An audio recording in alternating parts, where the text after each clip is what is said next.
Hello,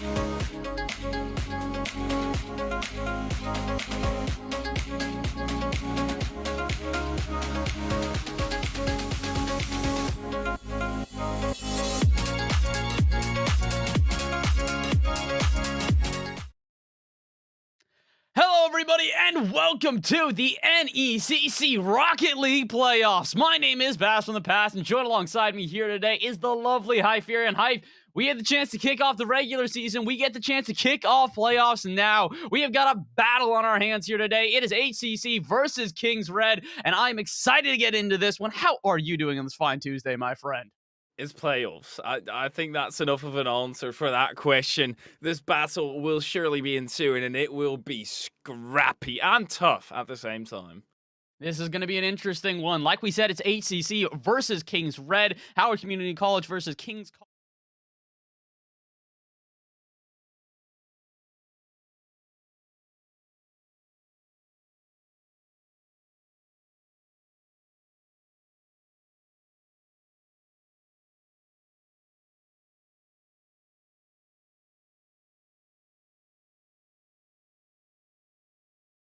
One is Kings College. They managed to take down this team earlier here in this season, and although they enter into the playoffs at the 8 seed at 4-4, this could be a very spicy matchup here, Hyperia. It very well could be. It's surely something that they have to prove themselves yet again on the side of Kings Red. Of course, they're going to have to prove themselves. They're coming in here final seed or last seed up against the number one, the big dog. But there's history. And are you going to believe history or are you going to believe seeding? I am completely lost, at least. At this point, it's up to you guys at home to determine it on this one. And as you can see on your screens right now, this is the Challengers Yellow Division. That is how we are starting off our day. And if you want to see some more of this, not here today, it's going to be next Tuesday, or not, excuse me, next Tuesday, 2 Tuesdays from now on November 30th. And the championships will be on December 7th. So a lot of Rocket League coming up here for the NECC, a lot of esports in general. If you guys are not aware, we are moving into playoffs for all of our esports at this point. So we've got a lot coming up here, Hyperia, including the first game of this best of 5. And like we said, HCC on paper should be the one to take this, but if anybody's going to play upset, it's going to be this Kings Red team. Paper shreds easily, and what also will be shredding is the tires, because matchup is right now, and it has started. 5 minutes on the clock. HCC versus Kings Red. This looks like a decent start for HCC. Moving down the other end of the pitch. Arrow maybe with a shot off the back of the demo. Makes that net completely open. And this is kind of what you expect at HCC. They start out the gates firing. This team loves to put this pressure on offense, loves to get in your face. And if you're not prepared, well, they're going to score 10 seconds in, and already Kings find themselves at a deficit. Somewhat of a quick start. 10 seconds in, pretty decent. HCC, though, they have to be careful in their defensive end. No, my word, Arrow out to the side. It was close, but no stress, of course. Ice in the veins for HCC. Ice in the veins for now, but that could turn to water if the pressure starts to get turned up and the heat as well. Already, we're looking at a possible equalized game here as the Kings College are looking for their first goal. And this is the interesting thing. This is part of why Kings have been successful against this team. Whoa, in the past. I was going to say they usually line up on a brick wall on defense, kind of just wait until they find counterattacks. But this time, get a little bit too eager. No one's in net, and Arrow will take full advantage. HCC, they're going to spot out any single mistake that you make. It's just simple as that. Kings, you can't leave any space. You're going to have to play a perfect game. Surely you've beaten them before. That only will mean they come at you harder this time around, or at least that's what I would be doing. If I got beat once by a team, I would make sure that I wouldn't get beaten twice by that team. That's the big thing here is that if you do have a bad sort of showing, put it at that, earlier in the season, once you get to playoffs, it's a chance to redeem yourselves. And to be fair, you kind of need redemption here at this point. It's a single elimination bracket. So if HCC cannot find the win in their second matchup here, that number 1 seed is all for naught. But I think it's working out for them for now. Shot going to go off the post and out, but already HCC looking for a third goal. And they're maybe not going to find it. Open net, and it will hit the back of it. Kings will cut the lead in half and find their first. You only have a best of 5 as well. It's no best of 7s, no sets, just a straight up plain old lovely trusted best of 5. And on the first game is already back and forth. Still a differential of 1 in between these two teams. HEC, they've taken a good kick up, but it's actually landing in the hands of Kings. Nice try, Pugs. It's unfortunately directly demoed afterward by Nooble. He's not too kind in that manner. I don't really think that demos are going to be held back here. No one's looking for anything kind at this point. They're looking for hard and gritty. They want to make it through to the next round of playoffs, no matter what it takes. And at this point, it's looking like HCC might be able to find themselves at least one step closer to that journey. They're up by 1 right now, but here come Kings on the other end, starting to press their own attack. Nooble, though, good carry out. Should buy a little bit of space here for HCC. Arrow try to buy a little bit more. Guard sends this one the other way, though. And all of a sudden, it's another counterattack out of Kings. And like we said, this is kind of how they rely on playing their game normally. Usually, they're a very defensive team. They kind of just wait for those openings. And when those openings come, they strike. Sometimes there are a few vacancies on the side of HEC where they don't quite have that defensive rotation up to par, but this time the offensive rotation surely up to par. Looks and trees, tries to snipe bottom left, open net, but Arrow can't reach it before Pugsies. Pugsies will get a clear out to the start, but danger is still looming, still lurking. Into the depths of the box it goes, and goes wide. Gilmore, it's not the range 50, Lugs and trees, looks for the double tap. Gilmore got bumped into the boost, and this match has, how have HEC not scored? I don't know. They've been pressing as much as they can here at this point. And Kings, they're getting a good couple opportunities going the other way, but the reality is a 2-1 scoreline is rather unexpected. Got to give credit to the defense at a certain point. They're shutting down these options before they can arrive. Another option tries to go on target, but is cut out by the defense once again from HCC. We got a little bit of a ping pong match, just kind of going back and forth here at this point, Hyperia, but unfortunately for Kings, they can't really afford it. They need momentum in their favor, not this even stalemate where it could be anybody's ball game. Lugs and trees, look for the attack. Nooble, so thinking of the demo up ahead, but instead takes over the ball from Lugs and trees. Gives it away a tad as well. Now Gilmore boys on the backboard. Tries to get a connection. Arrow with a good demo, and that's the way they've been breaking through before. Just grind out that rotation and completely demolish it from the face of the earth. And thus far, it hasn't brought them a 3rd one yet, and they would love one, because also on the other side of King's Red, they are lurking, they are hunting for a goal. All they need is 1, and all of a sudden we're at an equal ball game, and they can force an overtime here. But with 70 seconds left, it's not looking likely. They need to not only get an offense together, they need to break out of their half. Logs and trees locks them in again, and that should be a freebie pinch on target. And all of a sudden, HCC will go up by 2. Well, I guess who left his guard down? No. I'm terribly sorry. I apologize.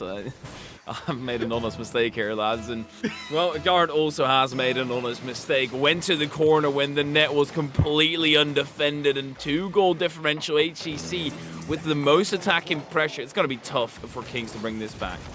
Especially when you've got a player like Logs and Trees on offense there. I got to give credit to HCC. This is not a name I've heard for him so far, but Pogs and Trees truly indeed pogging so far at this point. Popping off here in game number 1. I like 1 that. for 2 with a save as well. He's got the only save on the entirety of the team. It makes my joke better as well. I feel like... It does, yeah. Yeah, because both of them are absolutely terrible, and that makes them both better. If that makes any sense. Well, it's not going to help their game plan whatsoever. Maybe on the side of HECs. Too much C's. Well, on the side of Kings, they're not doing too much S's, and that's obviously the acronym for scoring.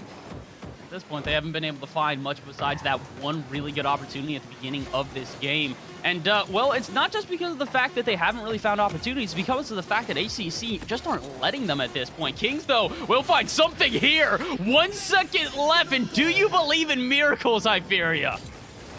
Yes. Not this one. But overall, I'd say I do. They need a perfect kick-up, and on the side of HEC, they can just manipulate it. In theory, they should be good enough to just force this down. But Kings, they have one final opportunity. Do not miss your shot. And, well, HEC did exactly what I thought would happen. Unfortunate for them, but it's kind of the expected outcome here. After HCC take a strong lead to begin with, it was a little bit too late for Kings to start trying to find some offense of their own. Not a bad start for either side here, Hyperia, but it goes to show you when you look at the scoreboard here, Kings College only a total of 4 shots throughout that game. Logs and Trees combined had 4 shots, and meanwhile, Arrow had more shots than the rest of the team, 6 by themselves. So it's one of these things where we knew this is how it would be matched up. Kings are going to play a very defensive game. They're going to wait for their counterattacks and strike while they get the opportunities. Meanwhile, ACC are going to be unrelenting. But the unfortunate thing is it kind of feels like Kings are giving them a little bit too much pressure. I fear if they want a better second game here, they need to find ways to force these counterattacks. Uh-oh. Oh, no! The way the last game could have ended is the way the game starts. I guess the author miswrote this one a little bit, and instead of making it the ending, he made it the start. The script got a little bit flipped here. We gave them the script for game number 2 and game number 1. It's a little bit unfortunate here, but guess what? That's why we pay our writers. Jokes aside at this point, HCC would like some sort of script being written here, because if they can stick with this 1-0 and guarantee themselves a win in game 2, they'll move on to series point and possibly move on to the next round in a clean sweep. But I don't think that's going to happen. Kings look very strong right now. They didn't necessarily find enough offense in the first game, but I don't suspect them to be shut out for the entirety of the series. They didn't necessarily find the offense, but still, they had only a 1-goal differential by the end. Sure, you can argue that that one was forgivable and don't necessarily need to count it. Even if you don't, they're only down by 2, which is not a massive differential. Gilmore Boys looks to tie this one right back up with a pass off to the center. Lugs and Tree stay close, makes it a hard task. Guard looking to run interference. Gilmore Boys is a bit too far away and has to defend against the oncoming air dribble from Arrow. Well, what a fitting name. Guard stops it. Stops it for now, but unfortunately it's not going to be the end. Bugsy's this great clear out to the side, but Kings feeling a lot of pressure right now. You're going to need a good breakaway if they want to try and find some sort of comfort here. Guard looking for that right there. Good 50-50 out of midfield. Should buy some time for his team, but no touch will arrive. Bugsy's commits on that one as well, so this should be a counterattack for HCC. And they capitalize while they've got a weak defense. Quite able to do so here. And Pugsy's, I thought was going to clear that out. Instead, it's Guard who just pops this middle. Someone there for the shot. It's Pugsy's instead. Puts a boomer going the other way. And uh-oh, that's unfortunate. Another missed challenge out of midfield here. Kings getting aggressive, but not quite sure when they should be timing this at this point and leaving them a bit exposed. In Rocket League, there's no double trouble. It is, if you double, you're in trouble, and that's exactly what happened here. No shot you're going to defend with a completely open net. And Kings, this seems to be the case relatively often, where they just drop initially, and that's where they start fighting back. That's where they start being on par with the opponents, making absolutely no mistakes. But at that point, ACC, they don't necessarily need to do anything. They can just hold on, hold out, and make sure that they're not conceding anything. The big thing here is that you give yourself a little bit of buffer room. We talk about this a lot in series, where sometimes it is back and forth, but at some point one of the two teams takes a little bit of an advantage, and then at that point the other team, which has been even with them, is just kind of playing from behind. It's that recovery game, and sometimes teams put themselves on the wrong foot forward and they just can never really recover. Unfortunately, right now, that's kind of what Kings have done. 2 games in a row, they put themselves at a deficit, and while they've played great, they've been having to fight back from this deficit the entirety of the 5 minutes they play. Last game, they had scored on within 30 seconds. This one, it was within, I think, 3? So they've been fighting from behind their entire time. And with half this game remaining, they're most likely going to continue to. They need something, Hypera, just a spark of life to get this offense going, because this team has played a lot of defense here in game number 2. Getting into the attack more and more, though, and creating fruitful opportunities. Good save out of Pugsies, makes it close. Close to the gap with Garrow. Now tries to go down to the other end. Gets demoed. Has to back down for a hot second. Still has 2 mates to can back him up. Guard does so. Drops it off to the center. Arrow with a miss. This allows Pugsies for an avenue. Newble, that's an awkward save. Off the crossbar it goes. Guard didn't read that bounce. Gilmore does. Shot ripped and perfectly snipes it below the crossbar. Now I'm really starting to believe that we flipped the script on this one. Back to another 2-1 ball game here with 2 minutes remaining. The exact same scoreline we found ourselves in the last one. But the unfortunate reality at this point is that with 2 minutes remaining, HCC could find themselves that 3rd goal like they did in the last game. And all of a sudden, Kings have got to fight back from a 2-goal deficit yet again. I do like that they are limiting the amount of shots, though, out of HCC at this point. HCC last game had an overwhelming amount of shots. This time, 3-6. Not a huge difference, but there is 2 minutes remaining, so that could all go on its head at any point, Hyperia. Important for Kings is to keep the defensive rotation intact, and it might already fall apart here. Guard with a phenomenal last-ditch effort and makes it work. Arrow tries to slip the angle. Off the post it goes. Dribbles out to the side. Newble has an opportunity with Pugsies, and very much looking to deny that. Found it as well. The drop-off is awkward for Pugsies to try and catch. Lugs and Trees doesn't quite get it. Gilmore Boys there, drives underneath. Still has an opportunity to go out to the wall with 100 boost in the tank. And has to use all that boost, double commit, and you know what that means. Double trouble is happening. Pugsies with a big boomer might just clear up an entire effort of attack, and indeed it does. NECC not quite able to find as much success moving into their opponent's half as they did previously, and we know that this team relies on that offensive pressure to find goals. So all of a sudden, that option's been taken out. They're going to need to adapt and find a different way through. They're not finding it quite yet. They're actually locked into their half where Kings are starting to look for an offense. With 50 seconds left, they can't be looking for an offense. They need to find one and find it fast. They need an equalizer to avoid putting their opponents on series point here. And I believe that they can do it, Hyperia, but they need to try and believe in themselves now. Break out of their half, find a good offense, and get this game going. Absolutely, and with stuff like that, you can just move on. Try to force that 50, and then you have a teammate when Gilmore Boys in a 1v1 scenario. 50 landing into the center, dart diving past because his teammate, or his opponent rather, missed it completely. Pugsy pass off to Gilmore. Gilmore up for it, looks to snipe the same exact space, but it's slightly off the proper spot. Gilmore turns in together with Pugsy, both landing in the corner. Gilmore, good cut in, and it was open, but no shootable angle. This was a shootable angle. Double tap into the center. Gilmore Boys onto the post, but it's saved by Arrow, and now it will land to the ground, and HCC win yet again. HCC, a team that we talked about for being incredibly offensive, showing a little bit of defensive prowess there.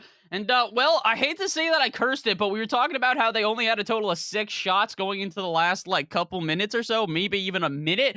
They all of a sudden almost double that and hit 10 at the end of this one. So all of a sudden, HCC start to find a little bit of offensive pressure, and Kings College don't really know how to respond. And at this point, Hyperia, they're going to need to find a response here. They lose one more game. That's not only the end of the series, that's the end of their tournament run.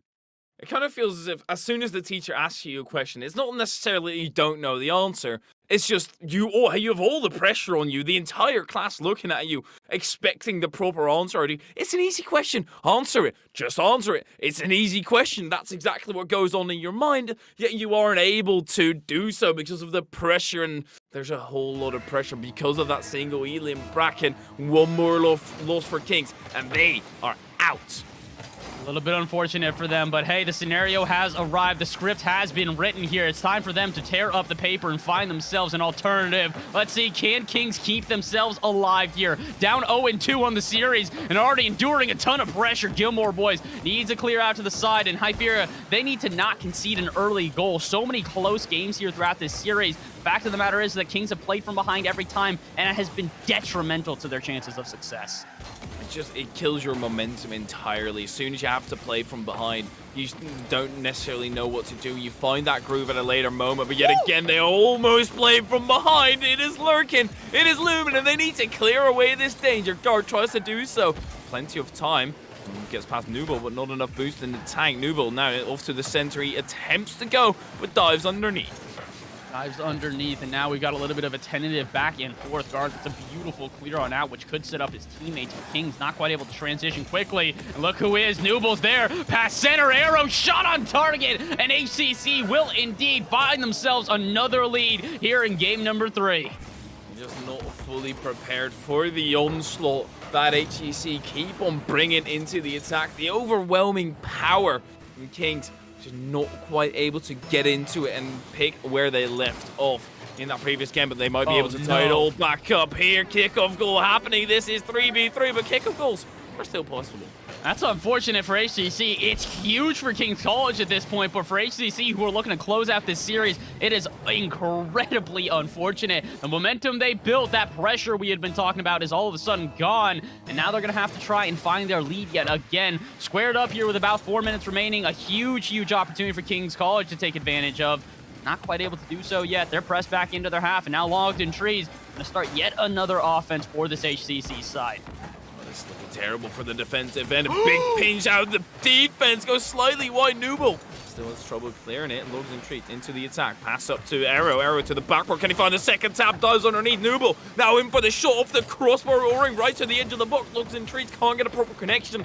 So it will drop into the corner. Pugsy's out wide. Arrow still with the follow-ups.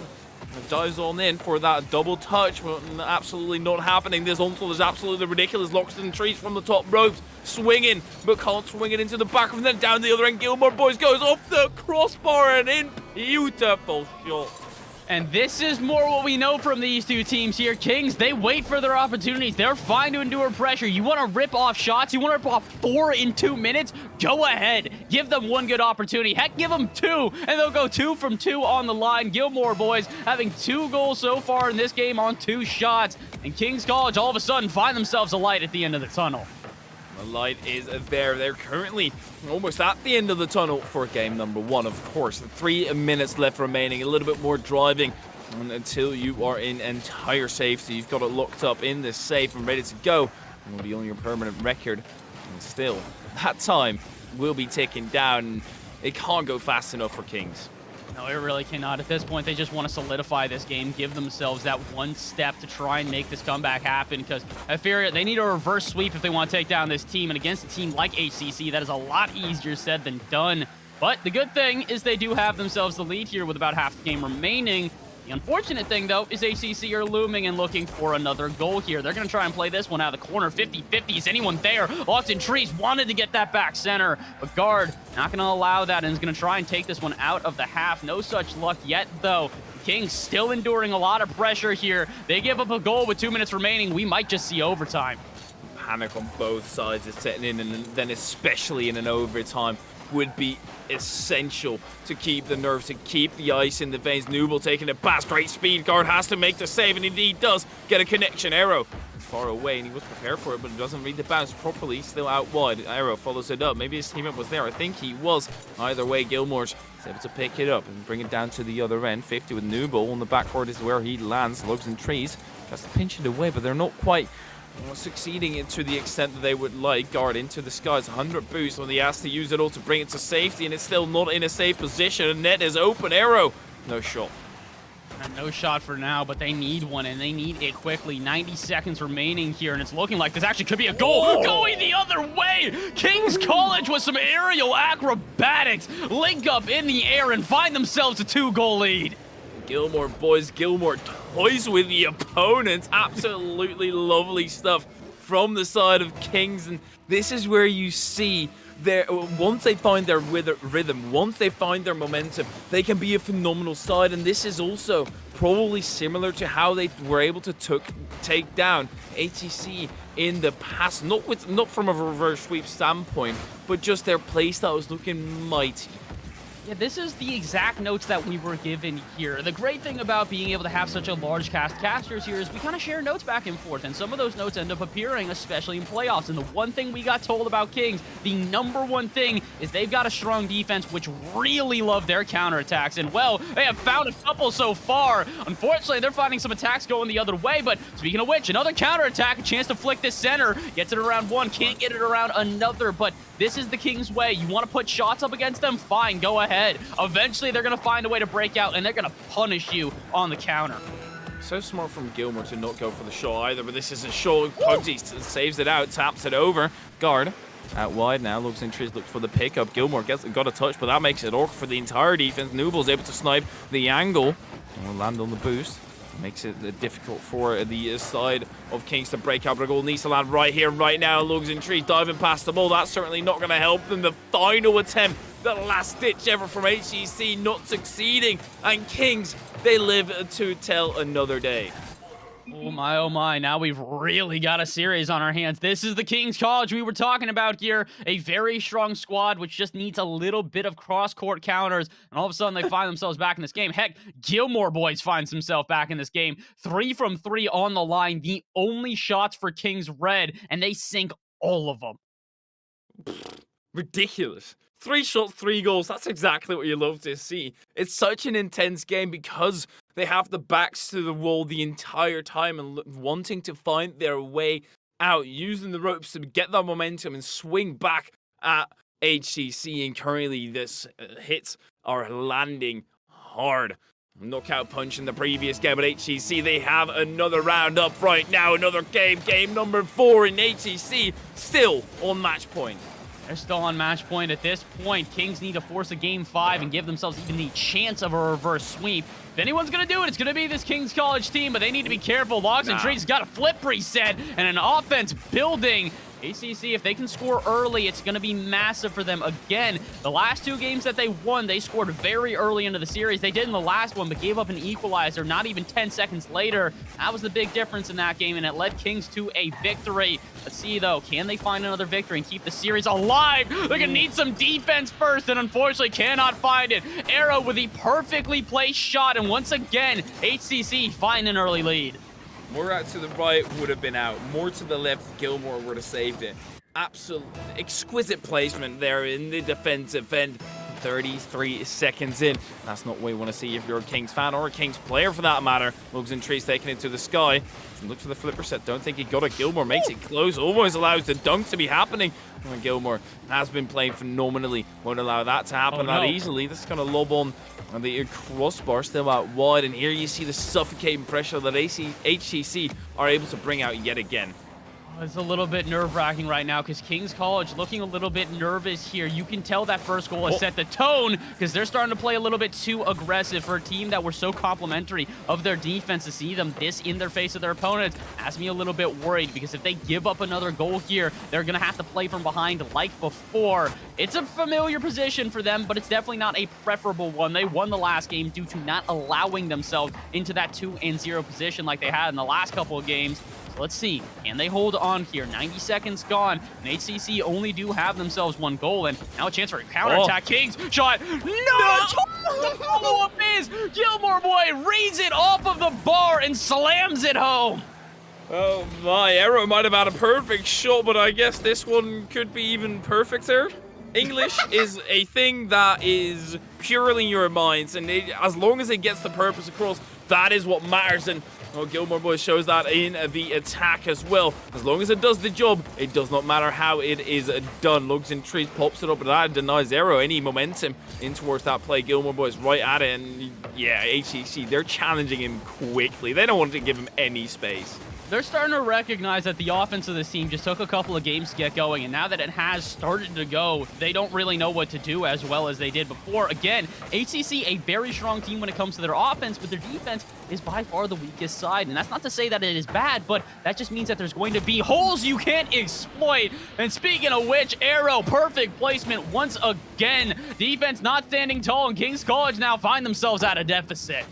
Wants to exploit an Arrow, punching holes in the air, making his way through and banging it into the back of the net. Arrow has been so great, and striker-wise, it's almost a matchup of Arrow versus Gilmore. Guard decides to back out of that aerial. Pugsy's still landing at the play. Double demo. Pugsy's all by his lonesome.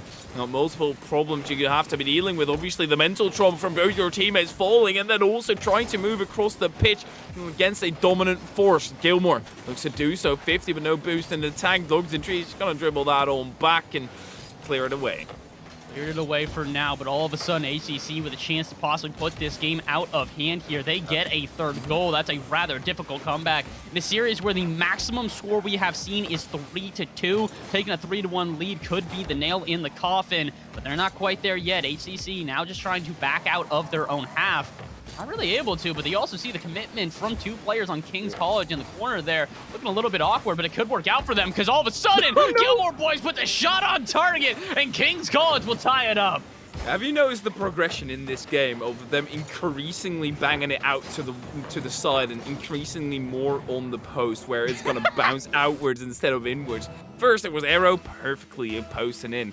Gilmore post and down to the other end, and now it was post, probably would have went down to the other end, and it's all chaotic, but it is tied up for Kings. And once again, it doesn't matter how you do the job as long as the final product is perfect.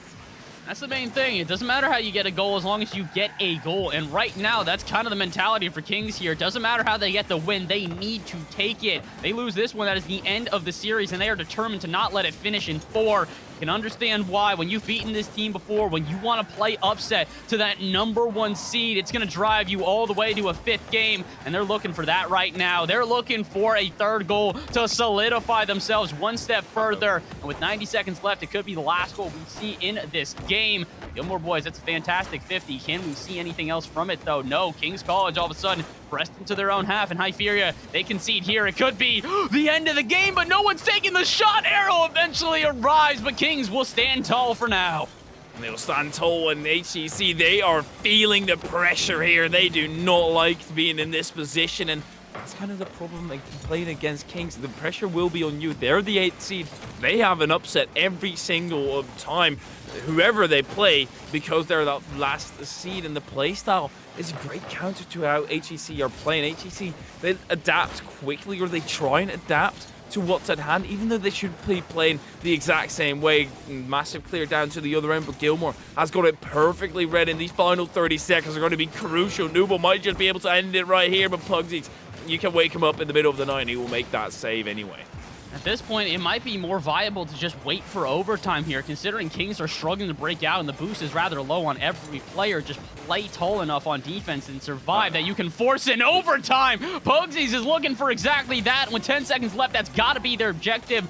Don't even try and go for a counterattack. Don't overexpose yourself. Just play tall enough that you will not concede, but maybe they have a chance here. 1v1, and no, the shot's going to go a bit too wide. Gilmore should just spike this down if they know what's good for them, because all of a sudden, ACC will have a counterattack. Guard, though, pops it out to the side, and please tell me, yes, someone will put it down. 2-2, we go to overtime. Game number 4. A chance for Kings College to keep the game alive, and a chance for ACC to finish out this series and move to the next round.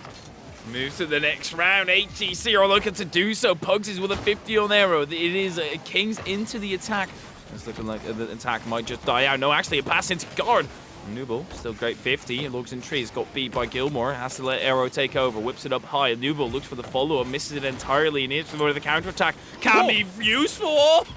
What a passing player. We go to game number 5. Patent pending at this point, basically. Kings College doing what they do best, counterattacking in the blink of an eye. They close out this game and force a game number 5. And I fear we have arrived at that scenario. Kings College 1 game away from reverse sweeping the number 1 seed. HEC have to kneel to the Kings yet again. Now it's getting scary. Now you want to get out of this position. All the pressure on you yet again. You do not want to actually see that. You just want to finish it out in 3. You were on the verge of sweeping them. Now you're fighting off a reverse sweep. And I say fighting up because all the momentum lays in the King's court. It's got to be at this point. The reality is that not only are they having some better games during the back half of the series, but they're actually starting to get some shots on target as well. 8 total shots that game, I believe, going to HCC. Meanwhile, Kings having a total of 6. So it just kind of goes to show you, in a team that was having very few shots and getting almost outshot by double, to only be within a couple of shots at this point. This is a very different ball game, Hyperion. Well, we've got our last one of the series. No matter what, who wins this one? Winner moves on to round number 2. Loser is eliminated from playoffs. Let's see who's it going to be. Are we going to see the upset city from Kings College, or are HCC going to stand tall and show why they got that number 1 position? Purely for the playoff sake, right? Imagine the first series in playoffs. Oh no, the first goal in this game lands to the side of HCC, and I will hold my story for that for a brief moment. Unfortunate scenes, but they always brought it back. I can't believe how close Gilmore boys almost got to saving that as well. He was being bullied in the net, just getting bumped around by all of the offense from HCC. The fact they almost recovered to make that save, unbelievable, but unfortunately, it's a little bit believable in them conceding early. They've done it 5 games in a row at this point, and now they're going to have to try and find a comeback yet again. The team has proven that they can do that, but here in Game 5, the pressure is greater than ever. They're going to need to be careful because all of a sudden, HCC have got a good offense building here. 40 seconds in, and if they find a second goal, Hypheria, chances of a comeback are going to look slimmer and slimmer. That's a good pass along by guard. The comeback is still very possible. Still plenty of time on the clock, and a miss like that will facilitate an easy goal from Pugsies. The mistake in the defense will always be punished. And this is the issue. As the series has gone on, HCC have felt the pressure more and more on defense, and it's led to a couple of gaps here and there. Normally, that's not an issue, but considering the fact that Kings are starting to have such an efficient offense, you make one mistake, they're going to punish, and they've done that already. 1-1 here within a minute. This is big for Kings. Games where they've won, they've found that equalizer quickly and not allowed the momentum to go in favor of HCC. So the fact they've done that again here in Game 5 bodes well for their future. Imagine the first game, or the first series of the playoffs, starts with a reverse sweep for number 8 seed against number 1. It would be an exquisite story, but HCC, they're still fighting against it. That's a good pass over from Guard. Great pace, but Arrow, he's got great pace to get back to the defensive end. Guard's not done with this attack just yet, but Noble will just very much shut the door. The door for now, but all of a sudden King's gonna look to restart their offense. Arrow not going to let them. 50-50's all around. The Pugsies somehow escapes and gets a touch out. I don't know if they're gonna be able to clear it off their half, but the fact that they did not concede there is massive for King's College. What about on the follow-up? Arrow denied by a 50-50 from Gilmore Boys, and if they win this, we've got to give the MVP to Gilmore Boys at this point. They have facilitated on offense and defense both. It feels like Kings, if there is a breakaway opportunity, Gilmore is there to take advantage. I love how you mentioned that right at the moment where he only has 8 points in the entire game. At that point, he literally touched the ball 4 times. But apart from that, he was so useful in every single game. And also in this one, but a miss like that is also going to be punished. And 2 defensive mistakes lead to goals for either side. But HEC, they already had one. 2-1 is the score. Don't you hate when that happens, Caster? Curse, you're literally complimenting one player, and then all of a sudden they just kind of start to flop and panic there. It's okay, though. With 2.5 minutes remaining at this point, I know Gilmore Boys is going to show us something special during the back half of this game, but they really have to. At this point, it's backs against the wall. If they do not, they're most likely going to go down here. Oh, but a chance now. Breakaway play, 1v1, and they will slam it in. Gilmore Boys redeems themselves and ties up the game. Very simple stuff by Gilmore. He makes it look simple, and the 50 fake or whatever he was doing with Nooble playing tricks with his mind. Before we reach halftime, the highest scoring one was 5 goals. This is certain to be a 5-goal game. Can it lead it to more? And Logs and Trees, of course he wants to, but it can't snipe the angle, and a great opportunity gone awry for HEC. That's a huge opportunity, but unfortunately, with only about half the game remaining, they can't really afford to waste opportunities like that. They need to be careful because King's starting to show a little bit of extra momentum. They do this a lot, that slow burn, until they eventually find it. And now that it has arrived, they're looking to close out this game in style, find the reverse sweep. But Arrow not looking like he wants to allow them. Puts a shot into the backboard. Logs and Trees has the follow-up. Gilmore needs an in-and-out save and will find it. Just barely able to from a fake out on the line. Recognizes that the offense isn't going to have a clean shot. He just waits a half a second. Speaking of waiting a half a second, Pugsies eventually does come in for the 50-50. What about the follow-up? Nooble by themselves in the air, gets a flip reset, sets up Arrow, shot going the other way, but Guard should have the save, and indeed does. Clears it out to the side, but HCC looking for another offense, and with 100 seconds left, they score here. It could determine the game. They're frazzled on the side of HEC, or on the side of Kings rather, I apologize. And they didn't have any boost, but this breakaway gives them time to breathe, and that suffocation will be mitigated at least a little bit. Guard has to make a touch, does indeed do so, not allowed it to drop back to the center. Great 50 to follow up, 0 boost in attack. Did he go for that corner boost? That leaves Kings' defense very vulnerable with only Pugsies and Gilmore back. It might be an all for a nothing. Guard, the rotational back where you don't want this to end on an own goal. Oh, I thought that was going to be an own goal, but maybe it's a redirect instead. Nooble tries to put a fancy shot on target, but Logs and Trees with a follow-up is also off target. 2 in a row for ACC, a potential dagger here in this game, but they cannot get past the defense of King's College. They've done a great job at setting up on that line and not allowing easy shots. At this point, that's what HCC need to find, is a little bit more of a difficult one. They're going for the standard angles, and King's College have read it every single time. They need to get creative if they want to find a way to penetrate this defense, and, well, with 30 seconds left, they need to find that creativity right now. Noble looks for that creativity, dives deep for it. Can't find it. Guard blocks it. Arrow still back on the defense. 25 seconds to go right now would probably mean the end of the game, so Gilmore wants to keep it away from his defensive end. Great boost grab to follow it up 50. Nooble still in the defensive end, or in the attacking end. Guard on the defensive end and dropping the ball like that. Gilmore going underneath, but Logs and Trees with the gate 50. And that's the ball for Arrow. It's still not in a shootable position. They've had the pressure, but no shots coming through. Final attack maybe set up right here for Kings, or maybe for Arrow. Can he dive on through? Can he get the bump? Yes. Gilmore, doesn't matter. And indeed, yes, it's game 5 overtime. This is everything we could have wanted. Game 5 overtime, a potential reverse sweep for the number 8 seed, and a chance for the number 1 seed to prove why they got that number 1 in the first place. They took one loss this entire season, and it was to the team they are facing right now. A matchup made in heaven, but let's see, can either team find their way there? Can they find themselves a heavenly finish to this incredible battle? 30 seconds into this one so far, it's been all HCC on offense, but this is how they like to play, High Furia. King's College looking for that golden scenario, because when they find it, they're gonna strike. Oh, this is looking terrible for the side of HEC. I wouldn't necessarily say that their defense has been their greatest asset. It's certainly been the attack, so let's just move on to the attack for HEC. Great stuff. And as you say, the goal has to be divine, but usually as soon as you start getting divine as a king in history-wise, that never bodes well for you. People are not going to like that. And HEC, they will start an uprising. They've been in an uprising secret the entire time, but they've been silenced for the past 2 games. Here they go! Trees open net. And that is it. ACC survived. They avoid the reverse sweep from the number 8 seed, and who else but Pogs and Trees to finish it off. 1 minute into overtime, game number 5, and HCC will move on to the second round of playoffs. By the skin or their teeth only. Sure, they move on, but still are not safe whatsoever, and Kings seem to be a kryptonite for them.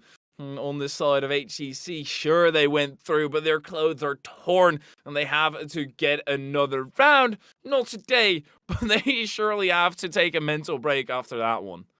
I can imagine so. That's an exhausting series. You go to game 5 after potentially being able to clear it out in 3. Yeah, I'd be a little bit nervous and a little bit overwhelmed as well. And, well, because of that little bit of overwhelmingness here, we're going to take a quick little break. Congratulations to ACC on moving on to the next round of playoffs. But we're going to do the same. We're going to go to our second series of the day. Do not go anywhere. When we return, we will have our second Rocket League match of this NECC playoffs. You guys are not going to want to miss it. Stay tuned.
Hello, everybody, and welcome back to the NECC Rocket League playoffs. Once again, my name is Bass from the Past. Joy alongside me here today is the lovely Hive here. And Hive, we are back. We are not back, though, with our second series of the day. We're actually back with a player interview. We have Logs and Trees in the booth with us. Logs and Trees, you just took a Game 5 win against a team that beat you previously in the regular season. I gotta imagine you're feeling ecstatic. How you feeling right now, my friend? It's a great feeling. We were a bit worried at the end, worried about the reverse sweep, but I'm happy we pulled through. We're all happy. It's very, very loud in the game room today after the win. Understandably so. Of course, it was an incredibly intense one. And how do you try and deal with that pressure, that stress of almost being reverse swept? Is there somebody who does a nice little speech that could go in the history books, or is it just you try and stay ice in the veins? Yeah. It's just little speeches every now and then. Like every time a goal go in, we'll all say, all right, we got to do this better. We got to do that better. Let's be more confident with our gameplay. And it just adds up and it lets us play better. Yeah. I like like it. I like that you guys are being able to adjust throughout a series. That adaptation can really carry a team, and it apparently carried you guys here today because that's the thing we started to notice in that series is that first two games, you guys found very little resistance when it came to moving through that midfield and starting to get an offensive pressure up. Then all of a sudden, game 2 and 3, or excuse me, 3 and 4, you started to see those counterattacks become a little bit more successful. Is there anything in particular that you guys started to do in game 5 that you think led to that success and a little bit more of a, I would say, controlled game there? Yeah, so game 5 we managed to get a few goals in because we started rotating 2 and 4, sorry, 3 and 4. We were rotating ball side too many times, and that was creating errors on our rotations to keep the ball on their side and keep the pressure up. So towards game 5, we had good rotates, and eventually we had one good rotate in OT, and I basically got fed the ball. Like if I miss that ending goal, I'm retiring. Like Yeah, fair. The hyper situation, the open nets are always the hardest, or at least that's what they that's say in true. the Very in the true. hallways. That being said, I've been mentioning the history way too much today, and of course to try and document this for the history as well. What was the backstory behind your team, and also how did you get Logs in Trees as your name? Okay, so the team was formed back at the beginning of last semester. We were pretty bad at first. We lost a lot, but back in spring season, we managed to pull it together. We had a shout out Jeremy, Jr. was on our team. We got the trophy, yeah, and then we got Arrow, the new player this year. He's been stepping up great, playing good. And as for my name, Logs and Trees. Basically, when I was a kid, they'd call me Logs off Logan, so I just went Logs and Trees. Yeah. Fair. I like it. It's a really good name here. And, well, I do have to ask at least one more question about that name. How do you feel about the nickname that your college is giving you at this point? Because chat was quite literally filled with, I think, pogs and trees for about an entire page at some point. Yay or nay, pogs and trees, in your opinion? It's all right. It's pretty good. Can't It's can't pretty. Yeah. can't be angry at nicknames, you know. Gotta love it. Fair. It's we also have to take into account, Bass, that the school account sent it, so he can't just start trashing on the name, That's of true. course. Oh, for sure. Yeah. He's on the other side of this room. He might hear me. Oh. Well, the Nah, good nah. thing He's is, great. Love director Mark Winkle. well, the great thing is that not only is he going to hear you in this, but maybe you can also give him a quick shout out as well. We're going to leave the floor to you, Logs and Trees. Anybody you want to shout out while you've got the stage? Well, gotta shout out the teammates. You know, Arrow, Nooble, and shout out Coach Kairos, of course. Great player. Shout out Hyperia and Yes, Bats from the yeah, Past for okay. the amazing cast, of course. And of course, shout out director Mark Winkle and everybody in the game room cheering us on. Gotta love it. Hey, baby. Yes, sir. Gotta love it. Oh, I love love the that. energy there. It seems like you guys are pretty excited about that win. So we're gonna go let you celebrate. Logs and Trees, thank you again for hopping on the phone with us. We really do appreciate the interview. Go enjoy the rest of your day. Soak in that win and get ready for your next matchup in a couple of weeks. I wish you guys luck in the rest of playoffs. Have a great rest of your day, brother. Thank you. Thank you. Have a good stream. Much appreciated, man. All right, Hyperia, there we go. That is Logs and Trees from ACC, who just avoided a reverse sweep against the number 1, or excuse me, against the number 8 seed. They lost them previously in the season, but they did not lose in playoffs when it counted the most. And as a result, they'll move on to the second round. But now it's time to figure out who might be joining them, because all of a sudden, we've got Arcadia and Bryant here waiting in the lobby for our second matchup of the night. This is going to be an interesting one, Hyperia. We're moving down a division, but staying in the same sort of realm. It is Navigators Yellow this time, and Arcadia Knights come in here as the number 2 seed, 7-1 overall, the exact same record as ACC, but they face Bryant University Gold, who come in, crazy enough, the exact same record as King's College here, 7-1 versus 4-4. We've got a battle on our hands, and I am ready to get into it. Rewind, baby. It's rollback time, and well, whether it's going to go the exact same way, there's only one way to find out. Arcadia versus Bryant. It's going to be a matchup and a half. We have already seen seeding doesn't actually quite matter. You can have your number, and of course, we can also have number on the pitch.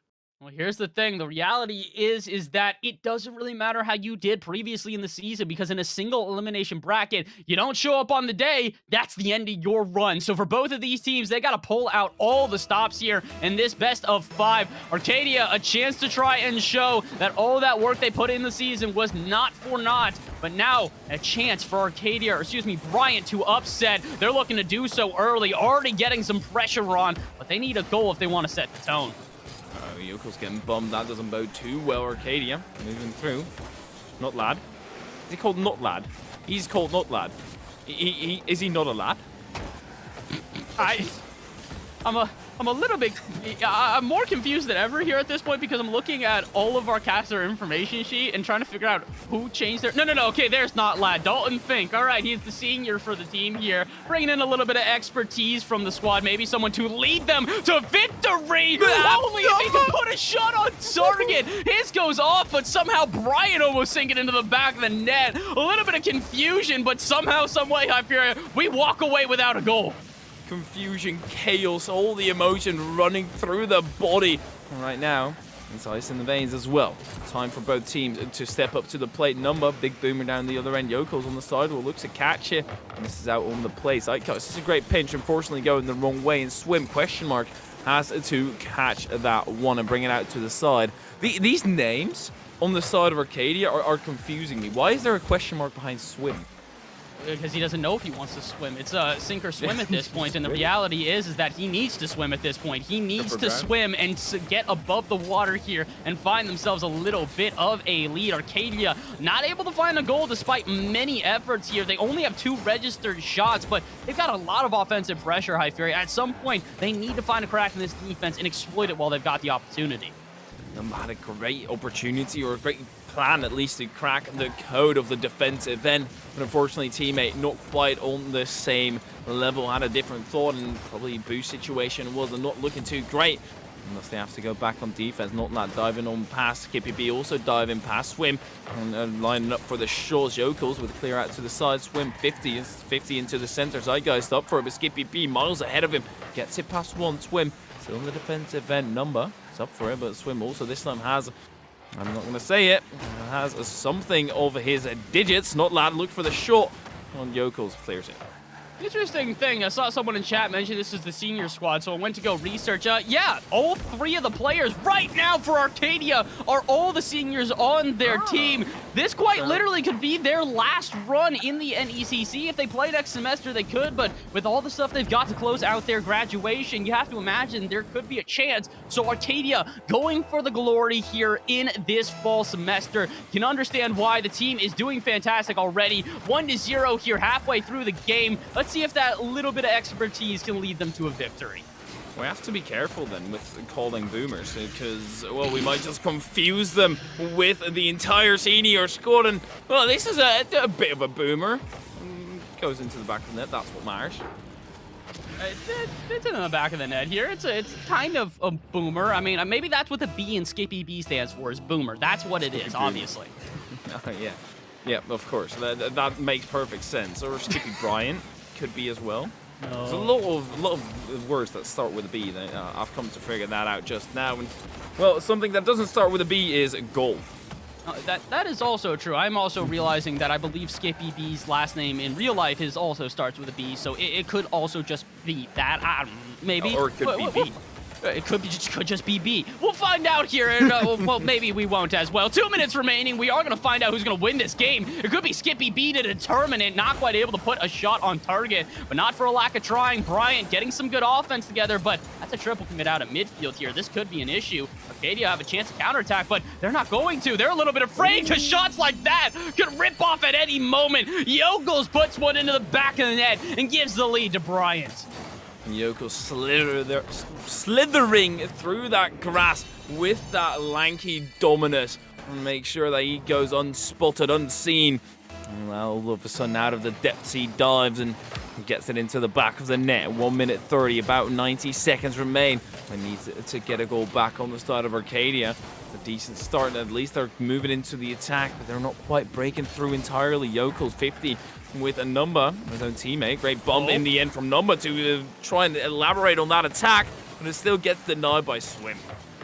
denied by Swim for now, but a great thing is building here for Bryant. A chance to close out this game with a minute remaining. Not only do they have a chance to put in a third goal and the dagger in the series, but they can also just slow burn time here. When you're locked into your half like this, you are desperate to try and get any clear you can. That leads to a loss of boost. It leads to a loss of good touches, and all of a sudden, the panic sets in. If they can lock them into their half for an entire minute here, Bryant can secure themselves the win. That's a lot easier said than done. So far, though, doing a good job at that, but here they've got to be careful. One breakout in Arcadia could tie this one.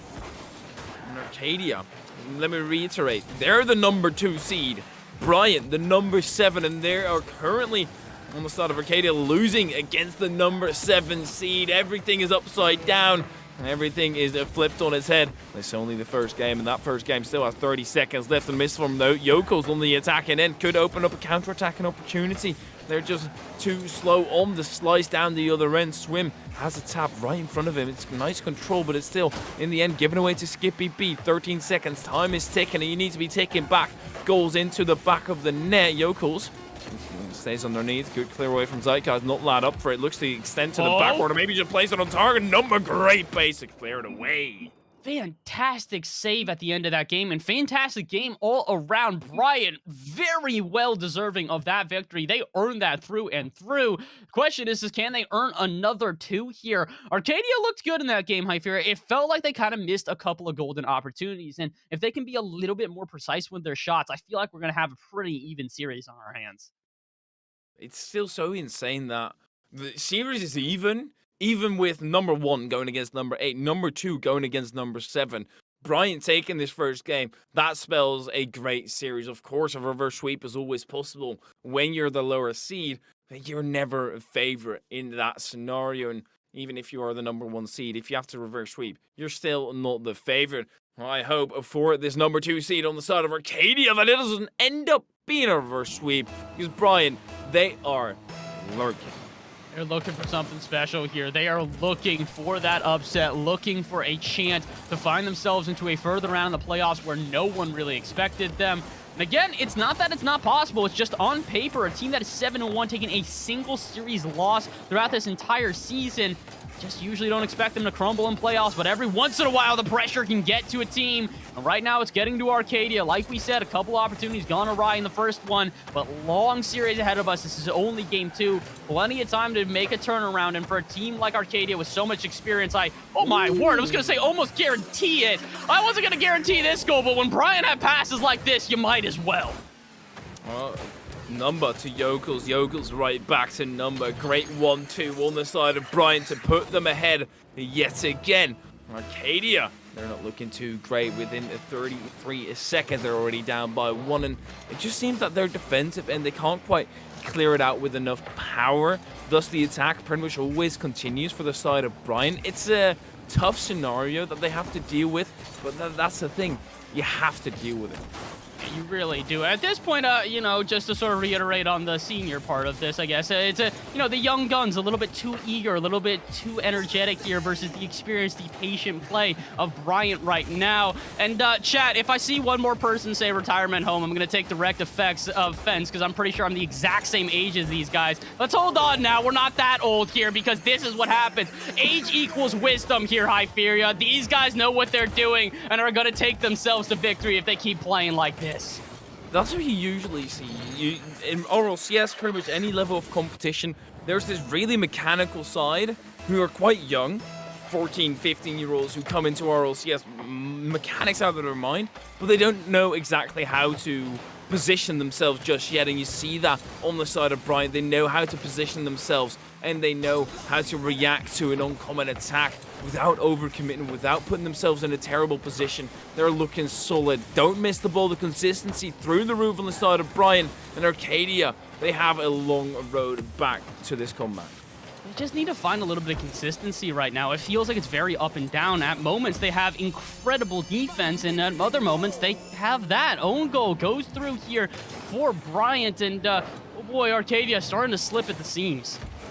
Unfortunately, starting to slip, and that's kind of the problem. As soon as you're on the side of Bryant and you've grinded out your opponent that much where you feel like you have a great way to take them down, you're not all of a sudden going to switch up your game plan. You're going to stick with it. And Arcadia, they're the ones who need to switch it up.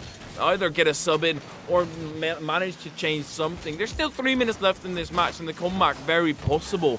But it's still so difficult. It's a little bit unlikely at this point as well, just considering the scoreline we're looking at here. Arcadia only have a total of 2 shots throughout this game, and for a team that's usually so in the face of their opponents, it's a little bit surprising to see how muted their offense has been. And I don't think it's for a lack of trying. Heck, I don't even think it's for fault of Arcadia here. It's Bryant, this midfield presence that they have started to develop, this lockdown midfield that just suffocates until it finds an opportunity. It's been fantastic. It's led to shots like that. Skippy B, perfect placement. And all of a sudden, Brian will go up 4-0. Boomer coming from the Boomers. They are just ripping him on through. And the most impressive part about that is always not the shot initially, not the power, not the accuracy individually. Once you combine those, the power and the accuracy that Skippy B had on that shot makes it unstoppable. But now on the other end, up the crossbar and up the post, it sails out to the side where Skippy B has full wind in the sails as well to start the counter-attack. But also on the side of Arcadia, they've got a proper defense. Got a really good defense at this point, but unfortunately, defense can win championships only when you've got at least a little bit of offense to back it up here. 0-4 at this point in Arcadia. They don't really need to focus on this defensive line here. They need to start getting a little bit of momentum in their offense, because with 2 minutes remaining, technically this is possible, Hyper. 30 seconds to goal is not that out of hand, but for a team who has struggled to find a lot of offensive momentum, this is going to be a rather difficult comeback. Especially with the time just ticking on down. The time is never in your favor as soon as you're down in the game. And inside of Bryant, they're just not letting through anything. 3 saves out of the 4 shots that Arcadia had. So only 1 shot of Arcadia was counted as one, but wasn't actually on target. The rest all were, and Bryant, they're doing a phenomenal job all across the pitch, in the defense, in the offense, in the midfield. They're making sure that Arcadia always stay pressured. There's always somebody running interference number doing the job right now, and guess what happens? They throw away the ball right into the hands of Yokels. Unfortunately do, and now all of a sudden Bryant, they don't even have to try and find another goal here. They just have to waste time, and I think that's exactly what they're going to do. Force out challenges out of their opponents, bait them into some awkward positions, and again, that's where that experience can really come to help you out. If you've got good mechanics, that's incredible, but if your mechanics are getting used against you because they know you're going to try to go for something a bit fancy, they're going to understand your positioning, they're going to exploit you, they're going to take advantage of the little bit of gaps that you leave. Exactly what Brian have done here in this game. Craziest thing about this entire game, in my opinion, High Fury, is the fact that despite this overwhelming offensive pressure and this really solid midfield line, they're not actually ripping off that many shots. They're 4 for 5 right now. Only 5 total shots on the side of Brian. Going to show you, efficiency is king for this team right now. They're waiting for their opportunities, and when they get them, they strike. That comes a part of the deal of grinding out Arcadia, making sure that also mentally they're struggling to try and keep their attention in this match. As soon as you go down, and especially after the last game, which was a bit of a tough loss, great read by Yokels, and it just keeps on getting worse for Arcadia. A little bit unfortunate here. You can see Notlad just tries to buy a little bit of time for his teammates. That's why he's waiting on the line. And usually when you buy a little bit of time for your teammates, that means that you're going to be the one to go eventually and they'll be able to recover. But when all 3 players commit to that one, Arcadia is starting to show. I think the pressure has really gotten to them, High Fury. We're in playoffs in a single elimination bracket. They have to understand they lose this next game. That is the end of their series. So they're scrambling to find some sort of offense and momentum.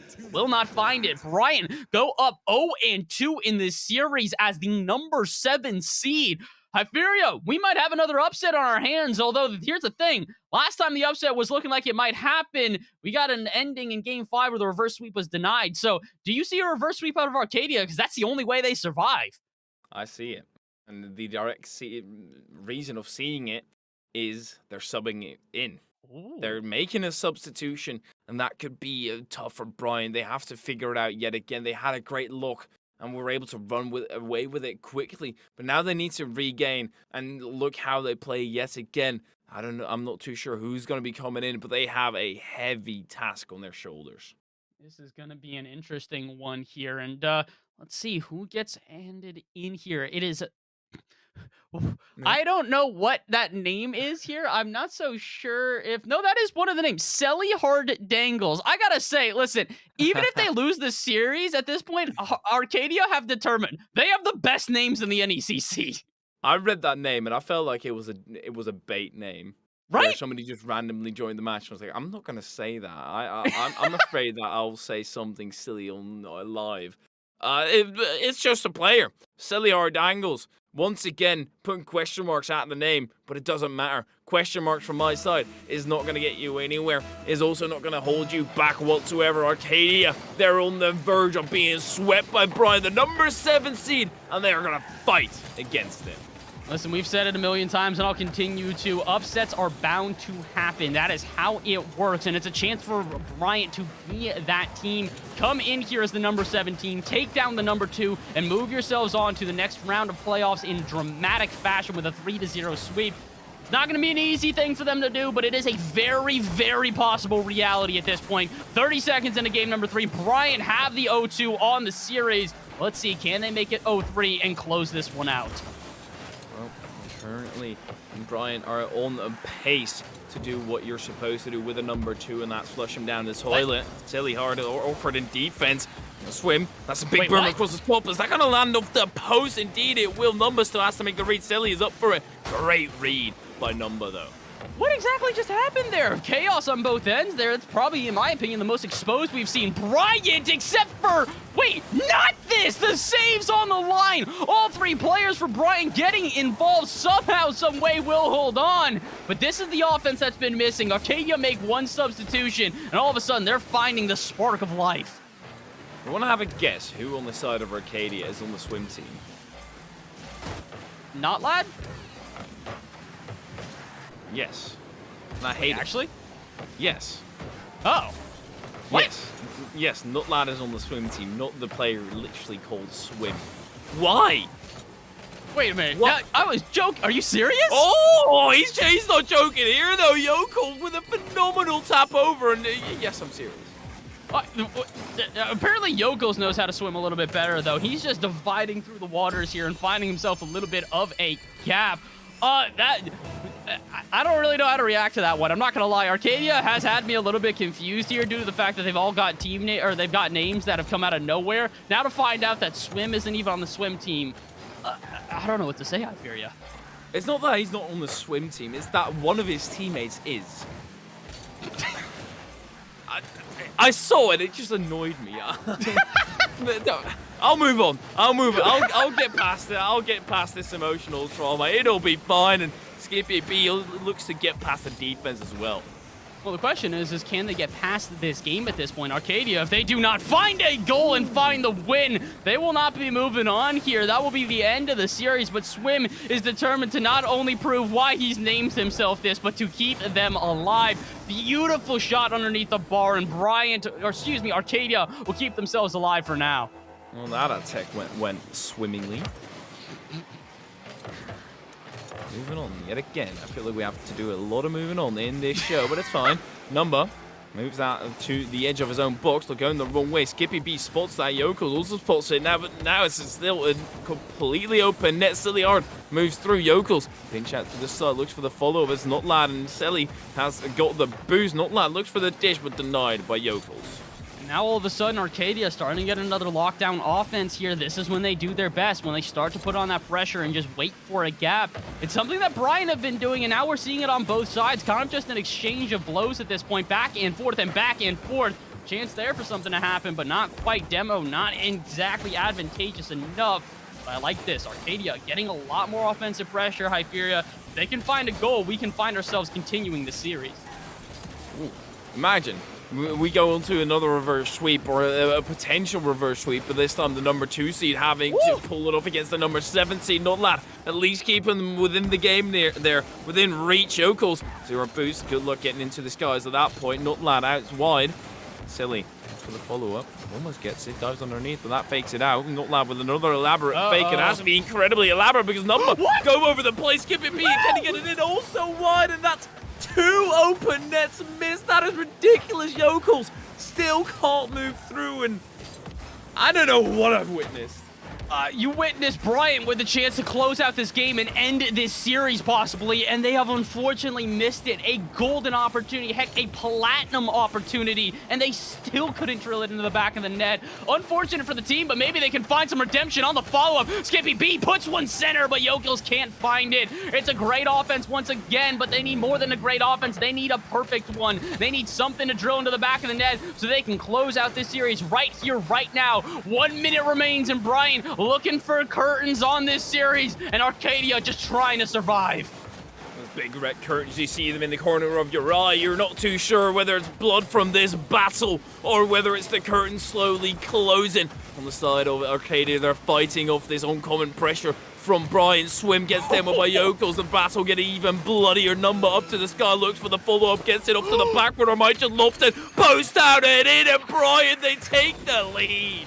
30 seconds left, and Bryant looking for the upset of the day so far. I never thought that we'd get to another scenario like this, but the number 7 seed are 27 seconds away from taking this game and taking a 3-0 sweep off a team that took a single series loss this entire season. And they didn't just take a series loss against anybody. They took it against the number 1 seed.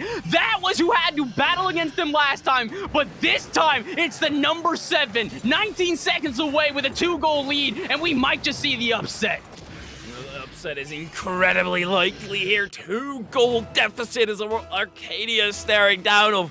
They need to fight it back from their downward position. Is looking terrible for them, and that's softly spoken. They need to move on to the opposing side. They've got 5 shots, but now they need to make every single one count. Not land final ditch effort, and this has to be a goal. Misses the ball altogether, and that will be the end. Brian, the number 7 seed, sweep the number 2 seed.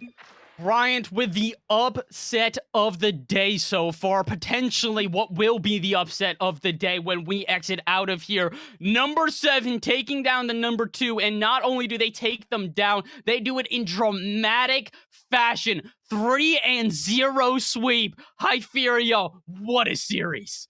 What a phenomenal one, and of course for Arcadia, it's gonna be terrible scenes. They're gutted by this loss. On the side of Bryant, they're ecstatic. A phenomenal win on their side, and they will be screaming at the top of their lungs. Number 7 seed, it's the greatest upset we've seen today because, well, the number 8 seed couldn't do it. Couldn't quite get it done, but the number 7 have, and as a result, we're going to get one of them on the mic, or at least I'm going to cross my fingers. I'd love to hear from them, but while we set that up, we're going to go to a quick little break. When we return, either an interview or our 3rd series, either way, you guys are not going to want to miss it. NECC playoffs have arrived, and they are delivering. Stay tuned. We'll be back in a couple of moments.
Hello, everybody, and welcome back to the NECC playoffs for Rocket League. Once again, my name is Bashman Passenger. Alongside me here today is not only the lovely Hypheria, but as well, we've got Skippy from Bryant University on the phone with us. Skippy, congratulations on the win. How are you feeling after taking a 3-0 sweep over the number 2 seed?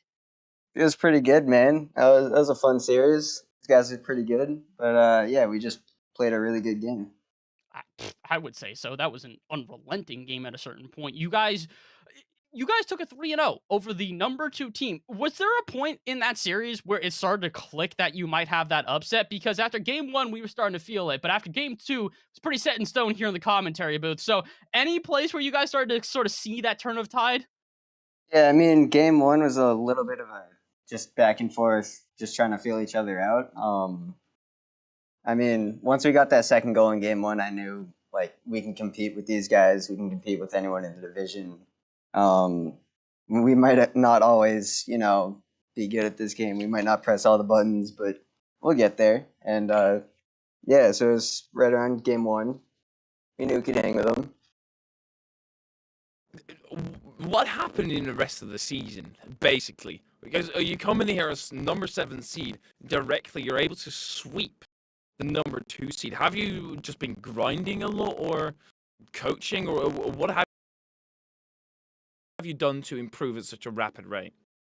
We have the individual pieces to succeed here. We just haven't played as a team into the season. So I feel like we started playing as a team in this series and in the previous series.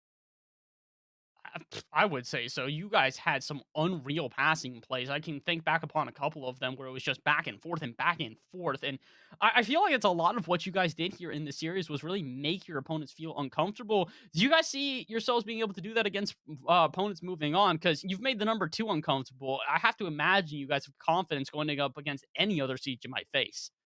Yeah, so that was the game plan going in. It was just put pressure on them, keep the pressure on, make them make mistakes, and it seemed to work. It's always great when a game plan works. We had a game plan as well in this little in-between time, because obviously on the screen it's Skippy, but in game it's Skippy B. Is there an interesting story behind the B? Oh, yeah, so week 1, we took a forfeit loss because we 3-0'd someone, but I was on a different account. So I had to make both my accounts the same name. Skippy B was the only thing that worked for both. So here we are. Gotta love it. Fair. A good story behind the name, and the story has led you to an even better tale here today. 3-0 over the number 2 seed as the number 7. You guys have an incredible run ahead of you. I've got faith in you guys to get it done. But while you've got this platform here, anybody you want to shout out while we've got the stage? Shout out my man Semi or Mark. He's my president. That guy's awesome. He gave me the chance to be here. He's pretty good at Valorant. Go check out the Bryant Esports Twitter and Twitch. You'll see some great stuff there. And yeah, thanks everyone watching. Awesome. Well, Skippy, we're going to go let you celebrate with your team. I know you guys are probably extremely excited after a win like that, and really, who can blame you? So, go and celebrate with your team. Have a great rest of your Tuesday, and we will see you not next Tuesday, but the one after that for the second round of playoffs. Good luck in them, my friend. You guys are awesome. Thank you so much. Much appreciated, man. All right, Hypheria. That was Skippy from Bryant University, the number 7 seed in the Emergence Yellow Division, but they just took an upset win over the number 2 in Arcadia. It's a surprise for sure, but what a series we had for our second series of the day. I think the only other upset that might just happen is the people leaving the stream right now. if you leave before the end of the stream, you're just gonna be sad you're missing out on the action. Serious FOMO. At this point, I can understand why, because we're not even close to done. Like we said, second series of the day. It's the end for me and Hypheria. We appreciate all of you guys at home supporting us. Maybe you'll see Hypheria back on screen. You're going to have to stay tuned to find out, but you're going to have to find out in a couple of moments. Quick little break, going to get everything set up for our next matchup. But when we return, our third series of the day, you guys are not going to want to miss it. Stay tuned. We'll be back in just a couple of moments.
Good evening, ladies and gentlemen. Welcome back to NECC for some more Rocket League action. My name is Lars, and I'm going to be bringing you here the action with the one, the only, the man with the golden voice. Hail, Monkey Man. Hail, Monkey Man. Thoughts, questions, concerns, comments, hopes, and or dreams. I will submit them all on a form in triplicate, and I hope that you read every single line because not one is to be missed, as we are not going to miss any more action going into our third matchup of the night. We've already seen a sweep. We've seen a near reverse sweep. And Lars, you know, some teams will weep after these, and some will be able to cheer in victory, and we get to elevate ourselves into the champions divisions, and you guys get to see how those brackets are looking. Only 6 of those 7 or 8, depending on which division you were in, got to make it into this playoff, so no reason to be able to be scared and behind that one. We're gonna be getting into Converse versus JWRL Blue, a number 4 versus number 5 matchup.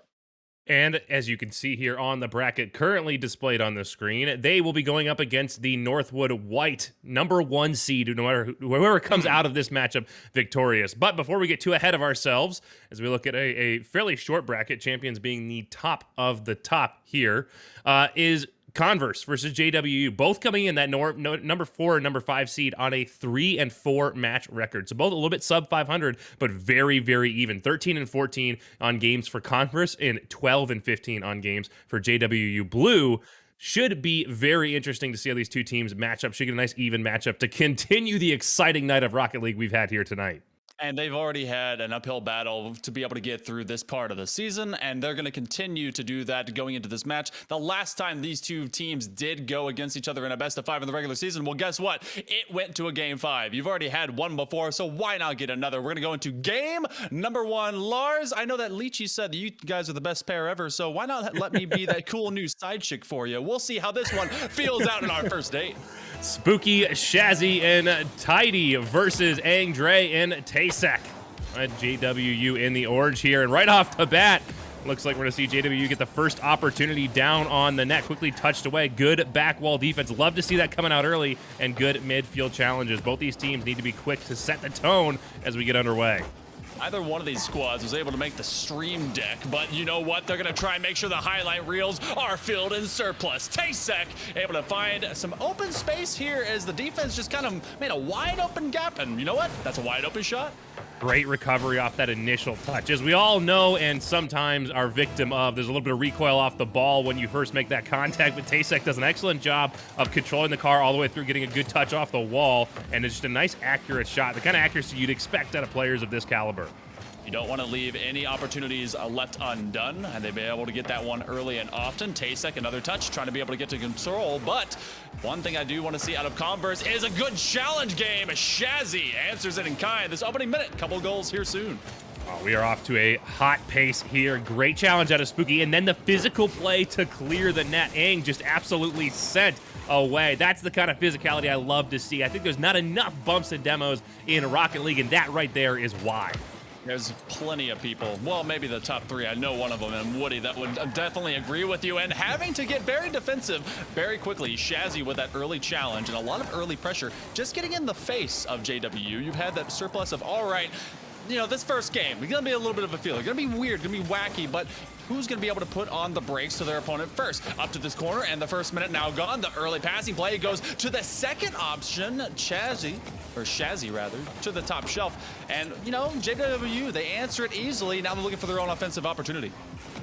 One thing I'm noticing here out of these two teams is a little bit of wide rotations. I'd like to see them tighten it up just a little bit. They're getting good speed, and if you're going to have a wider rotation, you have to do it very, very fast to be effective. But that's part of how we saw that rapid scoring off the bat.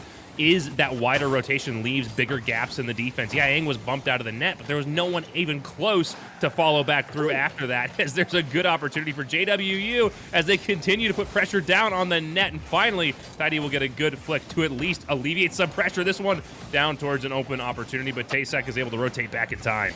I like that the cameraman was way back for us to both see Spooky get slapped in the face whenever they went for that initial play just earlier, because there's some physicality slowly building up from JWU. But the opening minute had a couple of goals, and so far the physicality has really slowed down a lot of that pace of play to be able to look for these just small little gaps between each of those rotations. You're talking about them being wide. They're trying to get them a little bit quicker.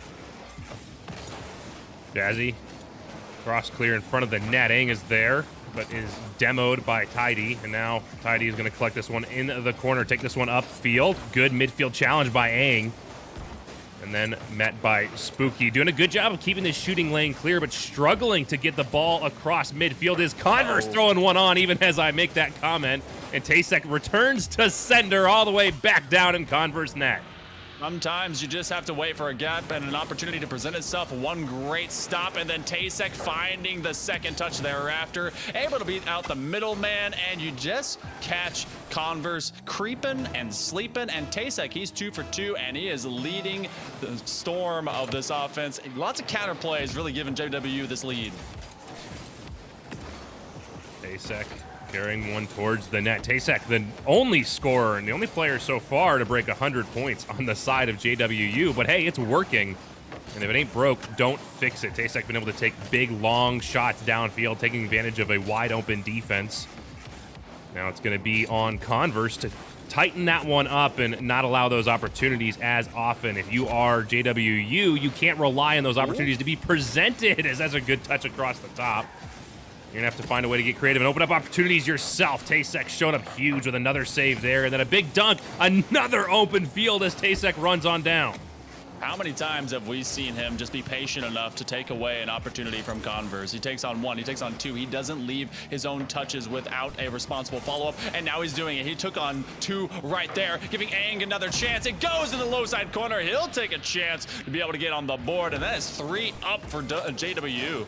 Oh, great control out of Tasek to set this one up, and Spooky, bit of an awkward turn on the back wall will give just enough time for Aang to make a very well-placed shot down in the corner. This is what's so critical in Rocket League. It's not about blindly pushing the ball forward towards the net. It's about controlling the ball and choosing your opportunities to strike. That's where Tasek has been taking advantage of a lack of control on the side of Converse, and then here, Tasek controlling the ball over, waiting for an opportunity to open up, and Aang taking advantage of it.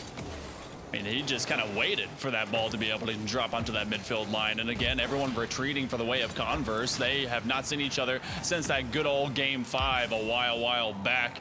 But it's looking like WW has been able to find lessons learned. Tasek is that greatest weapon in their arsenal. Aang now waiting for some time. Tidy has to give it away, and Spooky's looking for a big clear downfield, but you were talking about it, they just kind of give away possession, that one right on the midfield line. Converse still looking for another one. That's just to cut this lead in half.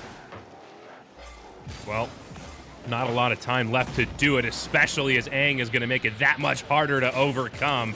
Extend that lead to 3. A little bit of scramble in the defensive goal line as unrelenting pressure out of JWU will put Converse on the back foot, awkward on their own line, and now down by 3. Go straight up into game number 1. You want to set the tone and the pace of play early, and I got to tell you, the Wildcats of JW, they're looking like they are relying upon Tasek, but also he is leading from the front, able to bring in Aang in a big way. Dre has filled in the gaps where he needed to, but this squad has been able to punish the likes of Converse. They have a lot of time, though. Best of 5 play, even in this playoff, is still enough time to be able to recover, but there's a lot for them to make up with. A final possession, maybe, but it's been nonstop pressure. We thought that defense, that physicality may reign supreme for Converse because they started first, but it's JW that finishes it up. JW doing an excellent job of recognizing the weak spots in the defense and taking advantage of it, really moving very quickly, very effectively around the field. There's a big demo out of Tidy to try to break up that offense. But the offense out of JWU, absolutely unrelenting. They did such an excellent job of just really taking advantage of all the opportunities that Converse afforded them. Converse, wide rotations, a lot of just kind of dump and chase, not a lot of control in their touches. Need to see them settle down a little bit and really look to make more purposeful touches in transition. Just like a teacher being able to bring their kids out to a playground and maybe not let them loose for too long, I want Converse to take responsibility for everything that they let loose onto the half of JWU. They did not ever find solid follow-ups into the offensive half. They kind of left it there. They'd be able to see it. I mean, you said dump and chase. It's pretty much dump and just forget.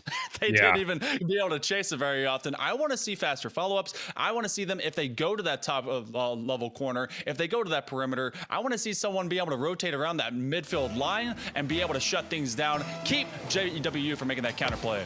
You know what I want to see? I want to see Converse slow down. I think there's too much. They're trying to play too fast, and it's leading to a bit of panic and a little bit of that lack of control. There's a good touch from Tidy to get that one clear of the shooting lane.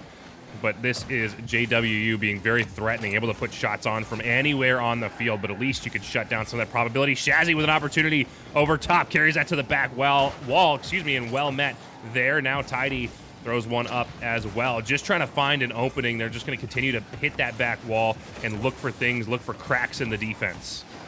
He had plenty of extra possession touches out of JWU as they just kind of find a lot of free space. That's a handoff. He looks over to Dre. Dre waiting very patiently as Tasek is unafraid of anything coming to him. Ang a little bit too much on that underneath of the ball, but Dre's going to have a second follow-up. And again, they are just all over that offensive half, really keeping anyone from Converse being able to rotate forward, but nothing's broken through, and Shazzy's trying to get on Tasek's backpack if he can. Quite literally, and now what I do like to see is that Converse has indeed slowed down, and it has afforded them a little bit more control. It's still a little panicky in the touches, still a little bit much, but they're getting better control, better rotations, better opportunities. Spooky, I believe, didn't have any boost and couldn't get up to that one. Now is left kind of in the intermediate distance, gets a good challenge. Tasek touches into the back wall and then passed another with a double off the back wall. Tasek has been a name we've said a lot here tonight, but Spooky has an opportunity, misses the open net, and when you're down to a team in playoff series, you can't miss those opportunities. No, and they've let way too many get away from them. That one was a great defensive play by Tidy, but Tidy has got to rotate back into this corner and get Shazzy up on the ball. Great possession. He has no boost and missed it from the midfield, and Dre has an easy pop-up, a nice extra bit of aerial control. He has Tasek as an option. Look for the flip reset, extra bounce. This one will go high, but again, you just see it being short-lived. These field trips for these guys, unable to come away with much more than a keychain from the gift shop, but that's a big save by Tidy. Wow, beautiful control out of Tasek there to set that one up, but great patience on the backside, waiting for that to develop, waiting until Tasek doesn't really have a place to put it other than the corner, and then just putting themselves in the corner to make that an impossible shot. Well played out of Converse to keep that one clear of their net. And they've done a much better job here in game number 2 of keeping the ball clear of the net with a dangerous cross clear, but it's not enough to just not get scored on, as there's a fake, another fake, and then finally coming through. Finally, Tasek will collect that one on a shot attempt. Ang throwing this one down. It's not enough to just keep it out of your net. I know it sounds stupid to say, but it really just breaks down to two things. You have to score and not be scored on. Converse figured out how to not be scored on. They haven't cracked the second part of that code. Well, you know, I mean, the best part about that is they at least have not allowed JWU to score on them. I mean, because of that, if you get too far behind, then your mentals just start to break down. With 120 seconds coming up, they've been able to cross that first line. Shazzy with the early fakes that turned into nothing but shake and bake. It's going to be Tidy instead. That one, nice, tidy and clean. Wow. Very well caught here. Very good patience and waiting for Dre to come away from that back post. The mistake Dre makes here is they over-rotate. They put themselves in the center of the net with momentum carrying forward. As soon as you have that momentum forward, it's almost impossible to stop, get going backwards, and pick up a save in the time it takes Tidy to throw a well-placed flick into that back post. This will be the first lead for a while. This entire 2 games that we've had so far for the likes of Converse. Tidy over the midfield line. It's going to be Ang with a nice catch, and just haven't been able to have Tasek have a lot of space. He's had it early often, but just not in recency to give him that freewheeling offensive counterplay that he's been looking for, and not been able to punish the likes of Converse, who have played a little bit better. A little bit more conservative, a little bit more passive. Spooky and Tidy. You know who hasn't been conservative? Tidy. They've really let him off the leash. Well, what's nice to see here is everyone kind of is flipping roles, perhaps, with Converse having that one big player in Tidy, kind of stepping up to the plate. 1 goal, 3 saves. And the only player with any stats on that line is Spooky with the assist. Interesting, speaking of stat lines, only 1 shot for Converse, and it's Tidy's goal. And they've, like you said, playing conservative, playing efficient. 1 for 1 is great, but 2 is 1, 1 is none. That 1 goal lead could evaporate so quick, especially against a team that put up 4 in the last game. Look at this absolute headhunting on the field. 4 demos, 3 demos in very quick succession. But we will see this one return back the other way. We do.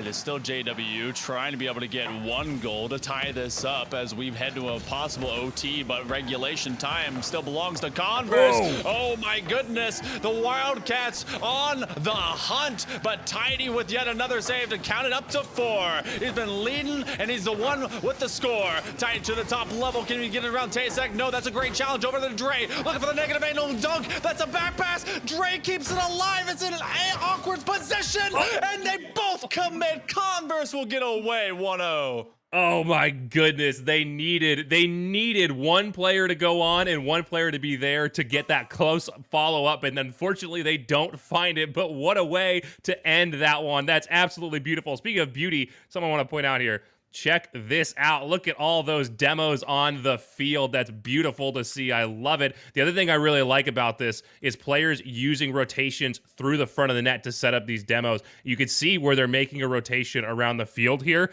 I like to see that as players are setting up defensively, the attackers are coming through and sweeping that out, and you can see where that leads to open opportunities on the net. Yeah, if you can be able to get those rotations off, if you can get people out of their major lanes, I mean, then you can kind of confuse them and just ultimately force them to make decisions quicker. There was a lot of free space for the likes of Johnson and Wales in the previous game, and that's why they went away with it 4-1. This came down to a 1-goal game, some late-term pressure that I'm pretty sure JW is going to be able to try and come away with here, but it's game number 3. One of these teams is going to have match point in their back pocket thereafter, but you know what? Let's head into it, Lars. Quick advantage to the likes of Converse as they're going to rotate through the front of that. A bit of a double commit leaves an awkward defensive challenge for Spooky, but they are more than up to the task to prevent a clear here. Shazzy sends that one centering off the back wall. That's something that they have done a decent job of so far here in this series on both sides of the ball, is getting to that back wall early, not allowing teams to use that back wall as a kind of a fourth man for a passing setup. You have just Converse keeping the entire pitch tilted away from them if they can handle it. That's going to be a giveaway, but TaeSec luckily rotates back with an eye for what Dre was going to be doing. Does not let a free kick happen right at the top of the box, and the opening minute of play is starting to look a little bit similar to what Converse did earlier. They really are containing JW, trying to keep the field in their favor. TaeSec with an extra touch, looking for the reset. No. That's a giveaway. Oh, they trapped it away.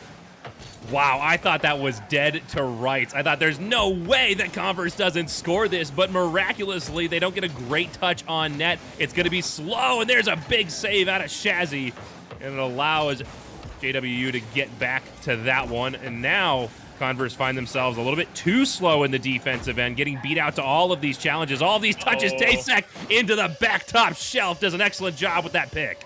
As soon as I saw this corner open up even just a little bit because Dre knocked it from the wall, Shazzy had the most minor moment of anxiety to not jump. TaeSec's like, that's free real estate. I'm going top shelf. Here's the bullet time. And that one sweeps across. You get JW with another lead. It's free real estate. Hang into the corner. I really got to get a soundboard together to add in some of this kind of stuff. Hang is able to take this one with nice control, a little bit of a double touch pinch off the wall, collected by TaeSec. Throws this one up past one defender. There's no one there as Tidy gets a big demo on Dre to break up a threat in the offensive zone. And Converse is able to take this one back the other way. Just past 90 seconds gone here in game number 3. And we continue to see this even. After this started pretty lopsided in favor of JWU, Converse has been able to stand in and make this a very exciting even matchup. And that's great to see the mental game out of these players, so critical at this level of play to have that ability to reset. Dre throws one just wide of the net. And this will be a counterattack perhaps for Converse.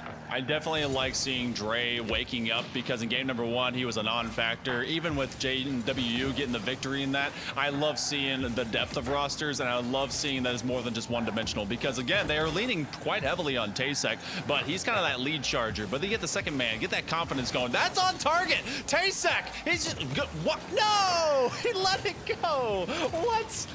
A little bit of BM out of TaeSec gets punished. They go for a soft touch or perhaps to let a teammate take it, and it gets saved only for this to roll kind of lackluster through the corner and into an own goal. I mean, you did have Dre hunting to try and secure it, but then you definitely had the defense confused. I mean, that confused us, that confused the players, and, you know, it turns into a confusing goal, and it turns at the 2-2-2 mark into a 2-0 lead. JW feeling like themselves all over again. Looking for the flip reset, and Dre, I'm liking how he's comboing with Tasek right here. You mentioned earlier the rest of the team coming alive. I said in game number 1, if Tasek is just gonna be able to score all the goals and it's not broken, don't fix it. Just keep doing it. Well, it broke. Converse found a way to shut it down, and that's when you need to have the entire team come alive. A team that can play balanced, that every player can be a threat at every position of the rotation. That's going to be a team that finds victories. So it is nice to see JW proving, hey, we're not a one-trick pony. We don't just let Tasek do everything. When needed, we can all come alive. We can all come out here and contribute where needed. They have definitely been able, in that evolution, to turn Converse into a bit of a one-dimensional monster, but sometimes that one dimension eventually breaks through. They are able to find it from the midfield. This early challenge, they force Tasek onto an isolated zone, and then the follow-up from Shazzy is able to find the back of the net. They cut this lead in half. Just over a minute and a half remaining here, Lars. Converse, they got to wake up if they want to be able to take this lead, especially this match point. Got to be able to take the fight to JW. Oh, it's not a bad 50 out of Tasek there, but it's not a good enough 50 given that there's no one behind them. They got it away from the front of the net, but not by a flat enough angle that it doesn't allow Converse to come back. But like you said, now sub 90 seconds, still down by 1. Yeah, that's a much more achievable goal as that one is thrown across the front of the net. And a big bump to clear away the defenders. A fake leaves Tasek out of position, and another fake from Shazzy beats out a good 50. But this is cleared downfield eventually. Tidy forced to send this one back in. Converse, they have not left this offensive half for like the last 30 or 40 seconds, and they are getting very physical with it. This one is going to dangerously drop to the top of the box, but as 45 seconds now does come up, Tidy, he has been slowed down considerably. He gets demoed by Tasek, who is the formidable rival and beast. The drop on could turn into a pass. Everyone from JW is going in retreat. We have a half minute coming up here, Lars. Converse, they're trying to be able to come back into this game, but it may be just a little bit too high of a hill to climb.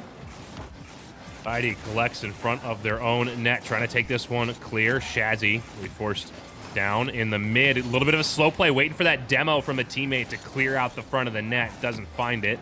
And now all of Converse forced to rotate back through. Dre with a dangerous pinch down onto that final defender. Speaking of final 5 seconds on the clock for Converse to try to force the overtime. Good 50 up high. One last opportunity. Aang puts this behind. Tasek off the wall. Gets met by Shazzy, but there's no one there to clean it up. JWU finds themselves on match point. You know, a little bit of trickeration, a little bit of confusion, and it's JW that comes out a little bit the better. So we get to see Converse, they kind of reel on themselves. You see 9 shots to the likes of 6. They definitely came in surplus with their offensive unit, but it was met by a little bit more of a revel on the offensive half. JW really just kind of creating opportunities for themselves. They didn't have to get physical with it. They just get a little bit more choosy about how they choose to laterally rotate. And Converse, I mean, their physicality was still doing very well, but that game requires a lot of time to develop, and they ran out of it at the end. When you talk about pressure on the net, just check out this heat map here. Look, JWU absolutely hemmed in to their half. Converse allowed to run rampant up and down the field, but it's not enough. It's too little, too late. And Converse isn't able to make it work, isn't able to find the victory out of it. I'd like to see them be a little bit more efficient in those touches, get more opportunities out of all of that pressure. More quality opportunities, I should say. Quality, quantity, whichever one is your better. Just make it work, because at this point in time, you're now on this race car track. This is DFH Stadium, I believe. This one has all the balloons. It looks nice. It's like a bit of NASCAR. So this is where you can add some polish to the style. Oh my goodness, getting beat out in style. Tidy able to come in quick, and they will have the lead again. This is another lead chain between all these games. Oh, you could see all of JWU find themselves out of position as an awkward rotation through the front of the net draws all of them away, and it leaves no one home. Tidy able to clean this one up. DFH Circuit, I believe, is the name of this map. Let's see if these players make use of those left turns or if they're going to be able to get a little more creative than that. If you can get your opponent to be much more one-dimensional and only do those turns and only find those similar zones, then you have a great bit of control.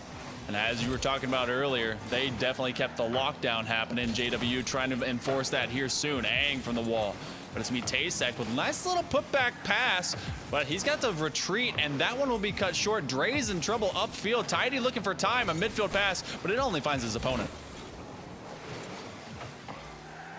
Jazzy off the back wall. Met by Dre. That one dropped down in front. Now Tasek is up with Spooky. Gets it past one. Goes for that bump on Tidy. Doesn't need it. It's going to bar down into the back of Tidy, and we're tied up 1-1. I'm glad we have replays. I need to see what happened. Spooky went and to try and climb the ladder. Oh, okay. Tidy was a little bit backwards. Sometimes if you're facing the inside of your house, you forget about what's on the outside of it. It's dangerous out there, guys. And someone, well, they throw a stink bomb right over your shoulder, and that one lands in. So this opening minute of play and more has turned into an even score line. Shazzy going top shelf. Tasek, though, will be in great defensive position, be able to put it off, but again, both these teams taking a turn at having an extended play, and the physicality's coming on back. Good back wall touch out of Dre. Shazzy sends this one right back down through the corner. Beat up by Tasek. Just over 90 seconds gone, even between these two teams. As Tasek continues to look for those long bombs towards the net, continues to be a threat. That's always an important factor. To be able to threaten the net from anywhere on the field makes your opponents play extra conservative, because they have to be mindful of the fact that if you get the ball, it doesn't matter where you are, you can put an effective shot on net, and you have to be very careful about how you position offensively when that's the case with your opponent. Yeah, and they always are keeping their eyes split. Instead of a hardcore focus on their next objective of getting that net going downfield, they have to realize, oh, hey, there's a net that must be defended. Dre to Aang, the passing is supreme. Looking for the redirect. Oh, he can't get the external touch. That outside angle, a little bit tough to be able to recoil to, and Tasek, he was lurking. Looking for a chance to be able to make it and maybe get that next dunk, but so is Tidy. Back wall, and it's in. That's some good follow-up, and that's a good lead for Converse. Beautiful set of touches here. Tidy off the back wall, and that right there is why back wall defense is so critical. Tasek has been such a dominant force off the wall here all game. They make one mistake, and Tidy says, I've got your number. Let's make this mine. Tidy and Tasek, TNT, these two on the same pitch, and everything they're doing is dynamite and explosive, but so is this. Tasek says, you know what, I can do it too. It's tied 2-2. Jeez, Converse cannot catch a break. Anytime they find themselves in a lead, it's immediately answered back by JWU. But at this pace, hey, it's a guaranteed win if you continue to be the first team of the pair to score. So now on JWU to upset the trend, to buck the status quo, and find themselves in the lead here to secure this in 4, as Converse looks to put themselves on match point and take this to a Game 5 decider. Good air dribble out of Tasek. Gets the flip reset. Shazzy diving save across the front of the net as the rest of Converse gets beat out by that beautiful air dribble out of Tasek. That one had highlight reel potential to really make a statement about who's going to be moving forward, but instead it gives plenty of time. Converse, Dre, he's able to find it just off of his shoulders, as that one left him standing still, frozen in these winter times, or coming up on winter, late fall. Shazzy trying to create some havoc and some traffic, and with just over a minute and a half here to go, Lars, it is definitely Converse hunting for this game win. They got to force a Game 5 to be able to stay alive. This one big send out of Tasek. Who else? Excuse me. Who else but Tasek gets a big send, and Aang will collect as a attempt to clear up field. Doesn't find quite the effectiveness that Converse needs. Spooky, good 50 to slowly but surely hammer this upfield. Good pair of demos out of Spooky. Looking for a third on Aang. Doesn't find it, and it will be Aang to keep that one out. That's got to feel rough, because Shazzy, he was playing very patient, and he didn't realize that those would come in early. Dre looking for the dunk, but the D&D just won't bring about that dragon. He's got to keep flying. Shazzy to Tidy. It's a 1-on-2, but Tasek, he doesn't bat an eye. Spooky trying to be the horror show, but he instead is going to bring it up. Maybe one more? Yes, he will. Over the midfield line here. 35 seconds coming on up. It's got to be Converse to be able to force this one in, or else this one will be the series. Oh boy, 30 seconds remain. Tasek trying to carry across the middle. Aang finds this one on the wall. It bounces out awkward. Tries to pre-flip over to it. Cleared upfield. Shazzy met by Dre. This one finds itself again down in the Converse zone. Dre with the fake puts that one over the top of the net. Tidy has great patience to keep that one safe. Now Shazzy sends one up. That one's on net, and Tidy will take the lead with 7 seconds to go. If your name has a T to start, then that means that you are just going to be explosive, exquisite, and stylistic. Look at that redirect. Tidy with that pass upfield, able to make it work in the tightest angle possible. 7 seconds. That's the average amount of time for a kickoff goal to occur, and that's exactly what's going to happen if this is going to go to OT. Dre to the corner, looking for options, but it's cleared away. That one is still airborne. Aang keeps it to the wall, but that one finds grass, and you and I, Lars, and these two teams, we find ourselves in game 5. Wow, after game number 1, is this where you thought we would find ourselves? JW was absolutely dominant. They took advantage of a lot of mistakes on CV's side, but at the end of the day, Converse recognized what was happening, cleaned it up, got back into the game, got the mindset set, tightened everything up, and is now playing a very, very solid match of Rocket League. The other thing I love to see is the physicality. Oh my goodness. Let's see if the map has decided it wants to work. It does. Look at that. 6 demos to 1 on the side of JW, and all of them either at midfield or further upfield. Love to see it. Love to see that aggression. Now, game 5. Does that aggressive physical play style beat out JWU, or does JWU return to form with great transition plays for goals? Who's going to have the greater X factor here? Is it going to be Tidy or Tasek? That's really what this is going to boil down to. Or who's going to have that better supporting cast behind them? It's got to be a whole team effort. Oh, it's already spooky. Maybe with the putback, he doesn't get a shot on target. But if some extended play, this is going to turn into a counter the other direction. This play goes across to Dre. And Dre has become kind of the two-man here. I really do like how they've really enabled him to have a lot more of these extra touches, but Tasek, of course, climbing the ladder, going over Tidy. Does he have the double? Yes, he does! And Tidy was praying he just won an own goal. Yeah, that's an unfortunate position to find yourself in. You go up early, you run out of boost, and now you're just floating, hoping that you're not the reason your team finds themselves down by 1 early in Game 5 decider for the playoffs to move on to the semifinals. Now Dre with a great meet in the midfield sends this one back up towards that Converse net. A bit of an awkward touch out of Tidy, leaves this one threatening, but Tidy stays home and will be there to collect over the top of A. One of these squads has to go face a very tough Northwood, which means they have to be elevating their level of play every step of the way. Tasek to the double. He can't do it because he cannot boost up in time. He's going to get this next corner.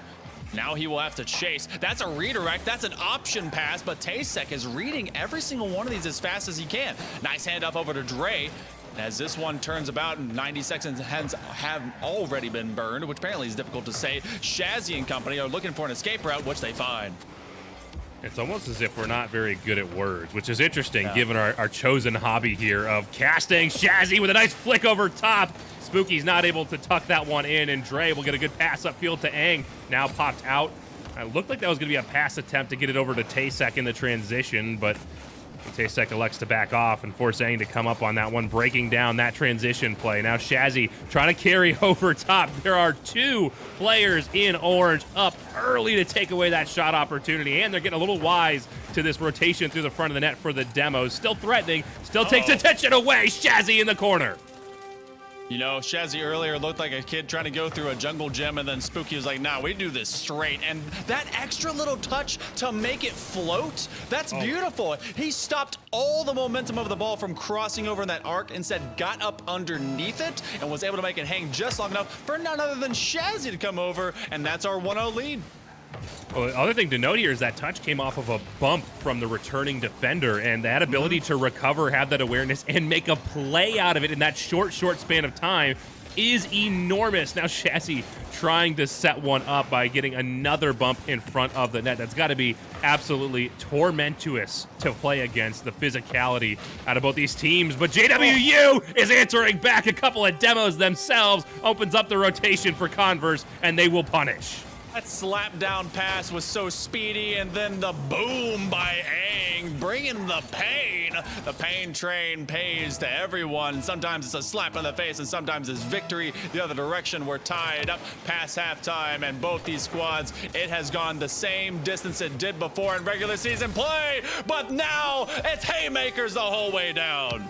Oh my goodness. Quick play off the kickoff. Well placed by Shazzy, recognizing where the defense is and doesn't try to take it upfield, just pops it out over center, knowing there's no one back the net for Tidy to tidy that one up and finish it off. Beautiful kickoff play there out of Converse. They find themselves once again in the lead and putting JWU on the back foot. Who will be the X factor that hits last? Who will be able to keep this one and make it last? Spooky.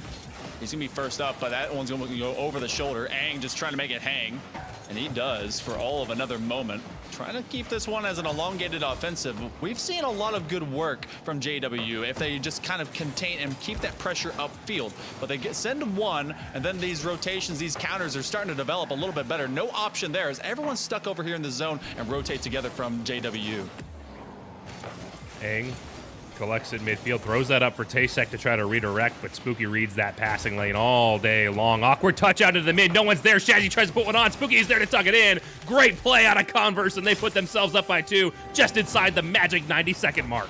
That beautiful demo, Tidy just taking heads, being able to take out anyone that exists to not give them a defensive option to come back to that ball. And with the awareness, the vision, and the concept to know you need to secure this next touch, that's beautiful. That's a 2-goal lead, and that could be everything necessary for Converse to be able to take this series and knock out JW here soon. Good confidence builder going forward as they're going to have a tough matchup in the semifinals, but it's not over yet. Still, 69 seconds remain on the clock as there's Tasek to answer back. 1 goal separates these two teams from the continued playoff run and the end of the season. And Tasek just knows where to put his shots. And what a wonderful challenge by Aang to come off that high corner, bring it around. But Tasek went to that inside angle and brought it back, put it away from the next defender. He already knew he was going to be, the first was beaten, and he had to beat the second level. Oh, they're on the attack, and it's Tasek! We're suddenly tied. There are 60 seconds left.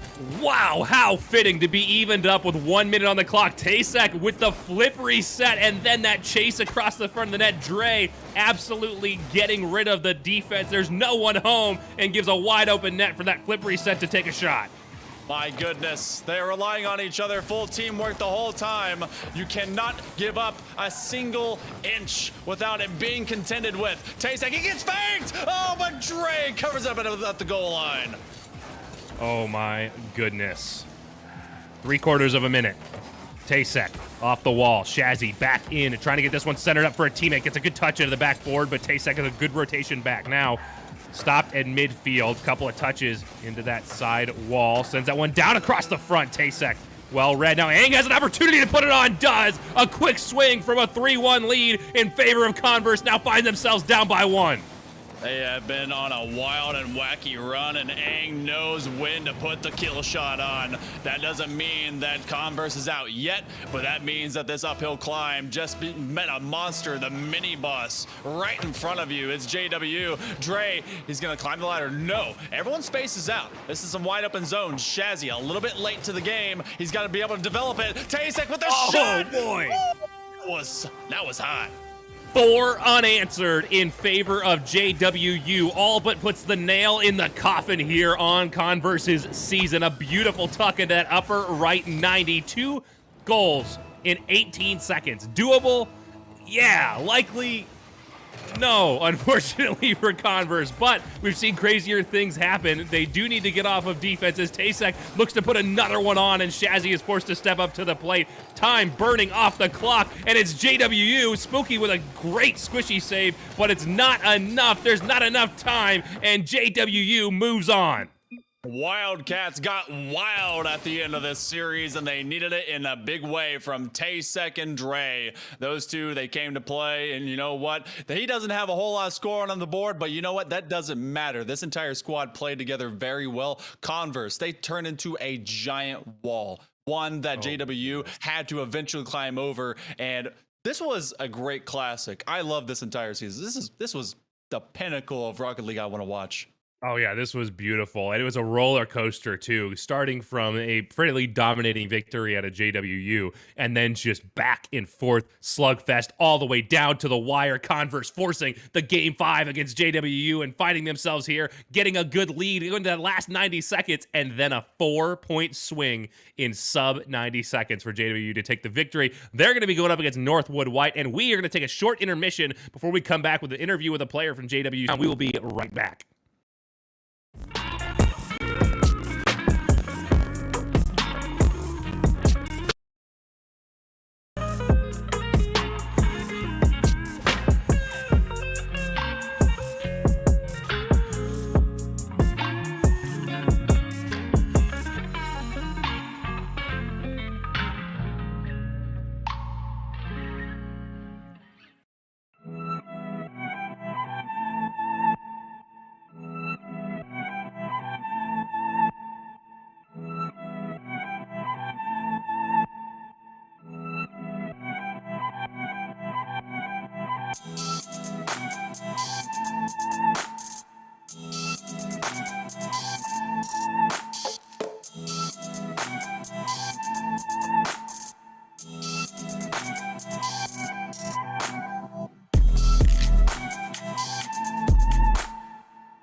Welcome back, ladies and gentlemen, to NECC for more Rocket League action. We have Tasek here in the lobby with us. Tasek, after that huge victory over Converse, just got to start off. Thoughts, questions, concerns, comments, hopes, and or dreams? I don't know. Like, there's a lot to say because we lost to them almost on every occasion in every other way possible. ECAC, NECC, like you name them, we have not beat them. And they've usually taken us to game 5, if not game 4. But it was just good to finally get it out the way. It just feels good to win. Like, let's be real. But yeah, I think we kept like a cool just motive the entire time. But yeah, I think that's what kind of brought us a victory. Well, that's awesome to hear. You guys got off to a fast start there and a fairly commanding victory in game number 1. What do you think that was about? Because it got very even after that. It was a slugfest through games 2 to 5, but number 1 was pretty handily in you guys' favor. I don't know. That's just we were just excited to play, I guess. We just hopped on, everybody hopped in Discord, we were just all pumped because of, the recent track record with Converse. So that's just I would say that's definitely one of the things that happened. Everything else, like I said, we just try to keep composed, talk, don't yell at each other in comms. Um it was fun. I think we had a good job, or like we did a good job. So I mean, but you yeah. really did. When we kind of looked at everything, obviously you're kind of the trendsetter. You're the tone, the pace, the everything. Had a lot of patience when it came to really accepting a lot of pressuring play in your face, but then also turn it into some amazing execution. So leading from the front is very tough to do, but you did it well. I mean, do you personally, you yourself, or even your two teammates, both Aang and Dre, do you kind of do something to be able to get them back into the game? Because it did take a moment for them to come up, but when you did, I mean, Dre and Aang were popping off, and they were perfectly rotating around you. Yeah, I appreciate it. So I would say that we realized that after game one, because we were really confident in game one. That's also another thing I would like to say. We were very confident, and so we just wanted to bring it back just afterwards. Like when I mentioned the cool mental, just being calm throughout the series to us, we it just helped us. Like we played more aggressive. We were cool in the challenges. We tried not to put ourselves in too many bad positions, but I felt like it was a big mental game more than a lot of other things. Because like I said, we've played Converse a lot before. We have a history with them, so it's not not our first run, not our first rodeo. Gotcha. Yeah. And I mean, oh, sorry. To that All end, good. All good.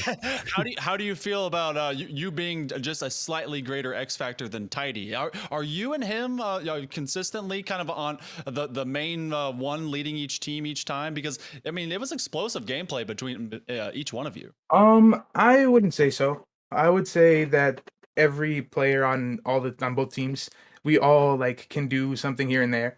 Um, I especially when it's like this team versus this team, yeah, Johnson and Wales versus Converse College. Like I feel like that's just a frequent thing. That like any player can just kind of do something insane.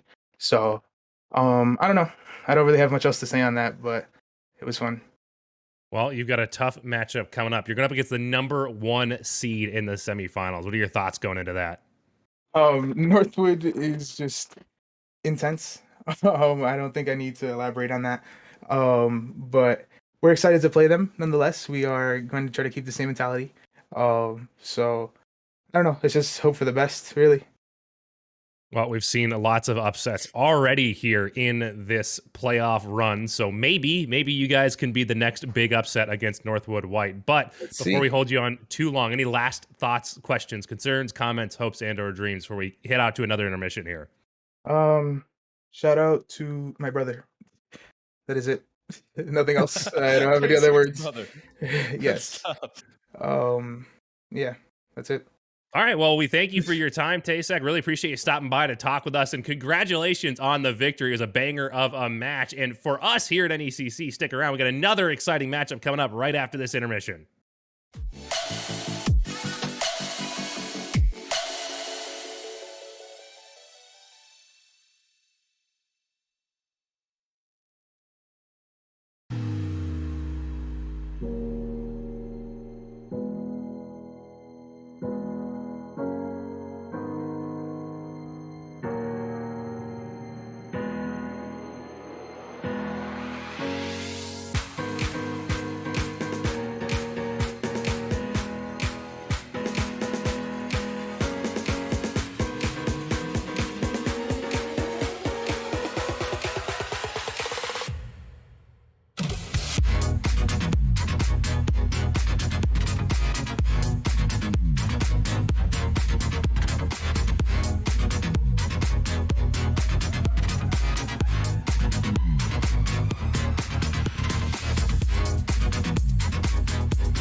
Good evening, ladies and gentlemen. Welcome back to NECC for some more Rocket League action. My name is still Lars Newt. I'm still joined here by Hail Monkey Man. So, Hail Monkey Man, as always, thoughts, questions, concerns, comments, hopes, and/or dreams. I mean, I'm only concerned that we will not have something as great as what we just did. It went to Game 5. It was a banger. But you know what? You and I, Lars, we are still here together, which means there's still Rocket League to be played. And this one will go to the late night hour. Lots of oil to burn and lots of gas to be able to do the same with. And it's going to be another champions matchup here soon.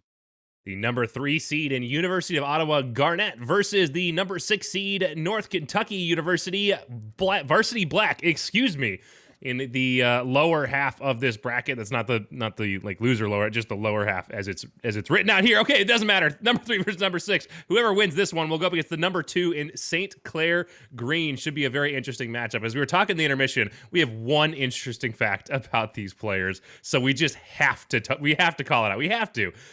Claude has a very big toe, apparently, and that is our one interesting fact for all of these players. Very interesting indeed. Also interesting here, I've noticed, is typically when you have these teams, a lot of these teams are made up of a lot of, computer science type majors, and a lot of these very kind of mixed setup we have here between these two teams: physics, criminology, mechanical engineering, translational molecular medicine, computer science, sports business, neuroscience, and computer information technology. So lots of big brain here in this lobby. Is it going to be big brain on the field? I think that may be the deciding factor between these two teams. Look, I'm going to tell you right now, some of those things I didn't even know were existing as translational and molecular medicine. That's is really wild. I don't even know what that actually means, but I'm sure it pays a lot if you get out there. So you know what? Get through college, kids. It does eventually help out. But what we have now getting through is to this game number 1 for U Ottawa. It's going to be Claude, Hexkey, and J-Chan. J-Chan popped off last time these two matched up. And NKU, they got Gradster, JF Machine, and Kills. They're going to be leaning on JF Machine, but we're going to see if you guys are going to lean on us for some high-octane action. Let's get down to the pitch. Let's get in this game. Well, Ottawa off to a very fast start. You mentioned J-Chan as we got started, and there they are. The pass from Claude in the corner. He's able to get this one back out. Big demo on that defending player, and J-Chan finds the near post. Poor Gradster. He was just trying to deny the next follow-up action, which would have been a pass or a shot or literally anything that would go center net. And instead, he gets it right into the waiting arms of an attacker. And this is exactly what you're going to see a lot of. U Ottawa puts on that pressure and they maintain it. Whenever these two teams went up against it last time, NKU had some awesome play, but it was very brief. Instead, the other side of U Ottawa, they were able to bring the smoke and then bring the thunder. J-Chan looking for an option in Hexkey. Gonna be chasing after it. Can't find that connection. A little bit of a lost touch, but J-Chan again over to Claude. That wombo combo right there is lethal, but it is sent away here now. Can't quite find a touch as that one lurks on the goal line, and J-Chan tries to tuck it in. We'll get another opportunity to try to pass across to Hexkey, and a good recovery in that BMW is able to send that one deep downfield. So far, definitely feels as though the pressure has been to the advantage of U Ottawa, as Northern Kentucky is struggling to get a good threat towards that. They have a couple of looks downfield, but nothing that really felt like it was a legitimate threat on U Ottawa's defense. It does take a little bit of time for these guys to get working together. I mean, you got neuroscience in the back pocket of Gradster, so he's playing with a bit of brain space, and he's trying to be able to make a few of those extra wrinkles. But it could be Ottawa that does play against themselves, presenting some opportunities. Kills, looking for a chance, has to rotate backwards. J-Chan with a back pass, looking for Claude to be able to clear it out, and they do in surplus. An early goal. Been met with a lot of pressure. U Ottawa really trying to apply it onto NKU, but so far, NKU, better rotations have happened. I'm gonna apologize now, Claude. I'm gonna mispronounce that as Claude. I'm sure again before the end of this matchup, and I'm sorry, but there's Kills. Not sorry to take advantage of a little bit of a scramble, a little bit of confusion in the big defensive end for U Ottawa. JF Machine, the gears were turning, and he was well oiled up to make that initial contact. Great challenge. They were looking for that to be a clear, and you had two men from that near side post trying to be able to get that rotation up, and instead it turned into a pass play, and Kills ever having a nose for the ball. JF Machine, maybe another setup, and then I like NKU being able to apply this pressure early. Definitely bodes well for the number 6 seed here to be able to take one back down and put some pressure back the other way. as U Ottawa looking for some of that physicality to open up the net here. But good midfield challenges out of both teams means nothing's going to really develop as Kills will finally get one down. JF Machine trying to punish, but it's touched away harmlessly into the corner for U Ottawa. Just trying to get this ball upfield. They're meeting a lot of resistance at the midfield. I think that's exactly what you need against the statistically superior team, is to get in their face and not allow them the space to develop an offensive opportunity. There's another one as Kills will pick up a save. Trying to overcrowd the box as best they can.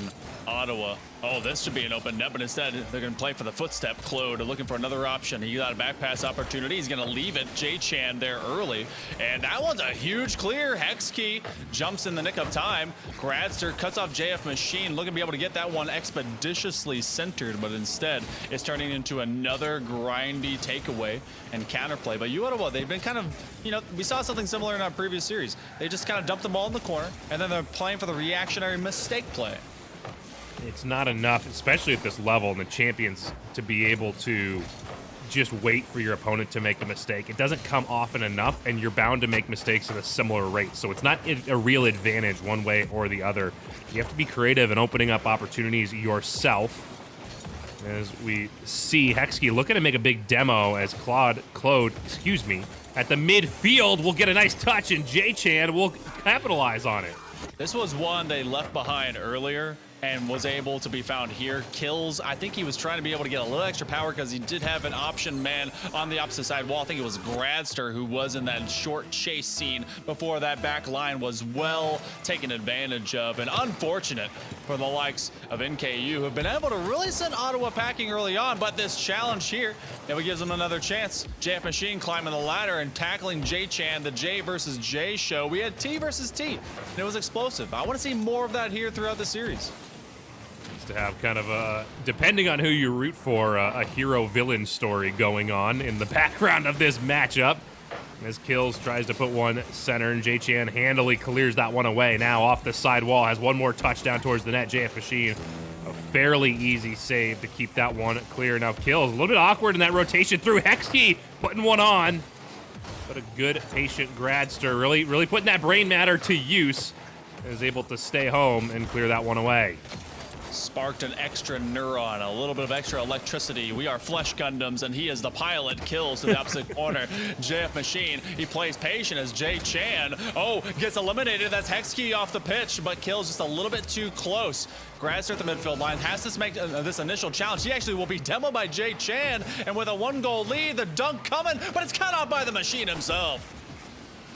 Gradster tried to take advantage of the quick transition, but isn't there to put one on. 15 seconds left on the clock as U Ottawa continues to sit in the lead by a tenuous 1 goal, but seems to have more and more control of this game as time goes on. Final few seconds. U Ottawa on the attack, and that one falls just shy of the near post. U Ottawa take game number 1, but it was a tight battle. Only 1 goal separating these two teams, and really the 2 goals for U Ottawa coming on a demo for the first one, and then just a mistouch on the second one. And that's not, like I said earlier, that's not a viable strategy to rely on going forward. It's not just going to be, hey, let's just wait for them to make a mistake. NKU made 1 real punishable mistake here in this game. That's not going to be enough going forward in this series.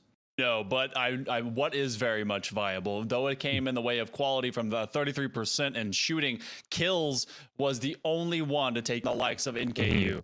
Ottawa, they had 12. That is an absolute quadrupling out your offensive output will keep your opponent locked with their heels to the wall and dangerous situations. And if they are in fact playing for the mistakes, that's exactly how you do it. You just scattershot everything at them and force them into a sweat fest.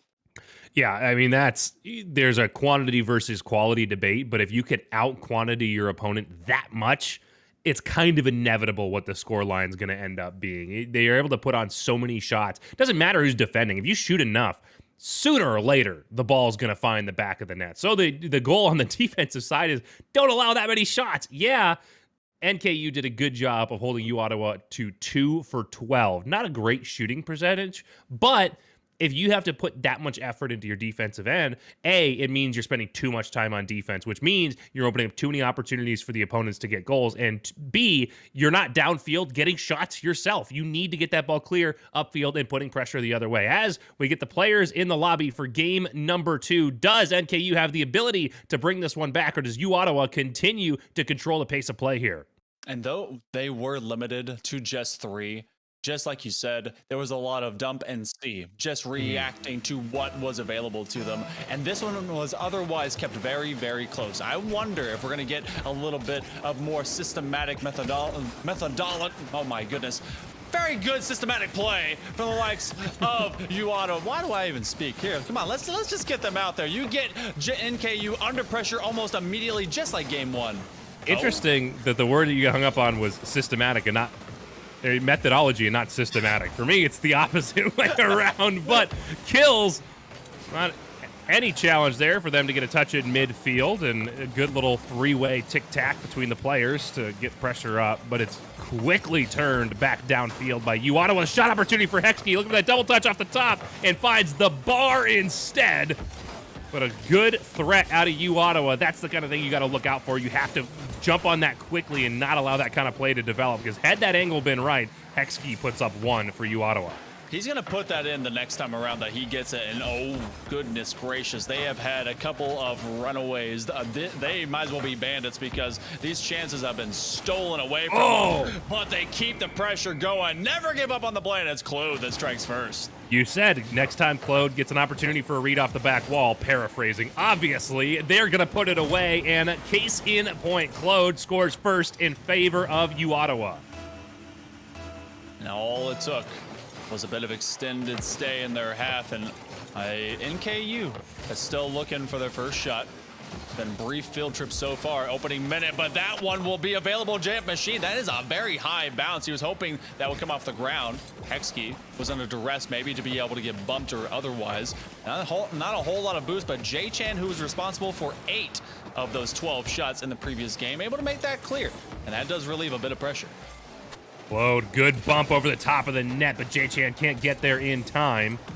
Now JF Machine 50. Hexkey trying to put another one on. That one's 50'd out to the wall. Claude collects, tries to center. Ingle's just a little bit too awkward. Now has an opportunity to put one down. Good touch to the mid, but Gradster is there. Oh. And we see this one come back out for Claude to give another attempt to pass one across. And you saw both J-Chan and Hexkey call each other off, realizing they were just a little bit too short to be able to make that high jump. And that was an option for NKU to be able to take advantage of that rotation, because they both pressed up just a little bit too far. That's how we have progressed into this rotation. But again, it is all of 1 goal of separation. Gradster gets a little bit of a bump. That's JF Machine that's waiting for the rotation around. J-Chan early challenge. Halftime coming up here, Lars, and this feels pretty similar to game number 1. Maybe top shelf opportunities open up a little bit more often for Ottawa, but still they haven't gotten a second one. Yeah, this is something that's been plaguing Ottawa here, is the shot accuracy. They get awesome opportunities. Gradster, speaking of which, will also find the boards as opposed to the net. But they get really, really good, clean opportunities on net, and then just have a nasty habit of throwing it wide of the shot. I understand and often advocate not shooting at the net, shooting at the back wall, because it draws the defense away. But Ottawa gets the defense away from the net. Big save out of Hexkey, and then shoots at the back wall anyways. You know, if we could make this into, what is it, knockout, just be able to get the bricks taken off the wall as one by one as you hit them. You know, that'd be great. Form your own goal. Make your own way. Pave your way to victory. But so far, the way to victory is just making sure that this ball stays moving. NKU consistently hunting down. They have 2 shots. They're 1 away from what they had in the previous game, where they've limited to 6, half of the output for Ottawa so far. But they've really kind of kept them from not having an elongated stay, at least for the lighter duration. The shot placement and kills. He's been able to get another one here. Oh, great play here. JF Machine takes this one off the wall, recognizes they have a player down low, and they get J-Chan backwards in an awkward position. That's something I started to see a lot actually casting South American RLCS, is players using these typical fancy shot opportunities, flip resets, ceiling shots, things like that, as opposed to using them as shots, using them as ways to pass and set up shots. And it's super effective. Love to see that coming out here. Passing is sometimes, and most oftentimes, way more valuable because that last one will be the shot that eventually goes in once you've eliminated all opposing factors and obstacles in your way. Whether that's through demos or amazing ricochets, one way or the other. JF Machine, he's gonna try and make a nice little back pass that does bait up an attacker. Claude playing for the reaction. He gets it. Can he get the second level? No. JF Machine over to Gradster. He's gonna try and get this immediate follow-up, and it's gonna be J-Chan looking for another clear. Kills has been the only one to get these goals. He plays it very slowly, but they do not bite too hard. Claude, gets a gift out of Gradster. Gradster, a little bit of panic, goes up too early on a shot that's not on target, just trying to get it away, and gives just a helping hand to Claude. Puts that one high, center, top shelf. Deadly, deadly goal here, and that could be danger in such a low-scoring game to find yourself down by even one with 33 to go, and U Ottawa threatening to put themselves on match point now on that big gift. Kills. Oh, also a bit of an awkward touch. Fortunately, JF Machine is there to clean it up, and now we see NKU scrambling defensively, trying to get into position. Kills off the wall, sends this one deep down towards U Ottawa's end of the field. Claude up, misses the touch, and so does J-Chan. Kills has an opportunity here to tie it up, and they will on the double touch. That was beautiful. Being able to make just watching this play out in front of you. J-Chan and Claude confused. They had to over-communicate, and he just waited for that prime opportunity to split the difference between them, said, all right, cool, let's do this, and just sunk his way in. We're suddenly tied. A much better outcome for the likes of NKU at this point, but there's still a few seconds left. That one could be lethal. Another chance. It goes to the third man top, shove it out. Kills has kept it away. It's still airborne, but no one will be able to follow up. We are in OT here in a hurry, tie it up twos. Game 2, overtime, a very even matchup between these two teams. Game 1 decided by 1 goal. Game 2 destined to be decided by 1 goal as well, as NKU finds themselves on offense for the first little volley here of overtime. J-Chan throws a lazy one towards that far corner, and plenty of time for NKU to collect. Now a good pass out. Claude has an opportunity, elects to back off. Gradster trying to put one on. Does get that centered shot opportunity. J-Chan clears away. Another shot on, and NECC picks up a savior medal in the process. Now J-Chan returning the other way. Bit of a feels flip will open up the door here for NKU. 3-on-1. Claude has to be up early and gets just enough for J-Chan to come back. Claude looking for the other option because J-Chan is putting up early, and that's gonna be a bump. Oh man, call him J-Chan, call him Jackie Chan. That was a high top kick and able to just put it up. He knew he was able to isolate him, and Gradster just unable to beat anything about that shot. It ended up being a 1-goal game. It ended up being dramatic in OT, and Lars, I mean, this is already on match point. For a player with as much, any of these players in this lobby, for players with the level of card control that these players have, to find yourself defensively in that position is absolutely scary for Gradster, because they have to commit to that save. Ball's on net. They know they have to go for that, and so does J-Chan. J-Chan knows exactly where that defender is going to be because they don't have a choice, and J-Chan's got more than enough control to be there as well, clear them out. Game 2 in overtime goes to U Ottawa, but these have been so close, so competitive. Honestly, despite the fact that we find ourselves on game point, this is still anyone's series. It's wild. It is, and only a couple different times. The first one was punished by a mistake. The second one ended up being an own goal, and NKU was able to give U Ottawa those 2-goal leads, or those 2 1-goal leads. And now, off of the kickoff, they commit 2, and NECC finally gets one in the back of the net, and 3 seconds in, that's Ottawa on top again. JF Machine cheats up. I like that strategy. I mean, in threes, you should always have someone sneaking up, but it just ends up behind them, and they jump a little bit belatedly, take themselves out of the play. It's an easy finish for U Ottawa. And for a matchup this close, this competitive, and with U Ottawa on match point, you can't afford to be giving away those kickoff goals. Too many times, NKU, they've shot themselves in the foot, and they start a little bit late and behind Ottawa. They give them the keys to the castle, and then they are calling themselves the Dirty Rascal. Gradster to the near side wall. It's going to have to be JF Machine looking for the next touch, but instead Kills went up. As we approach the first 30 seconds now, come and gone. You Ottawa, you know that they're going to try and put that same surplus of shooting material that they had before, and the follow-up crowds the box, but they haven't been able to lock it in yet. Beautiful opportunity for you, Ottawa, and there's Claude, just misses it wide, and a diving save from JF Machine. The defensive stand here on the side of NKU, absolutely incredible. Some high IQ plays as they're in just the right spot at just the right time to keep it clear. Hexkey with a great redirect on, and finally, pressure yields results. That is just, well, first off, that's using ball cam, and second off, that's knowing what your teammate's gonna do, because Claude finds Hexkey. Hexkey gives a nice little finesse touch, and what a wonderful turn of events so far is Ottawa. They were able to be very clever in their approach, both quick on the kickoff, but also finding each other in space. That's what you gotta do as a squad, and we're just beyond the opening minute with a 2-goal lead. This one, Hexkey has an opportunity to get another one to their name, but Gradster is able to get back in time. I thought maybe that was a free one, but it's just a little bit too slow to claim a 3-goal lead. Not even 90 seconds gone, and here's Claude up with a shot opportunity, doesn't touch it. I think they were maybe looking for the pinch. Claude gets a defensive or offensive squishy bump. I don't know what you would call that, but even still, this is still 2-0, which in its own right is a little bit incredible. U Ottawa has had some absolutely unbelievable opportunities, at least 5, 6, maybe even 7 of them, and yet they only have a 2-goal lead. Absolutely wild. J-Chan up for another opportunity. Claude looking to bet the bumps, looking to get them out of the way, and the defensive stand continues to stand tall. Yeah, you're not wrong about the fact that they've had some great opportunities. There was one right there, and just a shot placement a little bit more inward to the post, and this one would have been 3 at this point. And so hanging on by a thread are NKU. This feels like a breakaway moment that U Ottawa is trying to really present to themselves. But there's been a lot of saves, and NKU has been able to find what level has gone to the ground, at least as an available one to stop. Nice passing play by Hexkey. Instead, finds Claude. And it's going to be Jade Chan to the top shelf. That one doesn't go much of anywhere. Execution really has come about for Hexkey. He usually plays as that supporting cast around Claude and Jade Chan. He's playing as a leading man and leading role himself.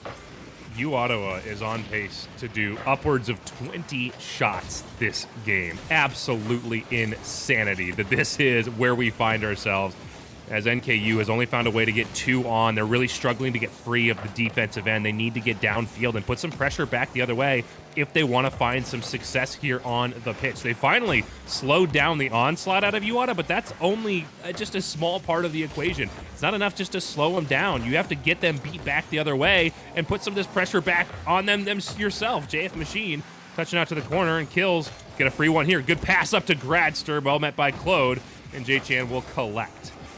JF Machine was in a great position. It's going to be Kills who has to stop a little bit of a tornado flick, and Claude, the C-Man. I'm just going to go with that for a little bit. JF Machine, gears are turning, wheels are spinning. That's a shot, maybe a pass, but instead, Grasser is cut off, and that has been something that U Ottawa has done very well. They have shifted to denying these open opportunities, these open possessions from NKU to develop at all.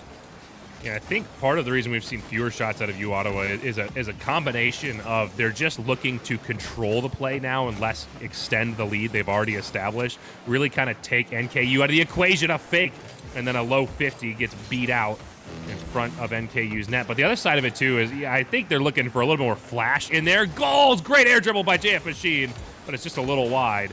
Looking for a little more flash in their goals. Higher fancy, lower probability shots. True. And I don't think Gradster believed that JF Machine was going to get a free air carry that entire time across all 3 defenders. Otherwise, that was a supreme and probably the only premium opportunity you're going to see for a long while from NKU. Looking for a clear. They're going top shelf. They're looking very confident.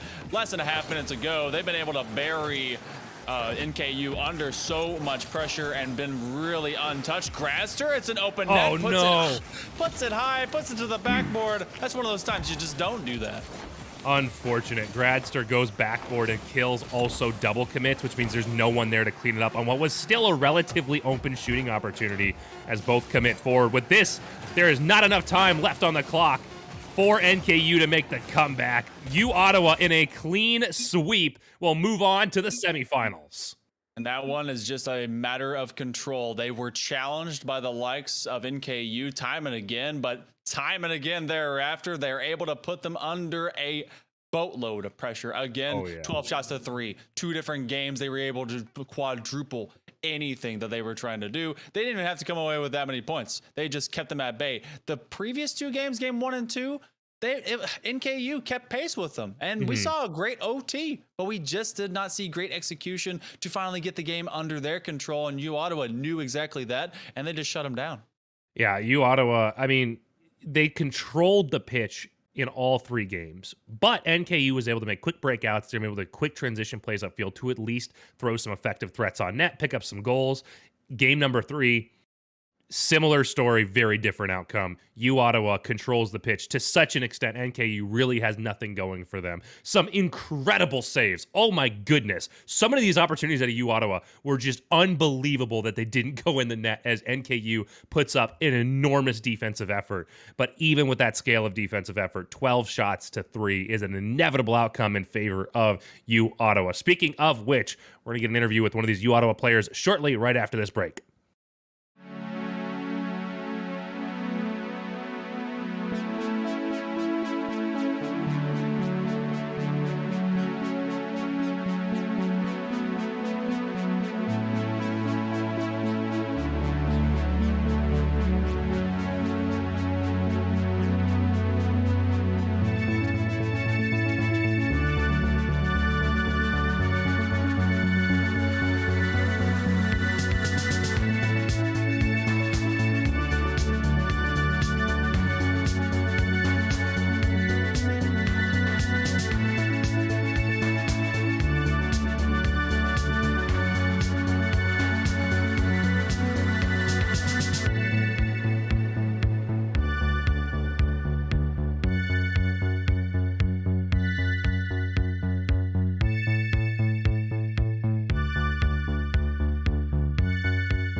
Welcome back, ladies and gentlemen, to NECC for some more Rocket League action. We've got the interview with you player from the winning team, J-Chan. J-Chan, thoughts, questions, concerns, comments, hopes, and or dreams?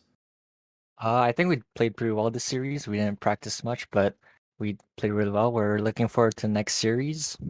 We have to practice on our team plays, and I know we lost against the next people we're playing against, but I hope we're gonna come back. Well, you guys did an excellent job controlling the ball up and down the pitch. I know games one and 2 were very close in outcome. Obviously, game 2 going overtime, game 1 decided by 1 point. But throughout all of that, it felt like you guys really controlled the pace of play, controlled the pressure up and down the field. Was that part of your game plan coming out, or did that just kind of develop in real time? Yeah, so we didn't really have time to warm up before. So the first 2 games we could say is kind of a warm up, and we kind of warmed up our team plays and our mechanics, and we were able to get the win. Well, you guys were doing great. I remember the last time I saw you guys, actually these 2 exact same teams play in the regular season, and you kind of started as the pop-off. Are you kind of the leading man? I like to be able to see that person that gets a little bit more stylish, applies that pressure early. Does your play style kind of rely on you starting off early and starting off well? Yeah, my play style is pretty aggressive, and I go more mechanic stuff, but my teammates are always there for the team plays, and they're always there to support, and that's the best thing to do in Rocket League. Oh yeah, it is, and I mean having a great supporting cast, and I mean Hexkey, he came out huge, and whenever game number 3 started, you guys were able to apply that pressure early. I mean, do you Is there anything that you want to over adjust, or maybe just really hone in on as you do look forward into this bracket, because you guys will be going against St. Clair. It's their green team, but is there anything that you really looking for beyond NKU had already maybe started preparing for? Yeah, I think we have to really improve on our team plays and passing. Something we have to look for our teammates, and yeah, that just goes with time. And I hope we could practice enough to be able to clutch the win for the next one. Well, I think that's a great point. It's so difficult to. I mean, you only get to play that pop off role if you have a good team behind you to set that up, and it seems like you guys do. You guys in that last game did an excellent job controlling the pitch up and down the field. We are going to take a break pretty soon here, but before we do that, I just want to give you an opportunity to say any more comments, thoughts, questions, comments, hopes, and or I messed it up. I messed my flow up. It's okay. You know what I'm trying to say. Any last shout outs at the end here? Shout out to everyone at UR supporting the team. Shout out to my teammates, and yeah, have a good one. All right. Well, that is going to do it for us here with this series. I believe we're going to take an extended break here. It's been a long night for a lot of us, and we got a lot more Rocket League coming up. So make sure you don't go everywhere. Hang around. We will be back soon enough with some more Rocket League action.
And the playoffs continue here at the NECC. My name is Grant CFO, and joining me tonight is none other than Foof to cover the action between University of Alabama Huntsville versus Northwood C.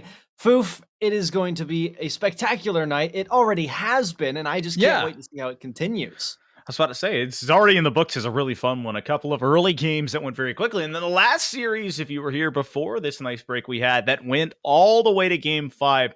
Always great to see those, especially in first rounds from teams that you might not expect it. But this one here, it is a tough test. You have UAH White sitting at 7-1, the number 2 seed here in this Challengers White division, going head to head against Northwood C, where they are standing at 4-4.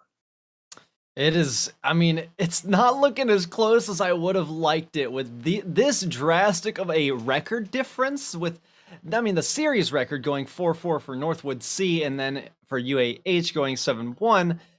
I mean, that doesn't sound too great. And you look at the games and it doesn't get much better. I mean, winning 10 more games across the course of the season is UAH. It just doesn't look too pretty for Northwood tonight. There's certainly the underdogs, but we know just based on Northwood A's results in the past in other leagues around the Rocket League collegiate scene that they've got a phenomenal program. So there's no doubt in my mind that they would be a likely competitor to take on UAH.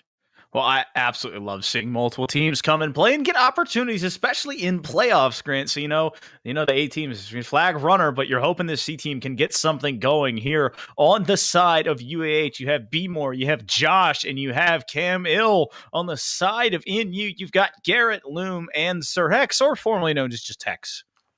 Well, it's good to know those name changes there, Foop. We love to see it, but we love to see Rocket League even more on beautiful, not Utopia. What am I saying? I don't even know the map name. We'll just skip that for now. It's Forbidden Temple. That's what I knew, but I will just not talk about it. 10 seconds in, and like I said, likely competitor, normal challenger in Northwood University. Their C team coming out to battle tonight. That flick not successful, though. They got the offensive pressure early. That's what you like to see. That's going to favor you for the long run. Well, they're fighting well here as another demo comes through. I like the play from Garrett. He's going off the backboard here. Hex playing well, but patiently on the outside of that box. This stack is still on. Lumen Company out midfield. No double commit means Garrett has an open net, but B-More waiting on that backboard to clear it. That one from Josh a little bit overzealous, so a clear turns into a miscommunication as they just hand possession back and forth, becoming a bit of a tennis match here as Loom returning it in kind. Garrett a shot on, B-More having to save it once again, so no changing of the guard, no changing of the score, but a lot of changing of possession. I mean, I would kind of disagree with you on change of possession because most of it's just been boomed into Northwood's half, and they've kept it on the other side for 60 seconds. That whole opening minute was all Northwood, and you see this transition game from UAH is not working out too well. It could do so here, but Loom just doesn't want to allow that one to go. It's like a tennis match, except, I mean, like what you're saying, but except the fact that it's the front man always hitting the ball back before it can get to the guy behind you. I mean, Sweet sports. Sure. The guy in the front's going absolutely mad, just denying everything from going on. It's been a lot of good midfield challenges, a lot of clean rotations on the side of Northwood that just allowed them to keep this touch. A little bit of a mistouch there from Garrett means it's 3-0. Josh collecting that free goal. It is 1-0 here for UAH. At some point, I thought this was inevitable that the third man was going to commit too hard on that one. Got beat, and then Josh came around the backside to wrap around and get this first goal in. I was talking about the transition game, the counterattacks, and something that was definitely necessary for UAH to get their hands on. And when they did, they made sure that it counted. They survived 2 minutes of Northwood pressure for the most part and went with just 5 seconds to get to the other side. Well, the ball in this blue corner once again. A demo comes through from Hex. It could open the door here, but Garrett is all the way back. The 50 open for B-More. The ball back on this orange half, but immediately cleared by Sir Hex. B-More on his side while you're trying to find it past one. He's going to go over Garrett. That could be a shot coming through from Josh. I love the touch! Burying it in the top right corner. That's 2-0 for UAH. Can you say it any better than buried? I mean, he buried him and then put like a ton truck on top of it. I don't know. It was so good and so well placed. You just can't. You can't. As a defender, you physically cannot defend something as quick and as pristine as that shot. It just doesn't happen in the game of Rocket League. And if you do, you might just be out of this world. You might be a god. I don't know. But we're now to the halfway point. Northwood has had so much pressure. Still nothing to show for it, though. And that is the main concern. They can have all this offensive pressure. They're not finding quality opportunities on net, which is much more easier said than done. Oh, boy. Connections, just a little extra touch, and it's 3 goals running away for UAH. Well, Loom trying to get a clear here. Gets a save, but that follow-up can't get away. And Josh, a little bit of a secure there just in case Camille could not slide it in that bottom left corner. But you've already said it. It is a 3-0 run here for UAH. The Chargers looking to run away with game number 1 in the series. I think it is absolutely something that they can do, is run away with this. They play the patient game. They suffer some attacks. They don't have to make many saves, but their defense is at least good enough to remain calm for extended periods of time and then flip them out onto that transition, get to the other side, and put in a quick goal. And that's really all you need, is to play that patient game, but it's so difficult to execute and even harder to counter when you're the one who set yourself up for failure in the meantime. Camille put it out, though, all the way back. It's a back pass for B-More. That's blocked by Loom. Taken down, sent out sidewall. Sir Hex has the possession now. Josh clearing way downfield. And Loom, we are playing Boomer Ball. Now we actually see that tennis match. No shot gonna find its way towards the opening. Well, that demo opens the field, but it opens the field for Josh as well. He's able to clear it all the way out, give his teammates time, and he's given a lot of space here. Hex ends up passing it to him, looking for Camille at mid. That's a beautiful shot. That's another one here, coming off of a 1-2 play. And I've been watching Camo this whole time, just waiting that out, seeing 2 in the corner, playing some really risky game, and knew that that pass was going to come their way.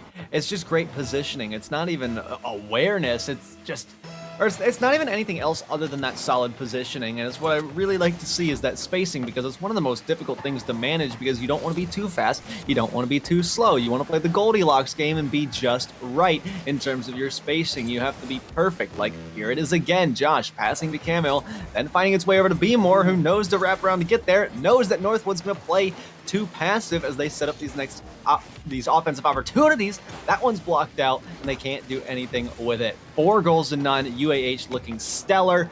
Might be looking to close in on a 5th. Well, you got to score every 10 seconds here if you are Northwood University. It's a big, tall task, and Josh trying to extend it, but he can't find the touch. The Octane, strangely, a little bit too flat there. Loom clearing it back to this blue side. You want to see something happen here for Northwood. Another save. Garrett putting it towards that back post, but it is just a hair too far to the right. Hex, once again, into the corner. They want to find some offense here, but Camille with another diving save to just push it away from his half.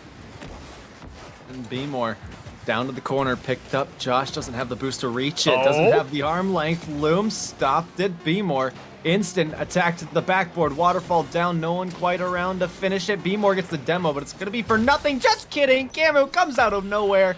Makes the shot after some quality patience. Well, that one is not going on the sheet as an assist, but that is certainly an assist in helping your teammate get to the open net. And a little bit of salt into that 4-goal lead that they had to extend it to 5 in game 1, Grant. That's a heck of a way to start not only a series, but a playoff series. They are the team sitting at the number 2 seed. They need to put a statement here and say, yes, this is our run. They need to make it, and that is a heck of a way to put a foot forward. It certainly is. I mean, going into it, you saw that. I mean, I really like to turn my attention towards that pressure, that opening minute that was all Northwood, and how it all changed on a dime. It did. I said one thing, Boof. All I asked for was a quality counter attack, and that's what was showed to us by University of Alabama Huntsville. It was so good, so quality. It's a very difficult thing to execute as well. I've tried to just be like, oh, just get the counter attacks, but you have to have a strategy. You have to have just a plan. Hit ball, 5-head. Exactly. I still don't even have a plan on how to get quality counter attacks. Yeah, look for your teammate, but is your teammate always going to trust you and be there? There are so many factors that can go into a quality counter attack, but UAH have whatever all of those are. They've ticked all the boxes, and they're moving into game 2 with a game under their belt. Well, I think it's really important that it starts in the back half. It depends on where the ball's set up. Maybe you can't get that big clear that we saw. A lot of them attempt. It goes to midfield and immediately got stopped. You might need to find a pass to a clear. Get some control before you look to clear it. So both of these teams, they've seen it. And UAH came out and put on a clinic of surviving the offense and finding those counterattacks and then creating more offense. They need to continue doing more of the same, whereas NU did a great job early off the opening kickoff. Have to find an answer and need to put one in the back of the net, to be frank.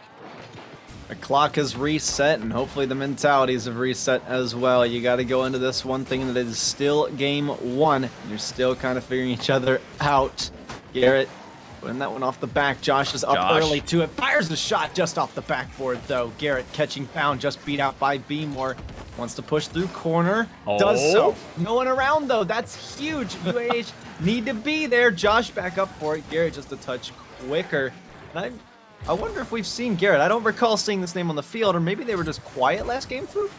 They were there. They have not. There's been no changes. Yeah. There was no changes. Just probably not a lot because they didn't have a lot, Grant. They took a lot of shots but could not get much of it. And defensemen, they were scrambling, just getting really good 50s in midfield or opening the door. Loom and company have all 3 orange cards in the corner. Camille looking for the pass to Josh. Josh can't find the angle to it, so he's trying to play the possession game, and now it turns into a 2-on-1 the other way. Hex denied that 50 by B-More. Garrett is up, but so is Camille, and I love that touch, the aggressiveness, the confidence to know, Grant, that not only has him beat, but he has the clear over top of that car. Oh, certainly. B-More, though, has a shot on net. Hello? Garrett would have missed that one. Thank goodness Loom was there, looming around. Puts one off the backboard. Just kidding, it's Cammy. Off the side. Josh clearing down the length of the field. Both players up on the defense, though. That's vulnerability. Garrett saving them out of that, but just can't get a soft enough touch. This is the problem now we're seeing from Northwood, is they got to control these touches a little bit more. Don't be so quick to blow the ball away. You got to keep it close to you so you can control and, like we're saying, get those counterattacks. Well, need to be careful here. We're seeing a double commit from both of the teams. Is Camille just trying to brute force it? Josh, nothing but smooth sailing. You can't get to it. B-More denied on the goal line by Loom. Somehow, someway, the Chargers cannot break through that defensive front. We are still tied here as 2 minutes have passed in game number 2. Loom setting on midfield as well. Sir Hex in pursuit. Josh wants to clear it out. Doesn't do so as well. Needed to use 2 players on that. Keep an eye on how many resources are being pushed forward, because once it gets scarce, once it comes down to that 3rd man, you might be looking at the edge of a goal. Garrett missing their clear. That's 1. Sir Hex making sure that doesn't fall through the floor. B-More up to the back wall and out center. Josh tapping it upwards. Camille decides that's too risky to go for. 4 players missing on that play. Josh needing to get this beat. Does so. Backboard needs to put it to center. Camille's there. Backboard. B-More's up for it. Needs a soft touch, and they get there. Top shelf placement.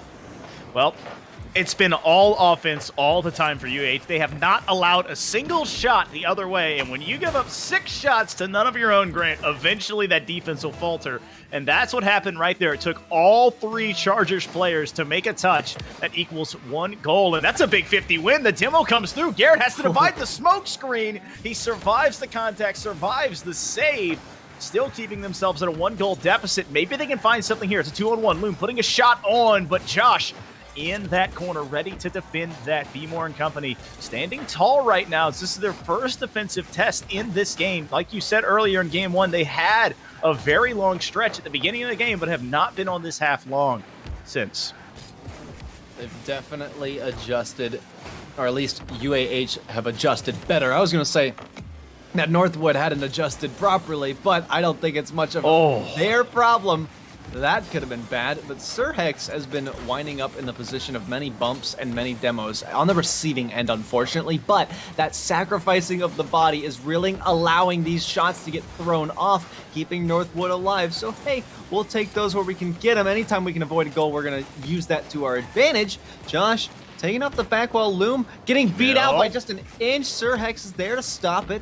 Brings it to the corner, back to safety, but it's instantly into the danger zone. Someone middle, there's Loom. Passing to nobody, has to pick it up themselves, doesn't get there with the 50. Josh continuing, Sir Hex with a miss, that could be crucial. Garrett knows that they can't afford to take this in front of the net, does so anyway, it's just up in the air. B-More, their 50, going backwards, not in their favor. Josh avoiding the demo and Camille pushing out. Northwood are throwing everything that they have to get this under control and find an equalizer. Right now, it's just been the pace of the game that has favored this UAH side. They are just a bit quicker with their challenges, just a hair faster, maybe, to getting in the air and finding the touches. Like that right there, Josh denying it. Now B-More racing into this corner, forcing Loom off. Camille can't get there. Somehow, no goal comes through, and that is one that NU is breathing a sigh of relief, but they need to create something now. Defense will win you championships, but not when you're down a goal. A good 50 there could kickstart something. The ball in the corner. It's up. It's 10 seconds. Garrett can't get there. Sir Heck can't get there. The ball setting down. Loom could have an opportunity here. Loom, you can't get it. Oh, Sir Heck's unable as well. Garrett 50'd into the ground. The Chargers take a 2-0 lead on the back of a very defensive 1-0 game. Pain is all I feel, Foof. Pain. Oh no! Right there. I know how that feels too, as well. Like you're like, oh my goodness, open net. This is their chance, and then you think about that, and you just totally brick the shot. It literally happened to me in a competitive match the other day. It doesn't feel good. Yeah, hate to live it. Yeah, you hate to live it. I've lived it, and now unfortunately Northwood has lived it. But like I said, at the beginning of game 2, you have to clear that mental desk space. You have to clear your mentality. You have to reset, just like the clock resets. It's a new game. It's kind of a new day. Yeah, there's strategies being applied against you. Well, actually, not really. I mean, that's what Northwood should be doing towards UAH. Typically, the losing team does that to the winning team that beats them. But I think UAH are just playing their own game, and Northwood haven't been able to figure out what puzzle pieces go where to complete their strategy. I'll be honest, at any time that you give up a scoreline of 7 shots to only 2, it is not a winning equation, Grant. You have to get out of your own backside. You have to find clears. You got to find ways to get past midfield. And it took, 5 minutes and 43 seconds for them to do that, and they had a pair of shots immediately. So they just need to find that way to break through this blockade, apparently, that the Chargers have set up. Oh, certainly. Let's see if they can do it, though. There it is! They broke through! Ask and you shall receive. Garrett on the other end finally finds a Northwood lead. Well, it's just the old cover 2 beater, Grant. You see 2 defenders, and you put it between both of them, and it just happens to go to the net. 6 seconds in, NU now on top for the first time in this series. I like to talk about just clearing towards the net, and you can see Northwood has kind of shifted to doing just that. It doesn't matter where they are, they're just trying to put shots on target, and that's, I mean, they're peppering the net. This is another thing we request and maybe ask and we receive here. It's towards the net. Camille barely gets there. Hello. This is Northwood building that pressure. Loom back up to the ceiling. Here's Sir Hex. Not quite in the middle. This is where UAH starts to succeed, is with that spacing. Here comes another. Josh is it's there. Josh on a free net crossbar down to tie it. Just a beautiful read there of realizing that, hey, both of my teammates may be aggressively popping. There is not a defender inside who can save it, and then knowing to put it off the top of that crossbar and bounce it back underneath to keep it away from the defenders, tying this game up at the 4:20 mark. 1 apiece in game number 3. And Josh back up to midfield to pass it to Camille. Does so. B-More gets there just in time. You see Sir Hex could have used a little bit more boost to get there. Loom up in the air to stop it. Not the most favorable touch. Garrett being ready for it. Needs to be ready for B-More as it's out to the corner. That's a dunk from Sir Hex. Wants to put this middle. It's just going to rainbow its side to the other. And Camille again. Past Loom. That's big for UAH. Air dribble opportunity. Takes to the ceiling. Has boost. Needs the dunk. It's off the backboard. Nobody there for Garrett? defense. And somebody needs to be there to capitalize for a goal. Well, it's just a strange series of events that leads to nothing. There was weird pandemonium on the offense, there was conundrums on the defense, and it's still 1-1. As Garrett tries to go off the sidewall here, ends up just stalling and letting the car rest on its hood for a minute. Hex off the backboard, setting himself up, but he can't get it past Josh. B-More now the other way onto this orange half. Garrett able to answer the call into the corner, but Camille going off the ceiling, trying to find a touch. Hex with the save to stop that one. Loom as well. I mean, you see this. This is officially the point where teams are trading blows and where we are seeing this flip-flopping of possession and nobody really taking advantage since that equalizing goal was put in. Everybody's just trying to be quick to this because they know how the pace has changed and how Speed is desperately key. they want to be back in control. Exactly, Foof. Sir Hex with a strong 50 out the right side. Garrett's already up for that. That's super important to just get off the ground before your opponent make sure that they know that they cannot jump for that unless they are confident that you are going to miss, but not often is that the case at the collegiate level. B-more! What have they just done to our poor boy on defense? Well, Hex mistouches there, can't find it, and Garrett caught in just the wrong place, going the wrong way. Feels backflip coming out in full force in 1 singular second above the midway point. UAH has now taken the lead as they look to march on through, sitting at match point. But it's not too far out of reach for Northwood C. There's still plenty of time, and we know that now they are capable of scoring goals and also getting demoed, apparently, as B-More would like to show us now. They are mortal. Yeah, I mean, that is very big facts. Loom is also capable of firing shots. That one was almost just own goal, or at least redirected into their own net. Josh stalls it. That's not good. Camille had to get to that one. Loom around the other side for third man. Backboard. This is what I'm talking about. People needing to be there. Be more just quicker on the defense. This is where Northwood's spacing hasn't been as favorable in the offensive zone. It's mostly been those solo plays that are really going to favor them when UAH is outclassing them with the passes. Well, still stuck here on this in U-half as Northwood is just hemmed in more and more by the Chargers. Camille a little bit slow to that one, means Loom has the clear, but Josh readies at third to once again put it back into the spin cycle, into the corner, out, back into the mid, back into the corner. Sir Hex trying to break this curse, but once again the ball sitting on this left-hand corner. Camille looking for B-More there, and the ball possibly going to switch sides, Grant. Nope, it's going back the other way. Josh up the ladder trying to find that one, but he puts it into the opposite corner this time. A little bit of a change of pace means a change of possible direction. Well, direction being changed to the side. Northwood, this is their next attempt at an air dribble. Goes for the flip reset. No 50, no sir. Camille and Josh go for that. B-More touches it up for themselves. Great self-pass. Garrett getting in the way of that. Camille out to Josh. That's a miss. Sir Hex racing to it. Could have been there sooner, and that's going to be a regret that they show if Josh is able to do something with this one. Stops at around one. One left to beat. Just has to throw some circles. B-More.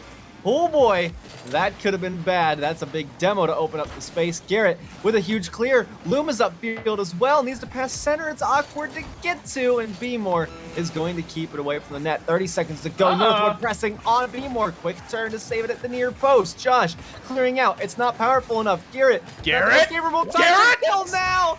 Over the top, and we are all tied up. No boost, no problem, no deficit. 2 goals apiece. Deuces wild when not only the game, but the season is on the line. He's able to just slowly, methodically, forcefully push that one into the near post and notch this game up at Deuces wild. Loom? Oh, but it could be Get out of the way! Loom! Oh my gosh, just like that, on the turn of a dime, we're all tied up. Loom says, get out of here, teammate. I need to put this in, and does so. Wow, how quickly things have changed here at the NECC. 2 goals in a matter of probably 20 seconds has split this game wide open. B-More and company now have to go all the way forward, and I believe he's there, but a big save from Garrett. He has been the star of this game for his team, but they need one more probably big defensive stop. There is 0 seconds on the clock. It's Loom with a big-time 50, puts it down. Northwood C takes one here, and they continue to survive. By the end of that game, we saw a definite momentum shift. Not just in Northwood clearly coming out on top in game number 3 to keep themselves alive, but we saw UAH start to make some very uncharacteristic mistakes from what we've seen from them in the first game and second game. Well, I think the biggest thing is there's the equal of shots coming from NU answering UH's challenge, and then they answered the shots and the challenges physically, Grant. They almost matched them toe for toe, and they had more shots this game, the 4-6 compared to the 9 of NU, and that is something you need to continue. You need to have pressure, have more consistent assaults, so that way you can break that defense down, get them out of boost, get them out of rotation, and it worked. The best thing I can say is get the teammate out the way. Just let Loom have the ball in kickoffs, apparently. I guess so, although maybe let Garrett have some of the ball as well. Like, goodness gracious, what a game that was. It was such a joy to watch, and how Northwood was just able to do their own thing that threw off UAH. I don't know exactly what that is because I'm not in their heads. I can only theorize, but whatever they did do, if anything, whatever it was, you better remember it as you move forward and march on into game 4 with now a game victory under your belt. This is where you're going to figure out a lot about what a team does. You have one that's up 2 games already, and they need to pick off a couple more, but Northwood still chilling down, needs to turn things around, and they're not going to be able to because Josh has other plans. You score kickoff goals in 7 seconds? Son, we'll do it in 2, says Josh. He doesn't even need to get head out of the way from his teammate, as that one just finds its way on the very bottom left of that lower left-hand corner to give UAH, the Chargers, a 1-goal lead here in game number 4. Well, Loom coming out from the sidewall. Almost got past B Moore. Camille blocked as Josh sets up, I guess, a Northwood attacker. Not what they're looking for. Just once that clear, this is Northwood spacing better. That was close. Josh, midfield, picked up again by Northwood. This is where we are seeing shades of game 1. Northwood throwing everything that they have. It's all about the spacing, though. Don't overcommit things that you cannot commit the resources for. Sir Hex with a 50. Garrett coming around. That's dangerous to be in the same spot. It's a solid 50, and that's a transition, just like what I was saying. Be careful how much you push forward. Camille looking to push more towards the net. Be more keeping on that pressure. Demo trade in the midfield. Josh has a shot and is just off target. Oh, there's a brick wall apparently on this left side of the blue half. I mean, B-More just built that Octane down and made 2 huge 50s to stall that offense out and create one of his own. That's a shot technically, but Josh, who has the goal, now has a save in the books here in game number 4. Now he's got a pass looking for Camille. Camille with the finish off the crossbar. 1, 2, 3. It's as easy as that. Yo, that 50 was a little unlucky, but the fact it winds up in the hands of the 50-er anyway, and then Camille comes out of nowhere, what a passing play. If that doesn't put a statement on who UAH are, then I don't know what does. 2 goals to none. It's looking real nice for University of Alabama of Huntsville. Well, the Chargers had a big opportunity right there and did not let it slip. Championship caliber teams do exactly that. When there is a goal to be scored, they will find it. Josh and company have done that throughout the season. That's why they're sitting at 7-1 and currently leading this series, a pair of games to only the singular one of Northwood University, but Northwood still hanging around. Need to find one here to cut into this lead and show some lines of life as a Rule 1 breaks out from Hex. Maybe that's what they needed. It broke! They broke it! No. Why? It's pain. Just, yes, it's pain. I cannot believe what I've just seen. I can't believe you've done this. This is just... Okay, 3 minutes to go. We'll roll with it. I don't know who, so there's no blame that can be placed unless I watch the tape over. Not even gonna bother. Chat will probably save us eventually. But what we can look at for now, the pressure building from Northwood as they flip out this transition, and Josh misses that touch. Back wall. No one there. This kind of bothers me that Northwood takes so long to get there, but a backflip is going to give up a free open net. I hope this was karma to whoever broke it. Well, it opened the door there, Loom putting it off the backboard, and Camille, the lone player back on UAH's backboard and back line, can't find that touch in a 2v1. It means it's now a 2-1 scoreline, just above the midway point in game 4. Josh flipping one out midfield, caught by Sir Hex, but that pinch remains uncontested. Not the setup Loom was looking for, but certainly the one that B-More was hoping for. Camille got dunked. Garrett with another touch. Josh waiting down and catches. Has so much control. This is what I was talking about a little earlier as well. How Northwood needs to control their touches and how well UAH do it. B-More is going to be there for the connection on the backside. So much control leads here. It's as easy as 1, 2, 3 touches off the backboard, and B-More with that soft finish on the spoiler, trying to play spoiler to Northwood University C as they get back up by a pair of goals. Well, I mean, it's some insurance, and it's looking and feeling pretty good when you are on match point and you just need one more game to close out the series. So UAH take this, although they are not going to take that save too lightly. Sir Hex kicks one over the top. They just turn away from it. That's going to forfeit possession away for UAH. That was something they needed to continue. Boost or not, you could have faked something out. B-More might be looking to capitalize with the rest of the Alabama squad chasing after behind them. Camille running out of boost, leaving it for Josh. Goes underneath. Garrett, the last line of defense is Camille firing a shot. It got over Soft one. They were touch. not expecting it to be so weak, but it is probably going to close out the series anyway. Well, Josh setting Camille up, and Camille returning in kind. No, friend, you take this. You did all the hard work. And the goal coming through. It's now a 3-goal mountain set in front of Northwood University C. They have to find a way, and UAH, the Chargers, are just 90 seconds away from a very impressive quarterfinals victory here. It's up to Josh and company just to close this one out. Let's see if they can hold on. It seems pretty likely that they will, especially B-More. with how good they've looked. B-More was so close to picking up on that one. Camille out, and now 69 seconds remaining. Josh back out to midfield. Camille finding Josh upfield with a shot just shy of putting that one on target. If the nail wasn't in the coffin already, that certainly would have secured it. Maybe just put a couple extra, because I think this one is sealed, and their fate is sealed as to moving on into the next round of playoffs. Because 50 seconds just doesn't seem like enough for Northwood with how much they've been suffering the offensive pressure. Well, that double commit has been something that's been semi-characteristic of the Chargers, but, you know, they're up a ton. They just need to keep the ball on that half, and I'm very much okay with it. That save from Camille is huge. It keeps Garrett and company just sitting further and further back, and NU, I don't think they're content with this scoreline, but they are beginning to play like they are. They're sitting further and further back on their half. Josh, the soft touch, tried to bait Garrett. B-More denied at the point of attack by Loom.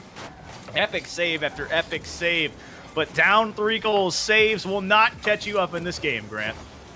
They certainly will not. This is going to be how it's all closed out.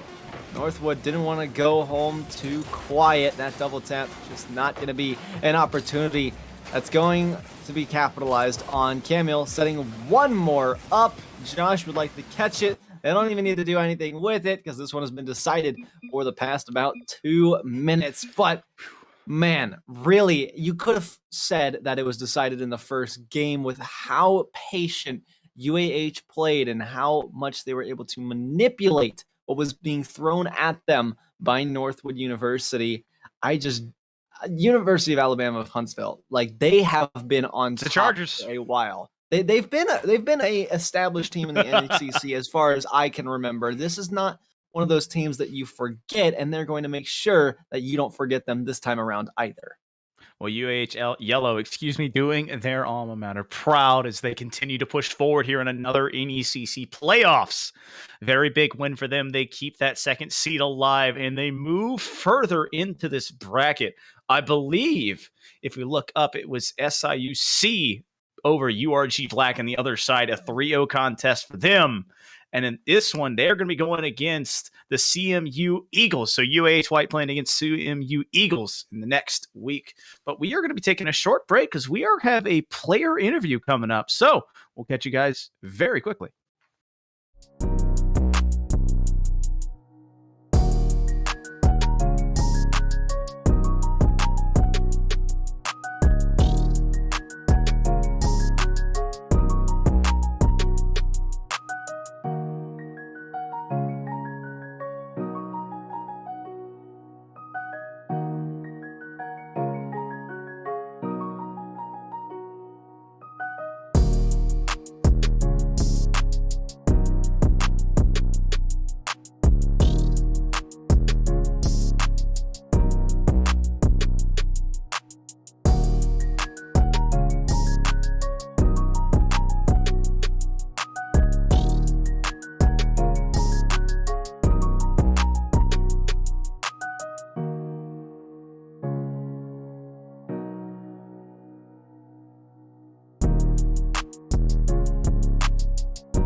Hey, welcome back, everybody. We told you it would be soon that we would have a player interview. Really short. This time, I mean, it's me and Foof again. I mean, why would that change? But I can tell you what did change, and that is the fact that we have University of Alabama in Huntsville player Beemore joining us for this one. Good sir, how are you feeling after what you just accomplished and what you put out on the field tonight?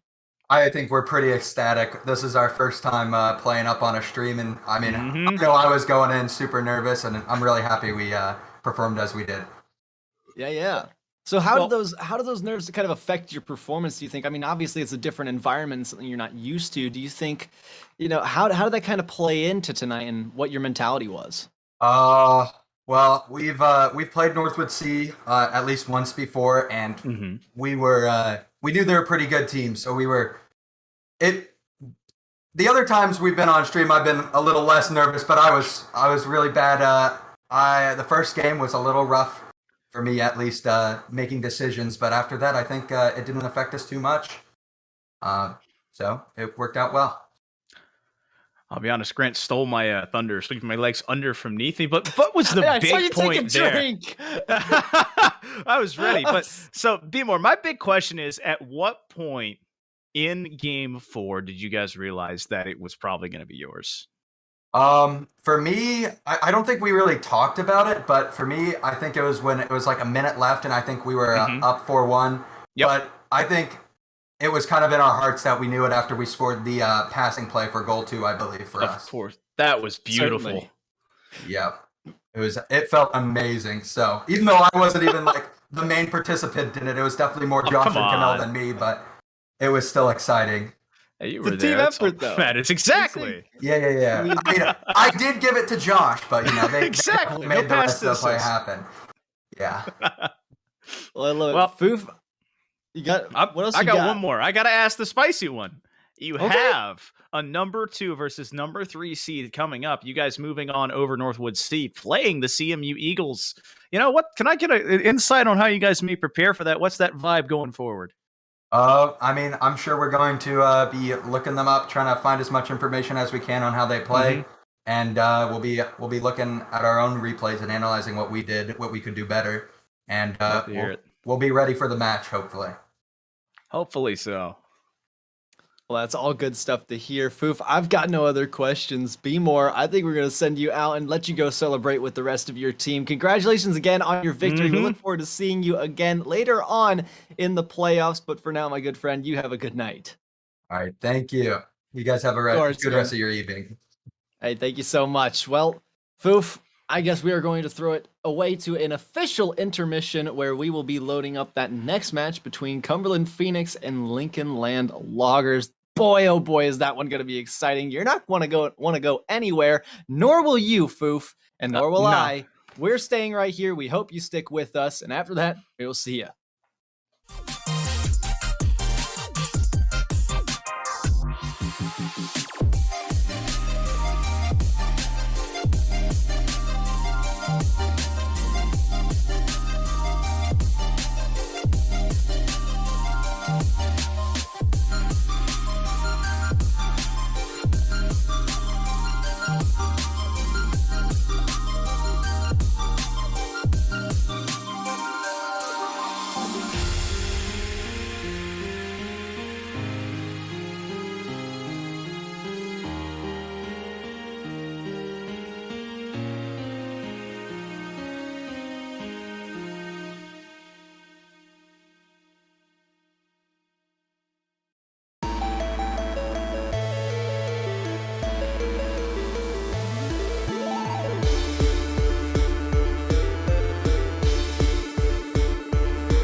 And welcome back, everybody, to the NECC. Like we said before, quick break. Not only that, but guess what's back? Playoffs, baby! My name is Grant CFO, if you aren't familiar before, and this is my lovely co-caster, Foof. And Foof, oh boy, let me tell you a little story about somebody by the name of Loggers Poggers, baby! It is Lincoln Land Community College going up against Cumberland Phoenix.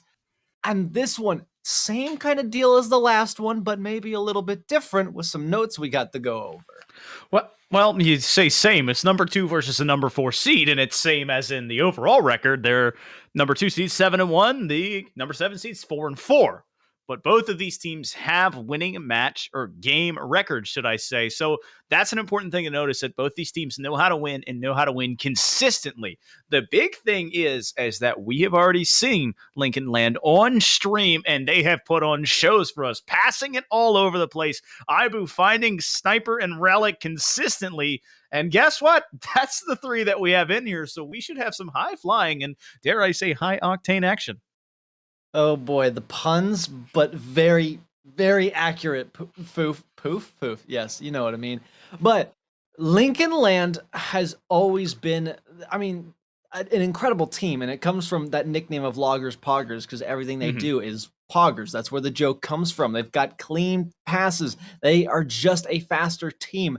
They, I believe, came in second place the recent NECC Hometown Series, which was a live event. So they know a thing or two about nerves. They knew a thing or two about experience. They've got a lot of that bringing with them into playoffs, and I don't think anyone's going to stop them. This could be a clean 3-0 sweep for all we know, especially after Ibu dominates this kickoff right off the bat. Cumberland answering right back, though. Well, Cumberland bringing in Big Cat, Chris Comet, and Dominator.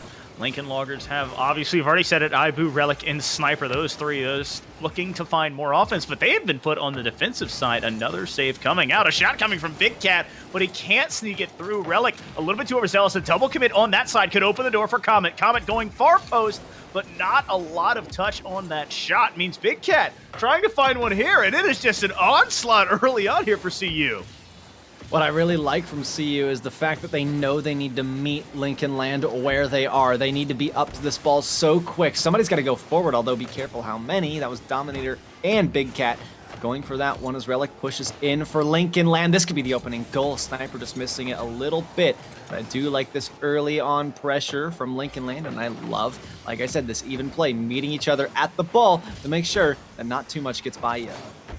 Well, that's a little boost steal there coming out from Relic, and now he's trying to use it off of this sidewall, pushing it midfield, but just a bit too far for Sniper to reach. The ball rocketing off that corner. Sniper having to dive into the side. Relic with that demo trying to open up some sort of clearing lane, but that's back in the middle. Relic can't get there. That's a shot on from Big Cat, and it's 1-0 here for Cumberland. This is a punishable mistake for sure. When you send somebody up, they whiff, and there's nobody in the net. That is certain to happen. Those touches need to be met, and especially as we keep ramping up the pace and ramping up the skill level in tonight's playoff action, this is what we're going to see, is that any mistake being made is probably going to be punished, and we're glad to see that Cumberland has what it takes to take on Lincoln Land, although we talked about that early on pressure, and typically the team that gets that pressure, if they can settle into it, they're probably going to prevail in the series, as that's a soft touch pass. Can't get it behind. 2 defenders taken out of net, and just nothing to show for it. Lincoln Land, everybody retreating. Well, everyone retreating, but it was just really a miscommunication there on the offensive push coming out from CU as 2 players are there, but no one really took it. Dominator putting it into the corner, but does not have a lot of beans to follow. Relic and Ibu here on that backside. That bounces dangerously. Relic comes crashing down, but can't find the shot on.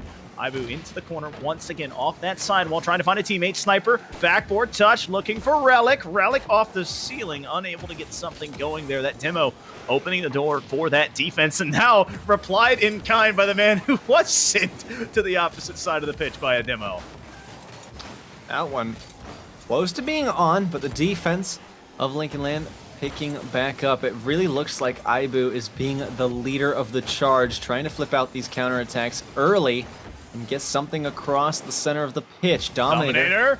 Oh boy, making sure that doesn't happen. Relic sends one out as well. The 50-50 going up the ceiling. Ibu's quicker off the backboard. Dominator could be there again. Relic didn't quite trust that they were going to miss that, because why would you? You expect that level of consistency, and sometimes it's so difficult to read. Lincoln Land still trailing by 1. Ibu up on the wall, forces out a touch, puts it midfield. Comet there to send it back. Relic catching. Corner, over Big Cat, over Comet as well. Ibu needing to put it middle, finds Sniper, puts a shot up, it's going to be off target. Dominator sent backwards, and no boost to commit for the Loggers. Relic and company still just rotating around midfield, trying to find a touch here. Sniper, the road was cleared from him, but he could not find the touch. Comet coming back down and pushing it off the sidewall here, but the Loggers are still knocking around this orange net, trying to find their first goal of the series. A minute and a half left, just about 90 seconds here. Loggers trying to find a goal and overcome this 1-goal deficit. Let's see if they can overcome it. Challenges seemingly more difficult, although one towards net blocked by Big Cat is going to be capitalized on if Relic can get there. Backboard looming around. Comet is quicker. Ibu diving in, leaving one back. It's one lone sniper. Comet needing some assistance from Dominator. Takes it the slow route. 50 unsuccessful. Everybody piled up for the defense of Lincoln Land Community College. No one sent across. Still needing 1 goal to at least force overtime. Needing to tie up this game if Lincoln Land want to take off that first pick. Ibu in the back. Can't get past Big Cat. It's still on their side. Relic up to this early. That's dangerous. 2 players committing. This is exposed territory for Lincoln Land, and it could be right now that they crumble. That's a soft shot, though. It's not going to go in. Well, the opportunity arose once again, and they put a shot on, technically, Grant, that made them stay at home. That's another missed touch there. Dominator going near post, but he can't get it. It could be erased the other way. Relic with nothing but green grass. That's going to go off the post. Relic, he's able to catch back up with it. Calamity almost, but it's a goal, making it 1-1 here. Look at that turn from Relic as well. Knew that there was going to be a pass incoming and needed to wrap out quicker to even have that angle on the net. And yeah, granted, it wasn't the best angle, but in the end, they made up for it. They were able to capitalize off of their own mistake where it wasn't on target. That was huge. Difficult thing to read. Sniper Relic put in the second. Relic turn it around. Lincoln Land are up 1 goal in game 1. Sniper sets it up huge off the backboard. Ibu with a demo to clear the path, and it just goes off of the post, rolling around in that net and sleeps through. That's 2 goals in the span of about 6 seconds. Loggers on top by 1. Loggers just need to hold on, firing another shot though. Ibu to midfield. This could close it out. Make sure you seal it, but it hits the floor. That's another way to seal the deal. But Lincoln Land, in less than 30 seconds, turned that entire game result around in their favor. You know, I guess it's old persistence. Keep hitting your head against the brick wall, and it eventually comes down. The doors swung open, and the floodgates released. The just torrent that is known as Relic shooting, apparently, was held 0-2 at the beginning, and then scores a pair of goals to put his team not only back in the game, but then over the top and secure this win. Goodness, I just love such an incredible performance. It really was a wild game. What was it, 7 saves for Lincoln Land? They spent so much time on defense, and 4 from Relic. They got crafty, they got creative, and Relic really being on top, not just in the defense category, but goals as well. and shots, really being that star player. And I talked about Ibu kind of being the leader, but I mean that more in the sense of a leader of the charge, getting that pack out into midfield, out into unexplored zones where they haven't been before. And being able to get those shots on is super important, but it all ends up in the hands of Relic, Sniper, and Ibu, making sure that they can flip things around and get those assists. Well, I don't know about Relic equating to a Jordan Game 7, but that was a heck of a Game 1 here for the Loggers player. A great way to not only open up a series, but a playoff berth for this team. They are the number 2 seed. They are the team to beat right now, and so it is up to them to continue that moniker. They looked a little bit slow in the beginning, but you know what? Eventually, time will tell, and that literally was huge. As Dominator tries to put one early. This was the way that CU got out, but they now give up an opportunity. Sniper just playing patiently here off of Big Cat's touch. And was really hoping that Big Cat was messed up by that demo, or at least the attempt from it. Unfortunately, not the case. Comet setting one over and streaking away like a Comet. Big Cat can't get their hands on it. Dominator, plenty of space to work with. Sniper, not the most favorable touch. This is work undone. The Lincoln Land defense. Big Cat not able to reach that. That's an offense pushing in from Ibu. Looking for the demo. Got the bump. Stalled one. Sniper. Backboard. Relic. Not there quick enough. Has to back off his third man. That's a strong touch. No boost to work with. But at least it stays in that offensive zone. Just don't be like the last series where when you put on those shots, you give up pressure and counterattacks come in an instant. Well, you want to find some way to control the ball, and right now, both these teams are just kind of prodding around. Relic putting a cracked shot on, trying to ride that man who was so hot in Game 1. Dominator on that sidewall, but beat by Sniper. Sniper has Ibu midfield. Comet can't get to it. It's still there. Big Cat has to stand that test at his near post and keeps it deadlocked at 0. But Wow. Relic again, don't give that man sidewall because it's a goal. I was not expecting something like this to go, and that's such a difficult shot to get power on, and usually you just try to at least get it towards the midfield or towards the net, but Relic puts enough power on it to get over everybody and into a goal. That's really impressive to do. It's certainly not something I would be able to pull off. Maybe if it was me, a little bit of luck would pull it off, but that was just incredible. I was expecting it to go much more down, but Relic took their time and made sure that Lincoln Land would have a goal to take their first early lead of the series. And now, if they can hold on to this, then we could see a second game taken. It's okay right now. Floating midfield, just dangerously swimming around the CU side. You see Relic, the bump coming through. That was huge because it looked like CU might have an offensive opportunity, but that bump on the Comet slows it down. A very big pinch to the back way. Dominator in a 1v2, a dangerous spot to be and very unenviable, but it does a beautiful job of controlling up that way, but the assault will not end. The clears now going back and forth, back and forth. Both teams trading not only shots, but just possessions, just looking for any and all opportunity to put some offense on. And I think this is a bit of a problem for CU being down and trying that kind of strategy that you're detailing, Foof, when you're just banging the ball Dump and back chase. aimlessly. I mean, no, you can't do that. You have to take your time on this. And even in that moment where Comet and Dominator were upfield and passing options, Big Cat was like, nah, I'm going to bang this the opposite side of my teammates. And it's just Lincoln Land possession, and you give them an additional chance to work out their strategy and exploit your defense and everything that you have. Relic catching a bump to make sure there's no passing option. Ibu's like, yep, Ibu. walk in the park for me. 2 goals for Lincoln Land. Wait, that's not on the script. Relic didn't score. Wait a minute. There's other players on that team? Yep, the Loggers find a way to do it here off of the back of Ibu's Octane, just carrying it, like you said, very nonchalantly into the net. No other players on the team. Foof toxic? Question mark? Have you not heard of Lincoln Land Community College, Mr. Foof, Sniper, and Relic? I mean, yeah, they're great. Sniper holds down the fortress. Ibu, that leader of the pack. Relic, normally the scorer, but Ibu being that leader sets themselves up for success and is able to get their hands on the ball when they need to. But Comet wants to change things for Cumberland right now.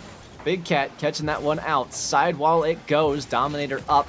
Difficult read. Sniper playing that patient game. Lincoln Land just making sure to stay grounded and not go for takeoff unless absolutely necessary. And that patience is going to pay off eventually as the defense looks to crumble for Cumberland in a second here. Relic off the corner. Dominator over the top though.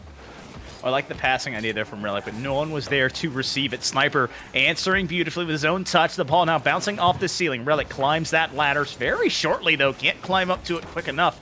So the ball just going back towards the Loggers half. Ibu trying to push it down. Sniper trying to answer in kind, but they run into each other. There's nothing friendly about that fire. And Comet looking for that near post play. Sniper coming from east to west to stop that one.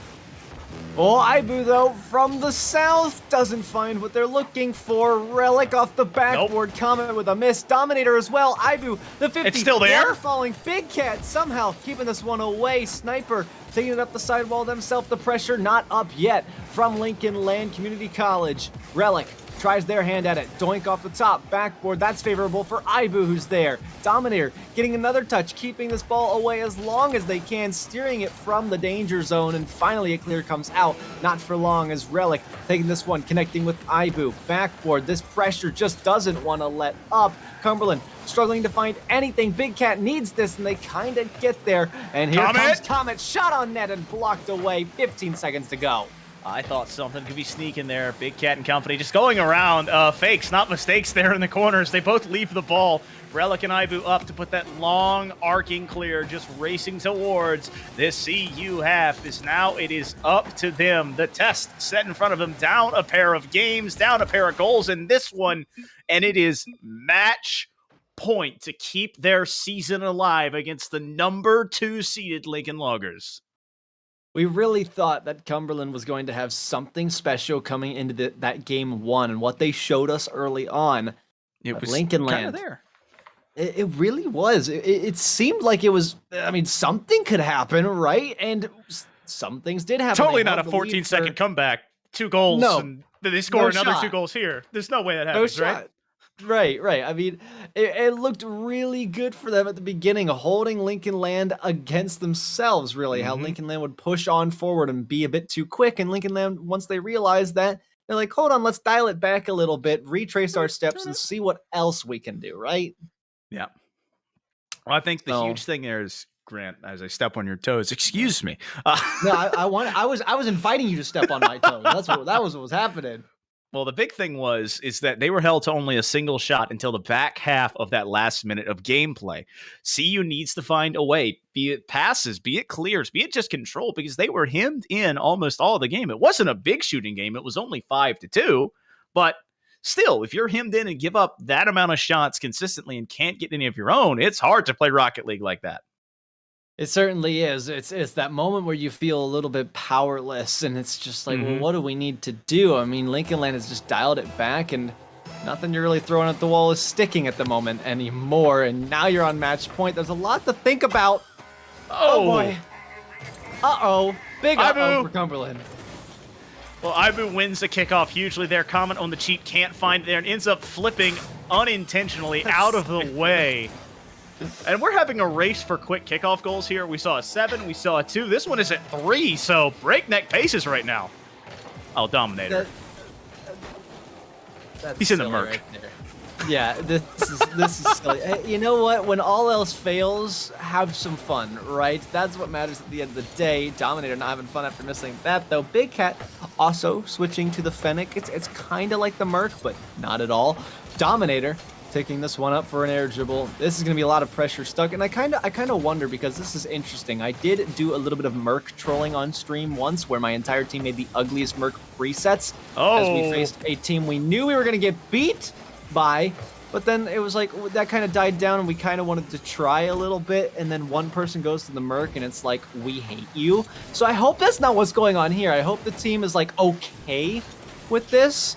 You know, maybe the Fortnite bus comes out. I don't know. I'll be real. This is what it is for me, Grant. I'll switch to the Merc or the Roadhog, but I'm not having the best time, because when your hitbox is a literal box, it's pretty easy to hit the ball. And so right now, CU has to try and throw anything that they can to create some offense and create some clears. But Sniper and LLC just continue to slowly press and constrict. I mean, they have just hemmed in this team the entire way. A double commit coming through. A little bit of flash, then substance behind it. Ibu off the dish from Relic. They just don't need much anymore. It seems like Cumberland has been totally demoralized from that. That double commit, I mean, one person just being the fake out flare and then the real missile comes through from Aibu. At this point, what do? I mean, yeah, have fun, but you're just gonna get smacked in the face when you kind of like stop trying. I don't know what the situation is here, and I'm not here to critique it either, because I mean, I would do it too. I don't blame him at all. Merc is fun and funny and fun, right? So 2 goals to none though. I just don't know that Cumberland are in a state of mind right now. This comeback is possible. Well, I can't say anything on it or how people play it. It's just trying to answer the call that has been LLC, and they are putting on more and more of a clinic. More shots come on, and a familiar face doing a familiar result. Aibu setting up Relic, and Relic just kind of softly securing that one in the bottom of the net. Well, that's just how it is. We're only 2 minutes into it, and I'm a little worried for our boys at Cumberland right now. Aibu taking this one around the defensive end. Dominator wants to put something on. He's not able to get a quality pass. Comet stopping. Big Cat in the retreat allows Relic to go for this ball. Sent out. Aibu collecting. Big Cat sending. Dominator unable to ship it further. Comet down, blocked by Relic to the ground. Aibu to the skies. Leaves not falling today. Relic midfield. And this is one of those tennis matches again. It is, I mean, boom and chase is what this has kind of become for both sides. Pause there. There was a little pause. And Armistice just broken out in the middle of the pitch. We're like, no, we're not going to hit it. You don't have to hit it either. As we crest this midway point, it still stands as a 3-goal lead here for the Loggers. And Comet has no boost. Relic called his bluff and dared him. Come on, shoot it with the 0 boost that you have. I dare you. A Sniper trying to answer here from Aibu, but ends up just a little bit too overzealous in stopping it. Relic, the last man home, making a very good 50. Opening up the doors here for the Loggers to get back into this defensive half. Relic taking this one down off an air dribble carry. Big Cat wants to air dribble, unable to. Sniper, big powerful shot that finds its way in off the crossbar. Well, we talked about some crossbar abuse last game, and it has not caught in a break after Sniper just banging this one off of it. Well then, Sniper sniping, just as they do, as the namesake might suggest. Oh my gosh. How did I know that was coming specifically from you, Foo? Goodness gracious. I love that we can be children for a millisecond in here, and it's great. Not saying doors for children. What is happening right now? Elaborate. No boost, no problem. That's what's happening. Aibu was trying to win one there in front of Dominator. Dominator and company just been hemmed in, and I've said it a ton of times. They've been stitched in, they've been held in, they've been buried, they've been just run amok, run astray if you're a fan of a personal sports fanatic. But the ball is up in the air. Sniper going up for it once again as Comet tries to control it. It's on top of that Octane, but he does not have the boost to follow. It's a one-on-one, but this is a low boost Octane, so not a lot coming from it. Dominator can't find the touch. Big Cat, who had that big game one, can't get there as well. I'm so confused. This match has just become strange, and it's devolved.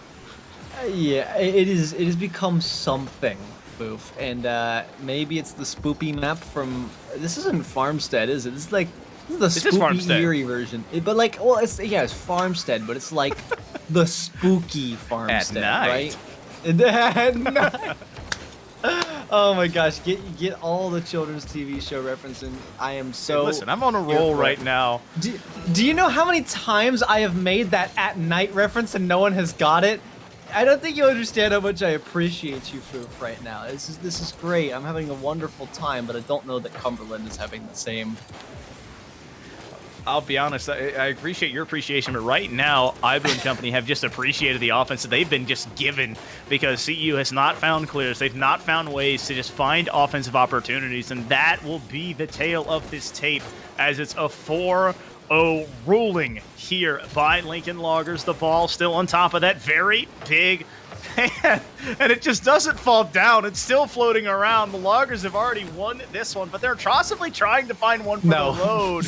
As the ball bounces around, this game continues to just be creative. LLC having fun is the way that they do it. They have it in sweet fashion with a very commanding 4-0 victory to finish it. My brain hurts from that last game. Just Prue. don't think.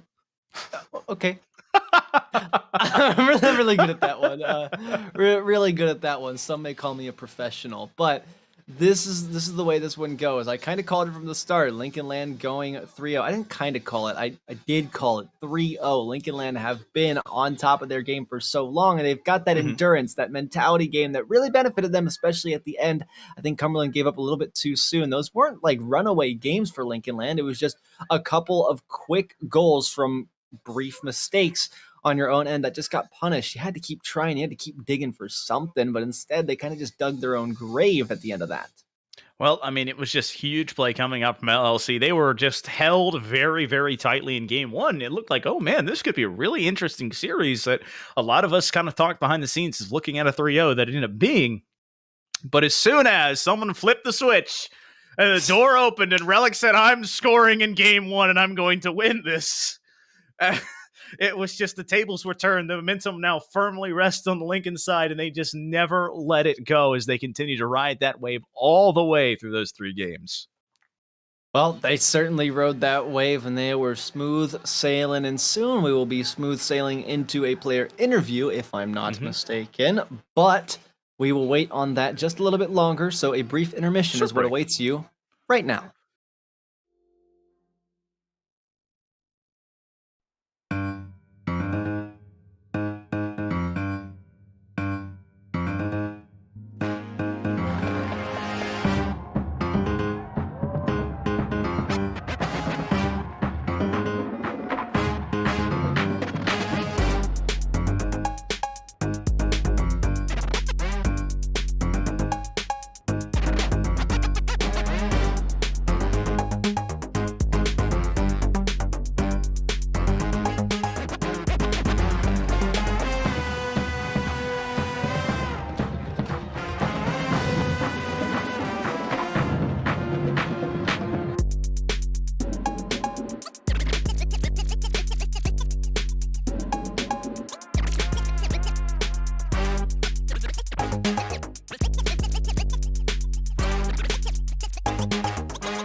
Well, welcome back, everybody, to the NECC. It's time for your post-match player interview, and I guess I should be saying players interview, because, Foof, we've got the entire squad, the entire homies, the boys Everybody. are all here from Lincoln Land Community College. We got Ibu, Sniper, and Relic here. Boys, how are you feeling? Yes, you can all talk at once. Fantastic. Great. Pretty good. Can't complain. Good to hear. That's good to hear. Well, listen, we knew that you guys were a phenomenal team coming into this one. Your success at the hometown series, your success throughout the season, being the number 2 seed, and did that change any of your mentality going into this, or did you kind of go into it being like, there's still a game to play? What was the kind of overall consensus as you guys pushed into this first playoff match? Well, Tyler looked at us and said, "Hey, if we don't win, our season's over." So we're definitely taking this seriously. That's a way to do it. Good. Yeah. He was kind of getting us ready for this. No, we were definitely getting ready for this seriously. I was constantly thinking about us having the chance to fold and possibly throwing this series away, but I was pretty happy with our performance. That's good to hear. Playoffs in any game, seeds don't really mean much. Everybody's still sitting there fighting for the same thing. Mm-hmm. Anything can happen. Just got to make it to the dance, right? And then anything can happen when you're there. Looking forward to it. I gotta jump the line here, Grant. I know we're supposed to hold off on this one for a while. Relic. Oh yeah. At what point did you just figure out in game 1, that's just my game, I'm gonna win this?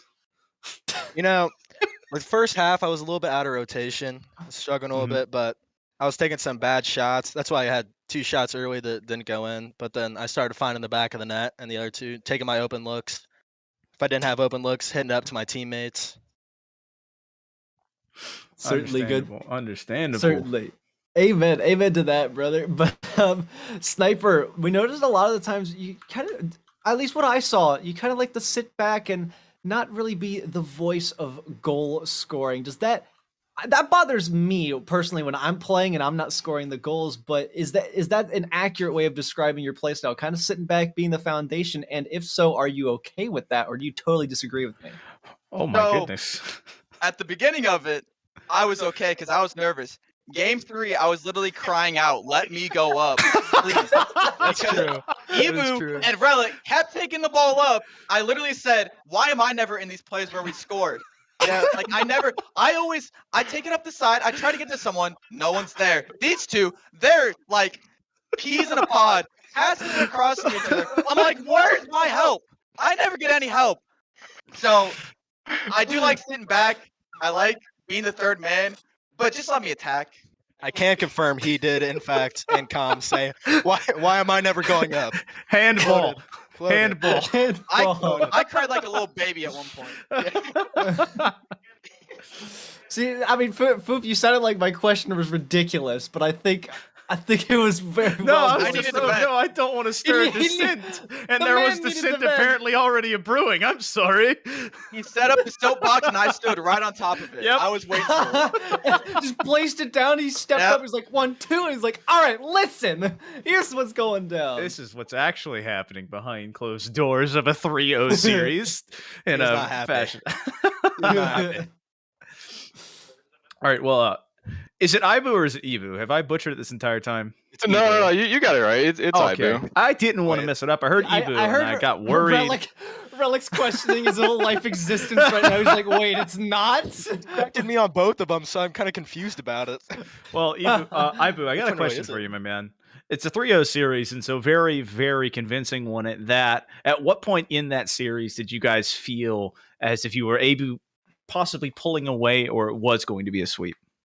I mean, for me, it's really never over, like, until like the last few seconds where like you have that 2, 3, even 4 goal lead. 4 goals, yep. Knowing that like it's physically impossible for them to score that many goals. So like that for me is what kind of called it. Because being able to keep that mentality high, not get reverse swept, even like dropping one game can crush a team's mentality, and we were trying to stay high that entire game. Yeah, certainly. I mean, I love that mentality because it's something that I personally carry in, and I try to teach all my teams. It's like, You don't know how quickly the pace can turn when you are up 3-0 and there's still 30 seconds left on the clock. I've seen leads like that evaporate in 30 seconds, and it's not fun. So it's good to hear that was the mentality. Good to hear that you guys were all taking it serious. Now, on the flip side, one thing that Foof and I picked up on in Game 3 was the selection of the Merc as a car. Did you guys notice that at all? Because we certainly noticed it, and then we lost our minds, but... Well, was there any time where you guys thought that maybe they've given up? Like, what did you make of that situation? Because it certainly seemed like things just kind of turned in Game 3, and you guys went almost 5-1, I believe, was the scoreline. I mean, I'm always one to like switch up the car if I'm just not feeling right. So I think the Merc was definitely a valid choice. Warranted. Good. Yeah, I noticed it like midway through the last game, but I couldn't remember if he used it the first 2 games. But I didn't think too much about it because like everybody has their own car, everybody has their own backup. Yes, Gotta sir. switch it up a little bit. So All dominance, props to baby. them. Right. And I mean, these questions are always open to Relic and Sniper as well. But I mean, for me, No. the Merc is my control. It is my troll car. Like I saw that and I was like, if I was in those shoes, I'm trolling hard. Then I know there's no shot for me to win this game, so I'm going to troll. So, my opinion, hot take, maybe Merc can be goated, especially in Snow Day, but we'll get there another time. Snow Day goated, by the way. Justin used it. Dominus, He's baby, a all pro. day. Justin used it in RLCS, and No, he we're was not Justin. Well, I know. I'm not trying to downplay that car. I'm thinking if someone really gave up, they'd be using the Scarab. I agree That with little that. ball car. I But agree listen, with that call. have you ever Fair heard point. the adage, be the ball? That's literally the Scarab. How do you even control the ball? It's round. Is it even possible to flip reset with that car? I don't know. It has a I just flat work here. base. Should we try it now in order to Alright. kill time? Should we go into No, a private okay. match? We do it. Yeah, I got Casters you. versus casters. I got you. Casters and producers I- versus Lincoln. Yeah. Land? Yes. We should. Yeah. That'd be so. I fun. do have a very poignant question though. I want to get to you, Sniper. So obviously you got up on your soapbox, you got your venting done. Do you feel a little bit better now that we're you got it Therapy. behind you? You feel good yet? Oh, I could not be happier that we won. My stress is at an all-time high. I'm just glad that we won. I enjoy playing third man, but I do feel a lot better. I'm glad that Grant asked me that question. You gotta Did- let it out, you know? Don't We're, bottle we're, it. not only was it a box of soap, but it was a box that I am in as well. I hate being third man, but it's where I find myself all the time, and I just want to go in. So, but I've got tell. no. Go ahead. That was probably the most attitude I've ever heard out of Sniper's mouth. Like he had a lot of energy there. I've never have I ever, and I've known him for a long time. Never heard that before. Never. You know, sometimes the Brings the NECC best out of becomes us. home to therapy sessions. I guess, Foof. But Foof, if you got nothing else, we'll let I these got boys one get to more. celebrating. Okay, go for Yeah. it, please. My big thing here is, gentlemen, obviously number 2 seed, and this is open for any of the 3, all of the 3, none of the 3, I guess, if you feel I like got that. this. But number 2 seed, you have a little bit of expectations not only put upon you by seeding, but by possibly other teams as well. And you come up and live to that as a 3-0. How do you guys prepare for this next game that's coming up? What are the things that you guys are going to be doing this week? We're gonna be doing a lot of competitive. Maybe get some scrims going. Mm-hmm. Yeah. Maybe watch some old game film. I think we might watch the Fanshawe game film again. Mm-hmm. Yeah, they probably gave us our most trouble in the NECC. Still came out with the dub, but they gave us the Hey. most trouble. Well, a win's a win, and that's what they got here tonight, Grant. That's about it for me, my friend. I mean, it's all I got. Boys, is there anything you would like to say to the stream before we send it out? I love you, Mom. I love it. Anybody else? The floor's still open. Speak now or I got forever. none. shall I hold. will hit a flip reset next match. That's what I'm talking about. I will hit it next All match. right. Put it down. Get it on Twitter. Hold them accountable, everybody. But we are going to. I don't have a segue out of this one. We're going to send this one on to an intermission. I've been Grant CFO. That's been Foof. These have been the Lincoln Land loggers, poggers, if you will. And we are all out for now. We'll see you later.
Welcome back to the NECC Network alongside Hill Monkey Man, who we welcome back.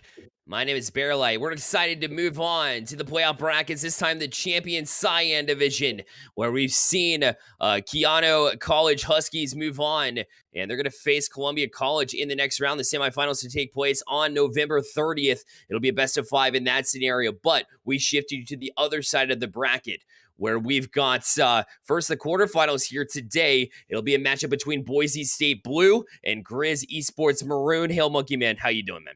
You know what? It is the late night hour, and you guys are burning all that extra oil with us. In the times of those oils, you have to have that amount of fuel to be this energetic this late. And as we shift to West Coast play, it could be a little bit of extra Bronco mania or maybe some Grizzly action. Both these squads, they have the potential to really put us some offensive numbers, and I think a lot of people on the side of Boise State are looking at Baynock to maybe set some of that up. I agree completely. So Boise State coming in as the 3 seed. We have Grizz Esports Maroon coming in as the 6 seed. So 4-3 for Boise State. So again, more positive than you see negative for this team. Grizz Esports coming in right now sitting at 2-5 coming in the playoffs. But you know what? They worked their way into the playoffs. They found a way to sneak through, and all with heart. But that being said, they've got a lot to prove, seeing as, 2-5 teams don't typically make the playoffs. But here in the NECC, you've given that second chance. You got to find a way to fight through against this Boise State team that's been stacked. So they're going to have definitely a mission to accomplish here. It's just going to be a matter of how do you solve this puzzle? How do you get the problem solving done and take care of business here tonight? I mean, you shut down the midfield passing. These guys can do it ever so well, and you deny them the backboard. On their backboard, they're going to find a lot of negative angle dunking plays. You do not want to let these Broncos have any free space, because once a herd starts to run, it's really hard to stop them. Let's see if we can see that happen in game number 1. You guys get to enjoy this brand new map as we are Starside. Let's get out there to the Octagon. And Boise State Blue, appropriately in blue. Grizz Esports Maroon, appropriately in orange. I guess shot on right off the bat from Boise State, but taken care of there by High Crew.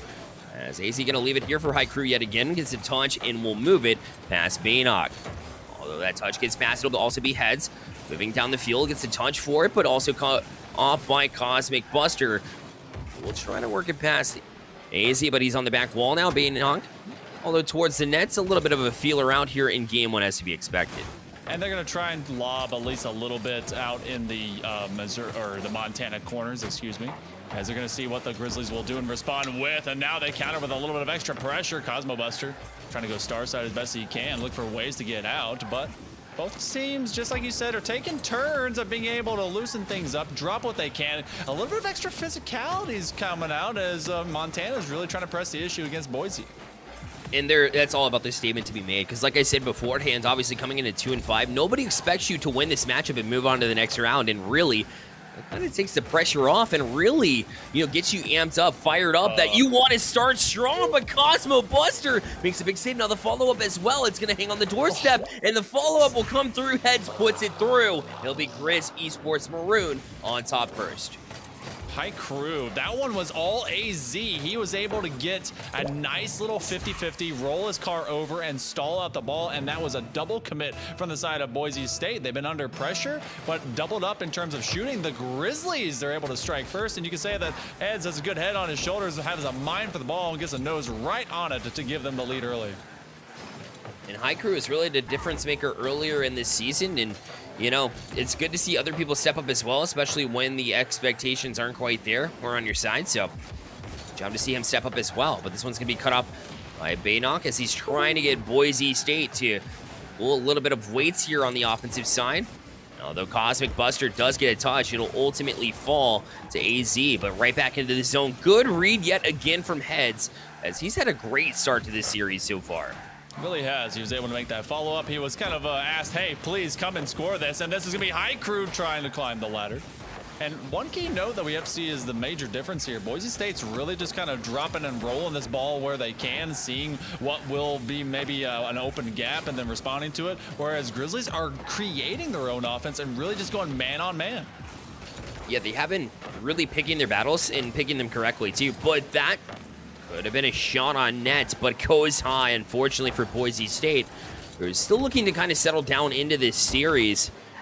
And it'll be Heads trying to move past, but blocked in, put right back into the zone where High Crew will get a giant hit out of the zone. AZ was up there for it, and Cosmo could not connect on it, so it'll be Baynock right back into the zone. This one off the corner, but read nicely there by High Crew. We'll look to jump in this as well. Grizz Esports right now is settling in, got the 1-0 lead, and look out. This one's backwards. Baynock to the back wall as well, but High Crew able to get to that save. Otherwise, Boise State knocking on the doors, Jeb. And that was one of their best offensive plays yet, but still it was made with a very slow telegraphed set. Cosmo Buster though, busting through time and space. They were lulling me to sleep. They were lulling the defense to sleep. They said, okay, put it out here, and Cosmo just goes straight forward to be able to shove that in and tie us up. Hey, how appropriate that Cosmo on this new star-based map is the one to kind of, toss through here for Boise State. He was eyeballing the first one for a while there, and finally able to make it happen. Now, it'll be Cosmo trying for a pass this time, but Heads again, a great recognition to play it right back into the zone. Now transition, Baynock with a good job to knock it to the corner. This one's across, easy a shot. Lions able to get to it.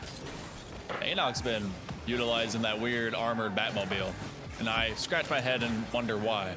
Well, he's been able to get some very strange touches with it, which maybe is just part of the plan. So I'm not all there. I'm not all sure, but you know what? It's part of his calculations. And he's got to be a bigger factor going into the later stages of this game and series. Cosmo Buster is going to roll some heads. Baynock with a little bit of a launch. And even so, we're coming up on a minute of play. This one has been strange. It's as if the middle of the game all but disappeared as they kind of vied for contention and possession. Yeah, kind of a back and forth effort. In regards to the Batmobile, though, hey, don't Baynock it until you try it. That's what they say. Gosh, of course. That's of course. Why would I ever judge? Of course. I can't, man. Cosmo back out, and nobody back here, so they're gonna have to backtrack a little bit. Heads able to get to it though. That was a bit of a dangerous play there, as it seems like Grizz Esports, well, they looked comfortable when they had the lead, but now that it's even and getting late in this game, look a little bit scrambly when they try to get on the back end. Lions a demo as well, but Heads able to get past now. Trying for the counterattack, but Baynock the man on the spot to put it right back in the zone. Baynock, they're crisscrossing, trying to get this field a little bit wider than it is long, really stretch out the defense, looking for a few extra baits. Line's going to go for the turnaround. Heads actually ends up with a casual fake out, and Baynock looking for the redirect. It's going to have a lot of pressure, and this is late term into this first game. They can be able to turn this into an offensive play in their favor, but this regulation time may head to overtime. Cosmo, the 0 second, they're just off target. That doesn't mean that they're out of play, but that one does. And so, star side we go. 1-1, it is OT. Yeah, Grizz Esports looking really good off the start, but now when it comes to close to overtime in the last little bit, Boise State is taking over, and now they're going to get the first real chance here. Lions going to try to go across, but a great play from AZ off the back wall. Now Baynock looking for Cosmo, but beat to it by High Crew, although the 50 will favor Boise State. And it finally works its way out the center. Lions a pass over to Baynock. Off the back wall, High Crew able to get a touch. It'll fool Cosmo, and it'll have to be Lions to get a touch. But he's going to have to buy some time while his teammates get back as they're low on boost, and will finally jump up on this play 38 seconds into overtime. That extended play by Boise to really keep Montana. Why do I keep thinking Missouri? Montana. It's just an M, you know? Really forced them to not be able to get a counterplay. They were kind of low on boost, and all that they could do was really punt that one away. And then we go right back to Boise being on offense, where they've stayed for a good while. Early on in this game, Montana and the Grizzlies were able to really have a longer stay, and that one gave them all these extra opportunities. AZ lurking around, they double commit, but Baynock just too strong. He heads to jump on it next, though. And Cosmo able to hang in there on the back wall himself. Cosmo with a touch will find Baynock. He'll use this chance to try to regroup and push forward. The next to touch is Cosmo, as he's shielded there by High Crew and put right back into the zone with the teammates. And following up on that bouncer, it'll be Lions. And he'll find Cosmo there, but the 50's across. Heads up for this one, misreads. And we'll have to touch it sideways. That was a great opportunity going to go by the wayside for Grizz Esports. I like that idea, but yeah, that was just a little bit too inside. This is AZ. at least forcing the defense to kind of recoil. That means they're not able to take that next step forward to counterattack. Heads put this to the corner. They're going to start rotating on this a little bit tighter, but that means Lions is going to play for the 50. He keeps his flip, but he gives up his... Actually, no, he's able to roll AZ out of play. I thought he gave up his life for it. Baynock, nice little bait. 2 minutes into this, Bear. This one has been a lot of trade of pressure. Really trying to find how much they can kind of, close in the box on either side. Yeah, this doesn't look like a 4-3 and 2-5 team. This does not look like a 3 seed versus 6 seed. This looks like a methodical, probably 3 versus 4, right? One of those in the ballpark of, these two teams are close, have some work to do, but also are showing signs of life. So they're definitely impressing me so far through this defensive struggle, and maybe playing a little bit more conservatively than I prefer or most viewers prefer, but honestly still doing a good job to hang in here as they continue to play here. It'll be AZ next. Attempt to bump him off. It was Cosmo, but didn't really affect him so much. And in fact, Heads will get the next touch as well. Trying to bait him. Baynock gets across. A chance they slow it down, but Lions able to get it through. Maybe slowing it down a little bit too much. That was 5 of the 6 players on the map, all inside of like a 10-foot area. So they've been slowly lulling again Montana up into an offensive posture, which could turn into a counterplay. Baynock goes top shelf. This is going to come outside the corner. That's an opportunity. Goes to Cosmo Buster, but it is nicely saved by AZ.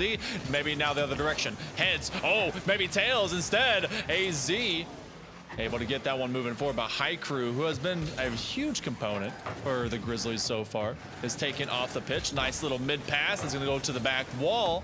And a few extra touches here, and Grizzlies again send away pretty easily. Yeah, seems like they're handling things right now, but Lions going to turn on this one. We'll try to get a touch and a bump as well. I guess luckily, they had 2 there for the defense for UMT. Although typically you don't want to hear that as a double commit, but it worked out for him. Flipper reset, but left in the hands of AZ, who goes high with it, and now heads to follow up as well. Nobody really there, so he'll pop into the zone, but Cosmo reads that one all the way. Right back in the zone, and UMT really showing some heart early in this one. It's a cross, Heads has a chance, but Cosmo with a great recovery effort. I like what he's done in the midfield.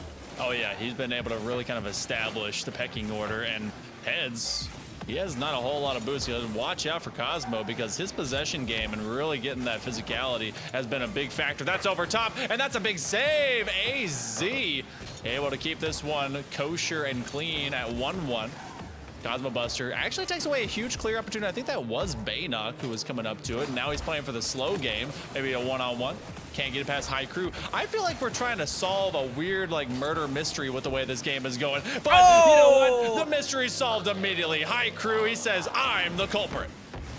And that's sure enough going to end it. We'll get Baynock gone up there in time in order to challenge one. But it was too late. Over to the middle, and High Crew able to do the rest. We called his name as one to look out for coming into the series, and he's going to have the overtime winner for Game 1. And sure enough, it'll be Montana on top, which is kind of shocking here at 2-5, but we know that, kind of the pressure is off a little bit. When you're not expected to win, expectations can really influence the minds of an esports player. In traditional sports, it doesn't matter. But here, it looks like Montana, when you have nothing to lose, you play your heart out. I thought they did really good to hang out with Boise State for a while here, but it's just a matter of time before Boise State plays the way that I know that they can and transition this into something that may be more of a Boise State fest, because they showed some life.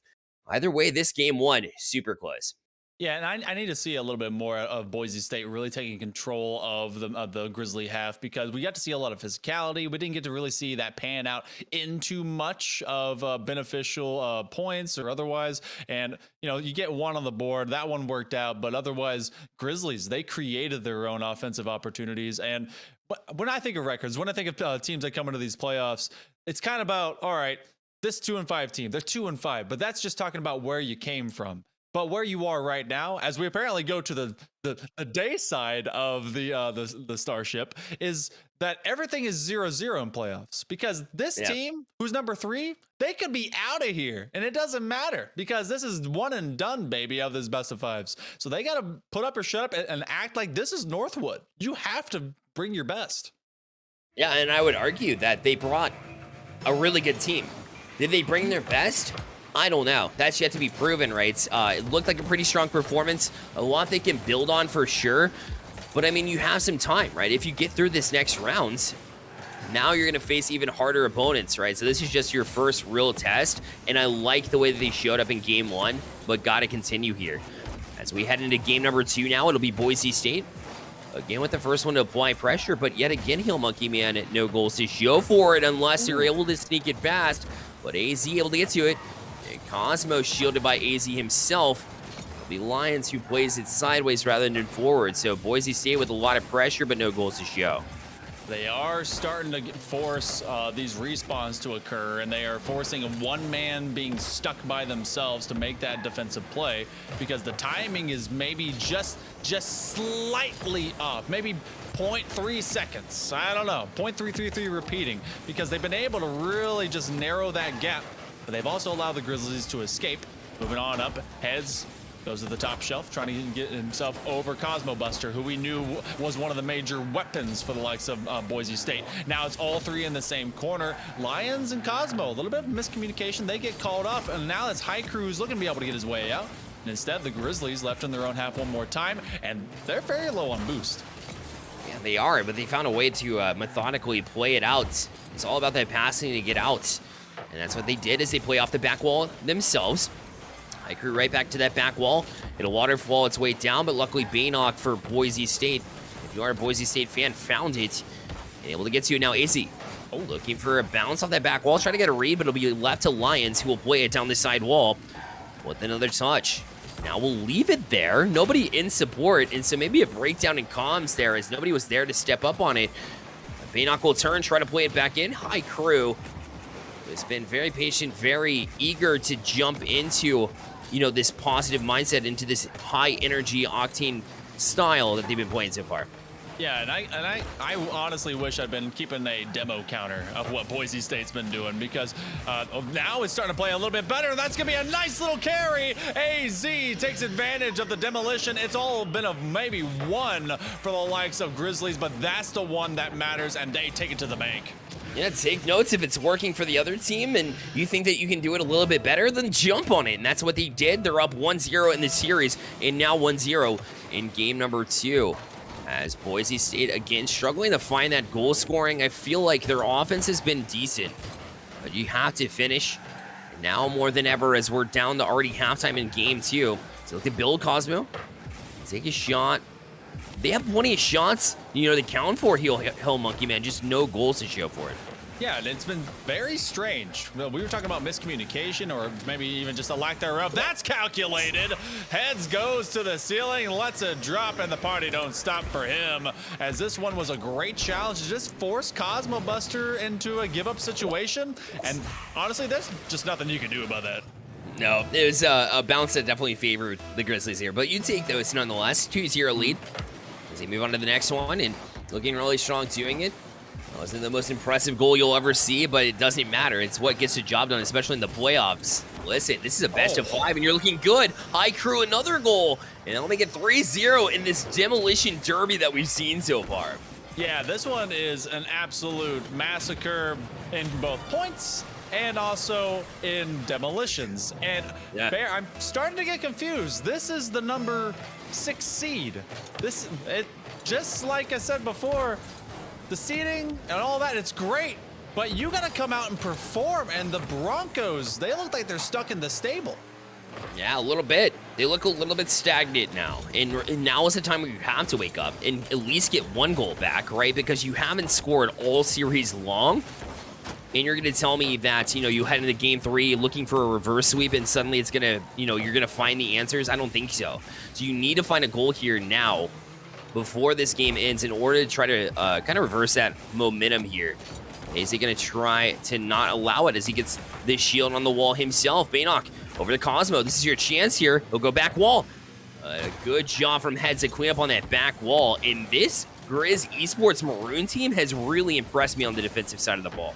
Yeah, they haven't panicked, and even when they've been demoed, there's going to be the next man up mentality. They filled those gaps. They have been able to hit every possession that comes to them, and you know, there's been a lot to be desired and a lot left on the table from the side of the Broncos, and the Grizzlies are recognizing that. They are not going to just let something freely float. They're going to go and attack it. They send the next man. High Crew goes for that 50. He slaps Cosmo right out of the sky. He has no boost, and he's being knocked around by his own teammates. They are just taking the breaks to him right now. Yeah, it's funny because, you know, Boise State's the one that's getting the demos. Usually that'll get in the heads of your opponents, but it looks like Boise State's the one a little bit flustered after they're doing the demoing and the bumps, so it's crazy. And when you look to change things up, usually bumps and demos are what you look for. But when you've been doing that all series long, it kind of worries me on what can they change in order to fix it. I don't have any solutions for them right now. A goal will definitely help, but right now it's just Grizz Esports Maroon that has controlled the pace of play here. Down to 17 seconds left. It will be a Grizz Esports Maroon win. They will go up 2-0 in match point. And I'm frankly shocked here, Hill Monkey Man, but they've done a great job to control the pace of play. They've done absolutely everything necessary with the best method to knock it all out, and they have put the Broncos in a 2-0 hole. You were asking about how to solve this. Well, okay. Teams that get a little bit more one-dimensional, a little bit more physical, and really try to just narrow down the margins of, all right, we knocked one guy away, so we know this rotation is going to happen, so we're going to just get rid of your numbers. Well, okay, now you've really simplified it. You're going to come at me physically. I just need to make a couple extra jumps. We play for the counter, and then we can make our passing plays happen. What passing plays have we seen out of Boise? Like none. Like absolutely none. We've seen maybe perimeter and touches and all that. Where's that? That's the offensive monster we know out of the Broncos. I think, you know, Montana's done a great job to kind of handle those. If any attempts have happened at all, they're not actually able to develop them at all. It seems like, you know, Montana's all over it in the midfield, especially High Crew. Super quick to get up on those plays before they even develop, before they're even able to make them happen.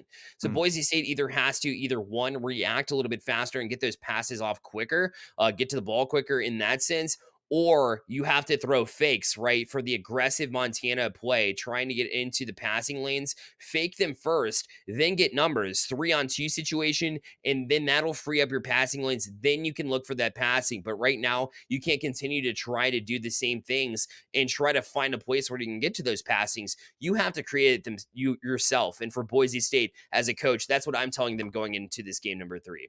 Oh, yeah. And they cannot let any free possessions happen or a loss thereof. They have let a lot drop. And this is a game you cannot drop. If you're going to be able to take down the number 6 seed, if you want to give yourself a chance to continue this playoff, well, then you got to start fast, start strong, and you got to start playing like you belong. Lions. Woo, I thought that was going to be a big dunk. That's one of those plays we've been missing out on. High Crew goes for the tackle, but the follow-up is there. Oh, just off target.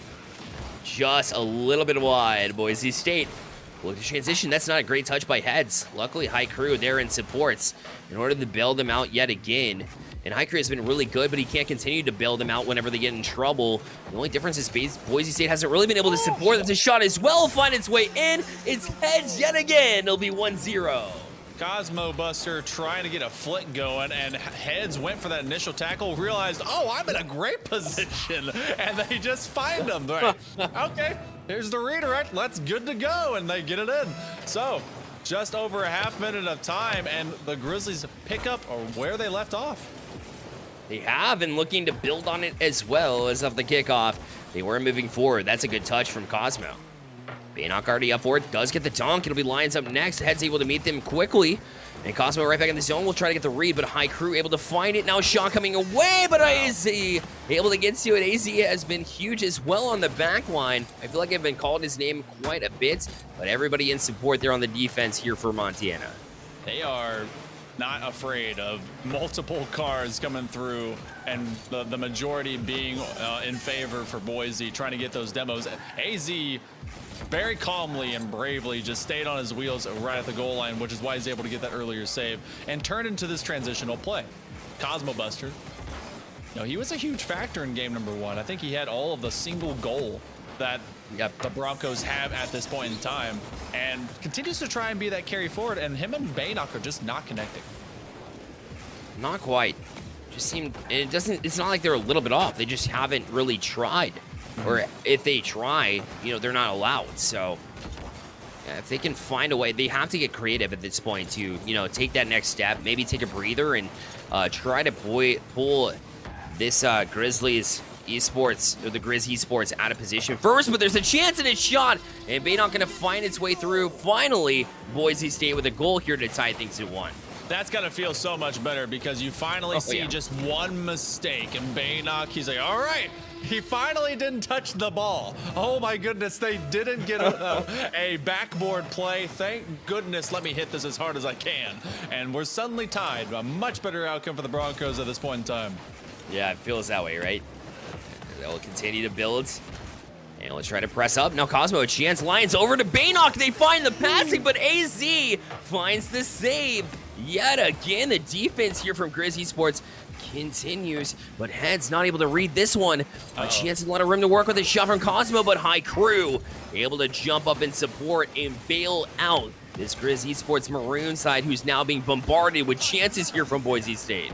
Instead of getting demoed, they are getting bumped, which I will attest is far more annoying, because when you're demoed, you at least get more boost, and then you kind of know you're going to end up on one point A or point B. Now you're just being thrown away. You may not have enough to be able to get back to the play, and you have to get back into that proper rotation.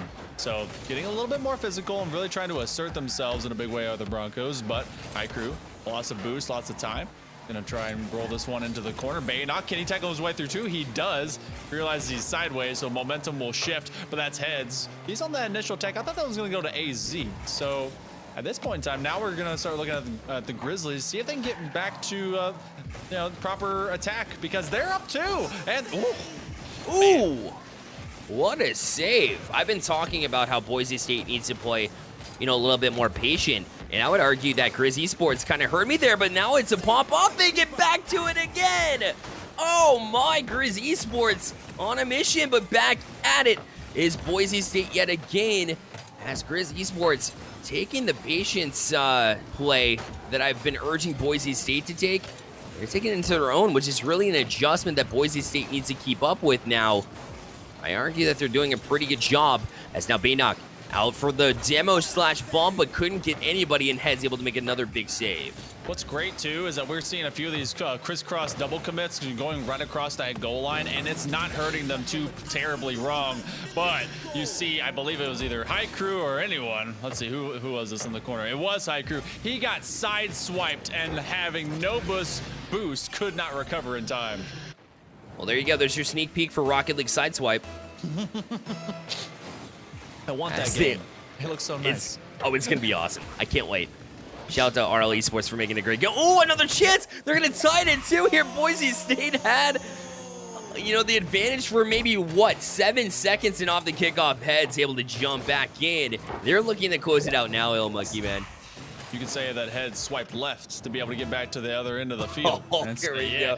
Heck yeah. All right, so whether that was a tender moment or not, I'm going to keep that one going. High Crew is going to go to the top shelf. And the Grizzlies, they have a premium opportunity in this game number 3, where they have match point for at least 3 games to put away the number 3 seed in this division and be able to surprise literally everyone by getting rid of the Broncos. But they have to score, and they have to deny Boise State from getting these connections at the midfield, which are slowly starting to find. Little by little, they've stepped it up yet again, as if they haven't stepped it up enough already. By being the lower seed, Baynock gonna go for a double touch there. We'll throw off the defense, and a demo Heads gets back up to it somehow with a recovery effort, but it may not be enough. As Cosmo went off the back wall, Baynock across. We'll use the corner, but read by both, but a double commit. We'll play it back across now, but they'll let it hit the ground, and I would say that's a wise choice there from Boise State as they look to play into overtime to keep themselves alive and maybe settle things down. But off the kickoff now, AZ not able to get to the flip reset, so kind of gave up a chance there right off the kickoff. Now a good dunk. Cosmo up the read and in, and Boise State stays alive. That one was very much necessary. They had to end this in an early OT. What a challenge. That's what we've been missing from Cosmo Buster, busting up that passing play and being able to give his team another chance to play themselves. The Broncos able to run forward right out of the stalls and take down the Grizzlies, at least in this game. They got to do it 2 more times, but this is the squad we were expecting here, Bear. Exactly. And I think they took a step in the right direction because they could have kept the ball up and alive. And it would have been another chance, probably another shot with 0 seconds left on the clock there before overtime began. But I think that's really where the good decision making began there for Boise State. At least I would argue, because, you know, you could get a little bit antsy and try for that goal, and then you kind of leave nobody back in an opportunity for Montana. Why not settle down a little bit? I get it. Like, it's an opportunity for you to score and move on regardless. But you saw them settle down in overtime. You know, they had the goal scoring actually developing in this game. So why not take it to overtime, you know, take a deep breath. And obviously, you know, it's pressure, you know, either way, if you get scored on, you're going to lose. So why not settle down, you know, play mano-a-mano in a place where you're even, and then take it from there. So really, I think that decision-making stepped up in that moment. And I think for that reason, Boise State able to jump out on top. And yeah, you're right. They have to do it 2 more times, but hey, baby steps at this point. It is, and you got to take one step at a time, each game at a time. Each one of these games right now, as this series is still in your opponent's favor, being on match point, each game is championship. That is that is what you must consider this to be, which means you have to play at your absolute top level. And one thing that they were able to limit from the Grizzlies is how offensively minded that they've been. You were talking about we maybe gave them an idea to be a little bit more passive. Well, that sat them right down. That allowed the Broncos to take 13 shots and force them to get 9 saves. Huge numbers being stuck on their half. Oh, that's a big change. Absolutely. Didn't even see that stat, but that is huge. As they look to try establishing get. Rolling in that direction, but High Crew off the crossbar there. That was a little bit more dangerous than I kind of chalked it up to be. They're able to get out of it nonetheless. No harm done as we stay even here at 0. And Cosmo not able to beat High Crew, who's been so huge in the midfield. AZ, well, they shot, but Baynock able to get to it. Now another shot from High Crew. Going to be handled for the time being, but heads going to cause Baynock with a little bit of an awkward shot there. He's able to get the save there with the pre-flip and somehow keep it alive here, but Boise State looking a little bit antsy there in their own end. I mean, this is starting to feel a little bit similar to what the Grizzlies did before. Go downfield, force the Broncos back into their stalls, and try and force something to be able to come through, and got to get a few of these redirecting angles. Cosmo, though, has been the most patient weapon and the most patient person and player on the side of the Broncos. If there needs to be a time that they get out, he plays for the 50, he collects the possessions, and he never really surrenders much. I mean, there's been a couple times he's left things wanted. These double commits, again, from the Grizzlies, trying to see if they can get out of their own half one more time.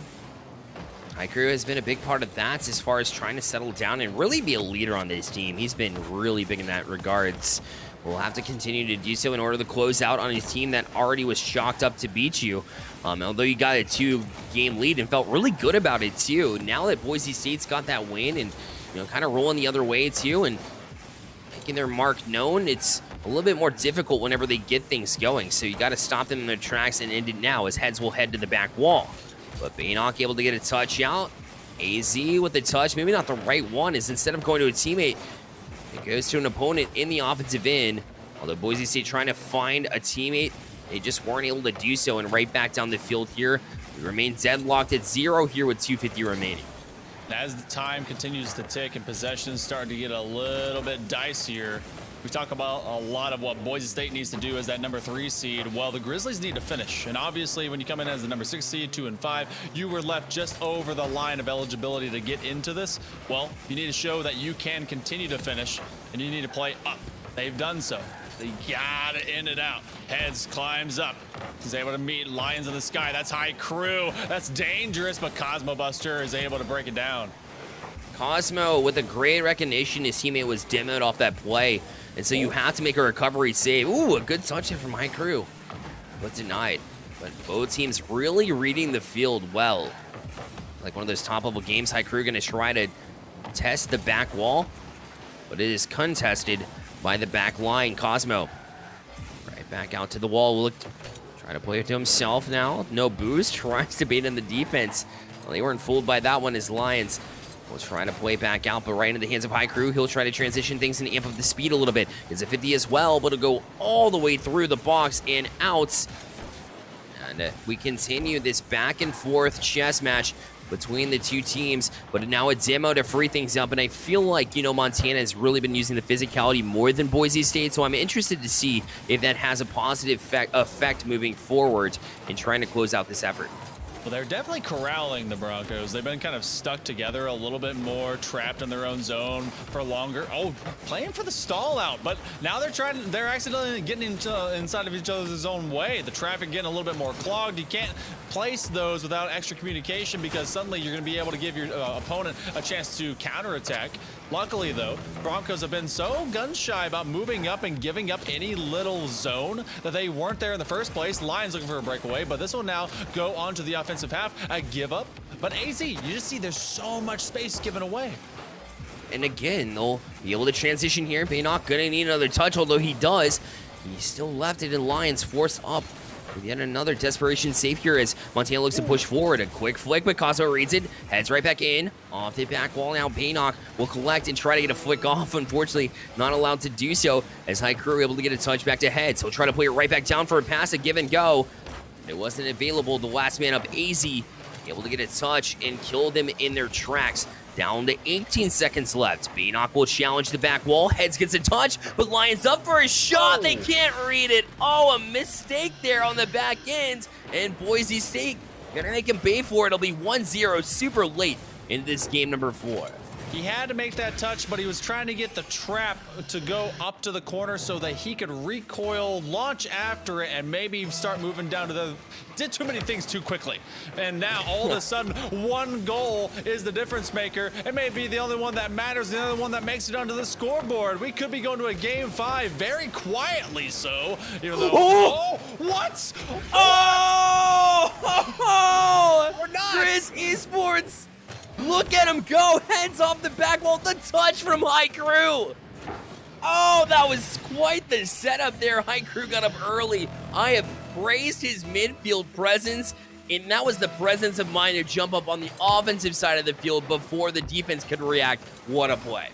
What a gamer! Gamer's got a game, man! Took on 2, took on the world. That was beautiful. All right, suddenly the scoring happens in the last 12 seconds. Neat. Okay, Baynock at the midfield. He's going to be challenged by AZ.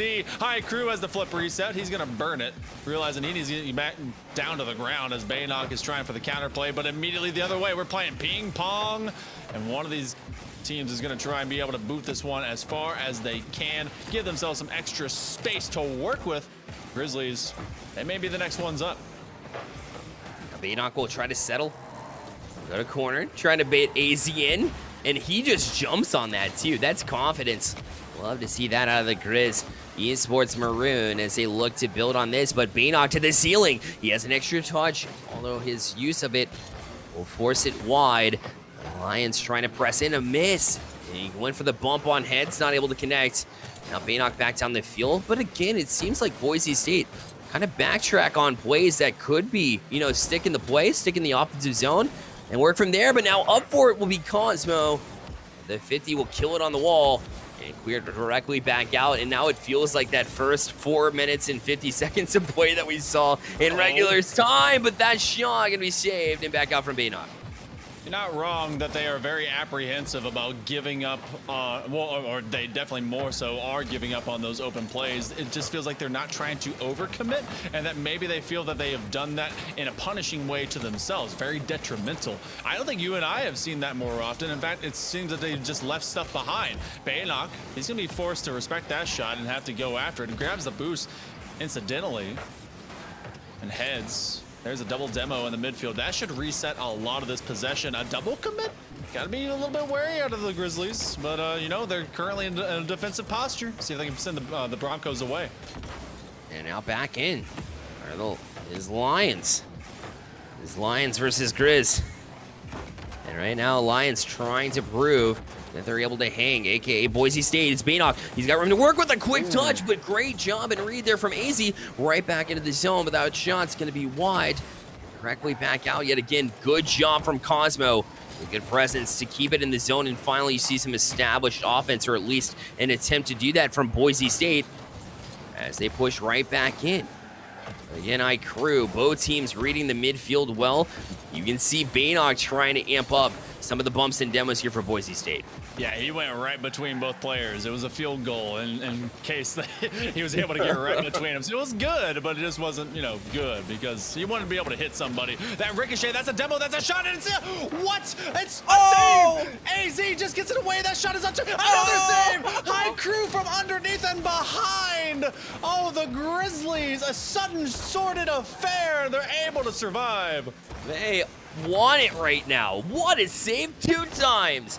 And now the push back in, Cosmo able to get a touch as well. Both of these teams just absolutely at their core, wanting to continue the pinch there off the post, and they keep it out yet again. Now the follow-up there is touched away by Heads, and Grizz Esports just will not give up on this one. And really, it's Boise State with their backs against the wall. It's got to be irritating for them, but that goes through. Lions able to win it for Boise State in overtime. They were able to answer man on man for every single shot. The only one they weren't ready for was the one that just kind of clambered down from the crossbar. Wow, we're going to go to game number 5, but major props to the defense holding so strong for so long for the Grizzlies. But I mean, look at it. This is a 15-shot advantage to them in this game. Only 10-5 apiece from Baynock and Lions. Cosmo Buster trying to bust his way through. Could never do so, but eventually something had to slot in, and Lions did it. Yeah, and Boise State with so many saves, right? 11 saves on that one. All I remember is Montana making giant saves there at the end to try to keep them in it. Montana looking like a team that's desperate to hang into it and try to hold on for dear life. And, that's not exactly the look you want to go for when you're ahead in a series. But also, when you're ahead in the series and making those kind of big saves constantly over a team that has been proven to be able to score in the past in the regular season, I mean, that's props all day long. But you have to finish you off and find offense on the other side of the field. Midfield presence going to be present both ways. Defense obviously locked down both ways. Try to find a solution. Passing got to be a thing. Remember, we called out Boise State for not finding that earlier, and I think Montana's kind of gravitated away from it in their efforts to try and maybe focus on their defense. Well, you have to get back to it. Maybe take some chances. I know it's a best of 5. You're in game 5. You want to close out, be conservative, and make sure you have all your ducks in a row, but maybe you go for that, right? Maybe you go for a little bit more risky plays. Like we said, they're giving up a lot of space to Boise State. If you cut that off, maybe you give yourself a chance. You got to give yourself every opportunity to succeed going into this game number 5. This is one team season continuing and another ending. The number 3 versus the number 6, the Broncos versus the Grizzlies. The Grizzlies have come out to be a surprise Cinderella in a way. Maybe the darling of today between these two. But Lions, he's going to come out as a competitor. He's got 2 goals last time, and he wants to be able to hunt another one. But AZ, a stalwart defender. It's going to be High Crew, one of the most lethal weapons for the Grizzlies, taken out of the midfield. Baynock, that weapon that we've been wanting to realize of the Broncos, unable to get that turn. He's a nuisance, and that's a compliment, because if you get that kind of player on your defensive half coming at you time and time again, you just know it's nigh impossible sometimes to deal with. Yeah, it is. It's very pesky, and that's where frustration starts to sit in, but I haven't seen much frustration either way, which is crazy to me, because when you're coming up with stop after stop on shots that should find their way in, you think frustration would kind of set sail. You start seeing shots that you should hit that you miss, but every shot has really been on target, and both defense able to make the calls. But either way, been a great test of mentality so far as Cosmic. Way off the corner here. Nobody really up for it, so Baynock kind of left a gimme. It'll be 1-0 here for Boise State. Someone was just slightly late to the party. Did Cosmo get a little touch on them? Maybe. That one was just a nice extra angle. I'm gonna give a compliment further to Baynock. He's playing like Beastabonium. He is hunting all over the place for a lot of these different demos, and he just goes for these more than lethal shot opportunities when he has them. And the Broncos, they start off on top. Facts. That's very accurate. And that's a great accomplishment, right? That's a great person to be after. As Beastabonium has been killing it in the pro scene. Now Cosmo adds to the list. Boise State up 2-0. Hey, I found Delta. It's right there. Has happened to dodge Lions, who came over and scared the heck out of him, which forced him sideways, chip shot it upwards, and Cosmo, this Boise State squad, they have been through scare after scare, and they've had to survive what was an early sweep by the Grizzlies, and now they control their own destiny. Go for another one. Haiku with a great save.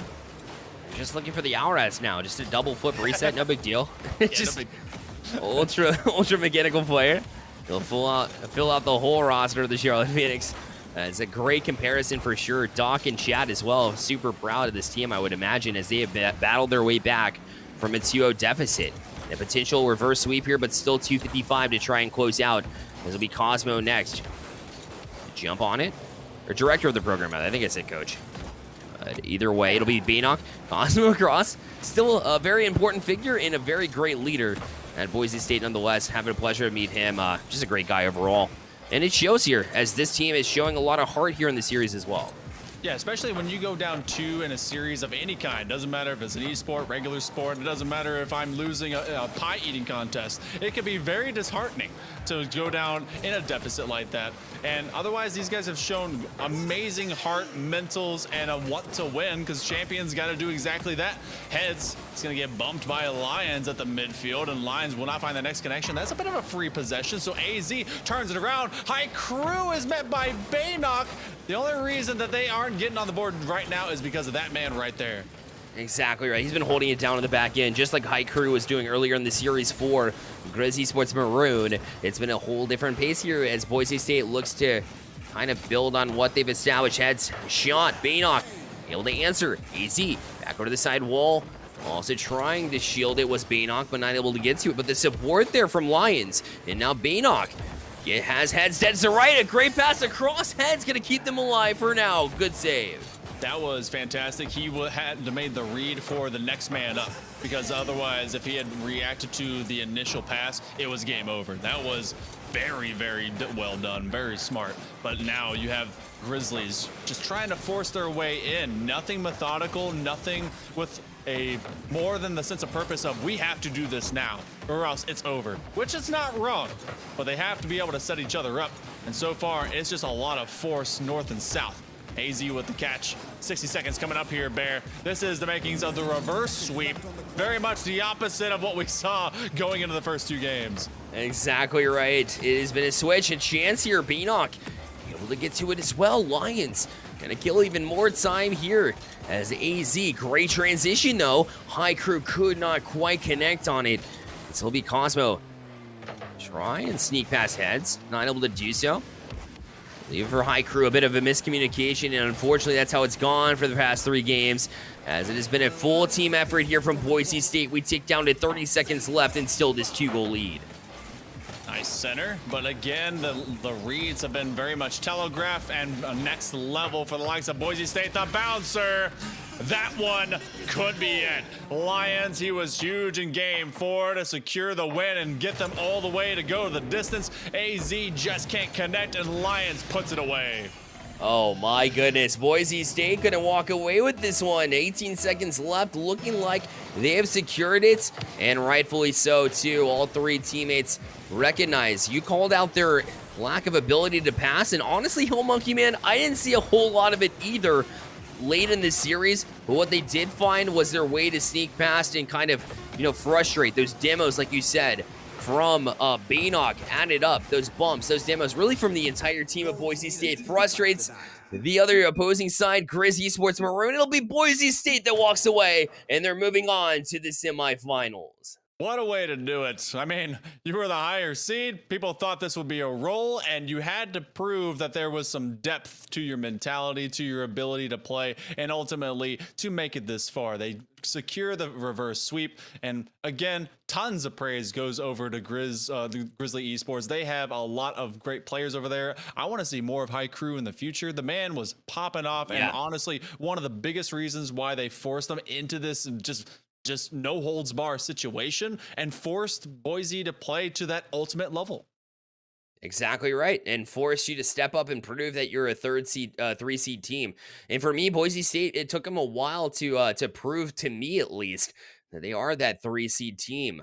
Grizz Esports Maroon, I agree with you. I think they came out popping. I think they have definite potential for the future. I loved what I saw out of them, but unfortunately, closing out a series is not an easy thing to begin to work on, right? Because you have to kind of diagnose, why did we get so much success in the first 2 games? What happened with the reverse sweep? Are we able to kind of build on what we had to begin with? Is it a mentality thing? It's all about trying to find where you are from a mental standpoint. And Hill Monkey Man, where's your first step for Grizz Esports Maroon after seeing such promise with them? Do you think this is a mentality thing, more of a mechanical thing, development play, player development? Where do you think they stand right now? I think that they have a lot of great development. They were honestly able to meet every single attack with a consistent answer. They were able to have a man-on-man. They did not allow anything to freely go. There may have been a little bit of extra given up space, and I think the biggest turnaround that happened when we went to game number 3 and then even 4, they started getting off their game plan. They forced the Broncos into very uncomfortable situations to create themselves and to really take it to like their house and force them into a response factor. And you don't want to shift your game too much. Make sure you go with what works. You do want to adjust when your opponent has over adjusted, but they had simplified the Broncos and they had really the biggest chance to win. And then it kind of went away. You get into that leniency, that drift of, all right, we can do this in 3 games, and you cannot let off the pedal. I want to see teams that just decimate. I want to see 7 goals. I want to see just take a team down, really take them down a notch. But that again, finishing series. I mean, you and I know that's some of the most difficult stuff to do in Rocket League. Period. I couldn't agree more with you. I think that it's closing out a series can be very difficult. I don't think there's any doubt about it. And I believe we have an interview coming in as well, so we'll be able to talk to a little bit to the Boise State team and see what made them ultimately successful. We're excited to bring them in right now. And in fact, I think we have Baynock on deck here. When we bring him in, we'll be able to talk to him because you had compared him to the likes of Beastabonium, which is quite the praise, if I may say the least. Yeah, he's one of those guys that I think can be a huge difference maker. And honestly, I mean, both Beastabonian and himself, well, they share a B, but they also share being a beast on the pitch. We're gonna take a short break just before we get everything all adjusted and get you guys ready for it. So when we're back, you get to see the Baynock himself. So just stick around for all of another few minutes.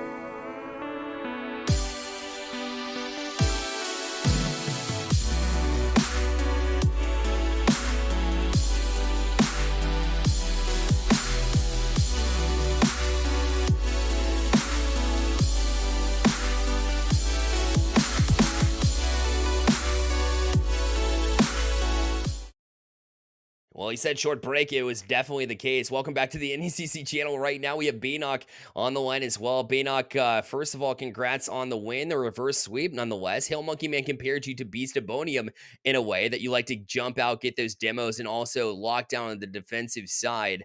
Was demos and bumping, was that part of the strategy coming into the comeback effort here? We didn't really talk about it until they started doing it, so it's more of a just use their strat against them, and it clearly worked. Absolutely, man. Absolutely. Reverse sweep, never easy, right? So this team comes in 6 seed, 2 and 5, right? And it's very easy to kind of overlook an opponent like that. Do you think that might contribute to the reason why you went down 2-0? Or, what kind of got that mentality going to cause the reverse sweep here in a way? Yeah, I mean, although the times we versed them, it wasn't too much trouble at first, but I mean, so we probably came in with too high of expectations, and that kind of caused the downfall in the beginning. But we brought ourselves back together, and it definitely worked. Awesome. Over to Hill Monkey Man. Yeah, you guys, you played with a lot of heart because there's a lot of teams that wouldn't be able to come back from that. But instead, you started really imposing your will. And man, we saw you really kind of drift in and try to over assert that bit of physicality, but you never gave up on it. And we've seen that from you for a while. I'm going to ask a silly question to start things off. Why in the world the armored Batmobile? What is that? What is that? Just not an Octane fan. All these posers, dude. They just copy the pros, copy their cam settings. Okay. Like, what All is right. that? You gotta That's- show off with the Batmobile. That's beautiful. That's I'm now a big Baynock fan. You know what? I've said it. You know, go Broncos. You guys are great. Okay.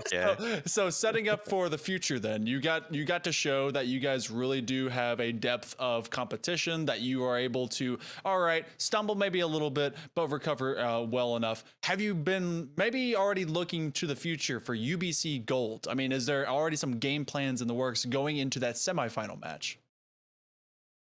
We just take it one series at a time. We've scrimmed them a little bit recently, so we know they're definitely capable of being pretty crazy. So we'll have to prepare, watch some replays back from that for sure. Gotcha. And Well, just you stick guys, to our plan. you guys are in a great position to really kind of, if you play like you do, and Cosmo Buster is able to execute. I mean, you have a great cast around you. So I've gotten to see watch you twice. So great job all around. Who would you say really that would from your two other teammates was kind of like your big standout that really kind of helped you guys as well? When Cosmo brings energy, it's like, oh my gosh, it's on. I don't think we've ever lost a game when he's hyped, so you love to see it, honestly. That's awesome. Over to you, Bear.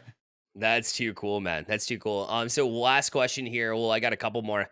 One is going to be obviously with Boise State. They've been pushing their esports program. It's been really impressive to me. I've gotten to actually know the program pretty well through my connection through Stay Plugged In. So love to kind of hear your take on Doc and how effective he's been building this esports program. It seems like it's been growing by leaps and bounds.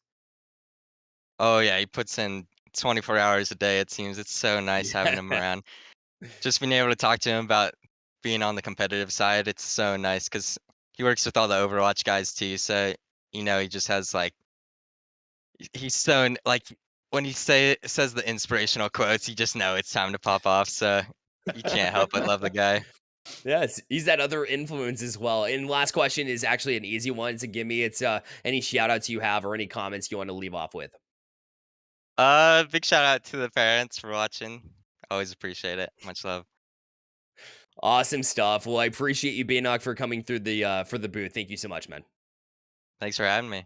Absolutely. Well, we'll be right back with the NECC Network. Don't go anywhere. We've got a matchup coming up after the break.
Well, it's the last match of the night here on the NECC network. Joining me here in the booth is Hail Monkey Man, and my name is Bear Lights, and we got to see an awesome series, a reverse sweep for Boise State as they're able to close that one out and move on to the next round, the semifinals, which will happen in a few days, in the next week, rather. It'll be November 30th, rather. So later in the month here, super excited to see that one when it develops. But right now, we're into when it's UBC Blue facing off with Sac State Green, who we got to see last week, Hail Monkey Man. Yes, we did. And, we got to see Sham West really pop off and be able to provide a lot of good profit for this team. But we look at this bracket overall. This is a number 1 versus a number 8. We started our evening, afternoon, whatever you want to call it, off with, I believe, an upset, if I am not mistaken, of the number 8 taking down the number 1. So, we could end our night very much in that same tradition, but UBC... They want to make a stay of this. They want to be able to take down Sac State. They want to be able to take them on. And I mean, they're the best position to probably do so. This is a fairly deep bracket, but I feel like the run here is really set up for them well.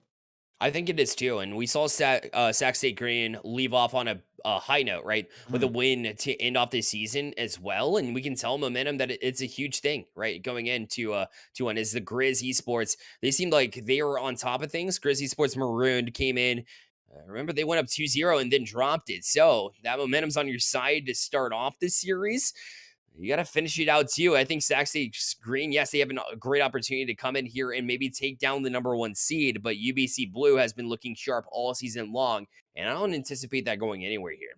Yeah, no, this one is going to be one of their toughest games to date, the Sac State Green. But if there's ever something to be said about playoff performances, you have to be at your best and hitting that awesome stride going into bracket play. Yep. Sometimes these guys are bracket boys, bracket busters, bracket contenders and champions.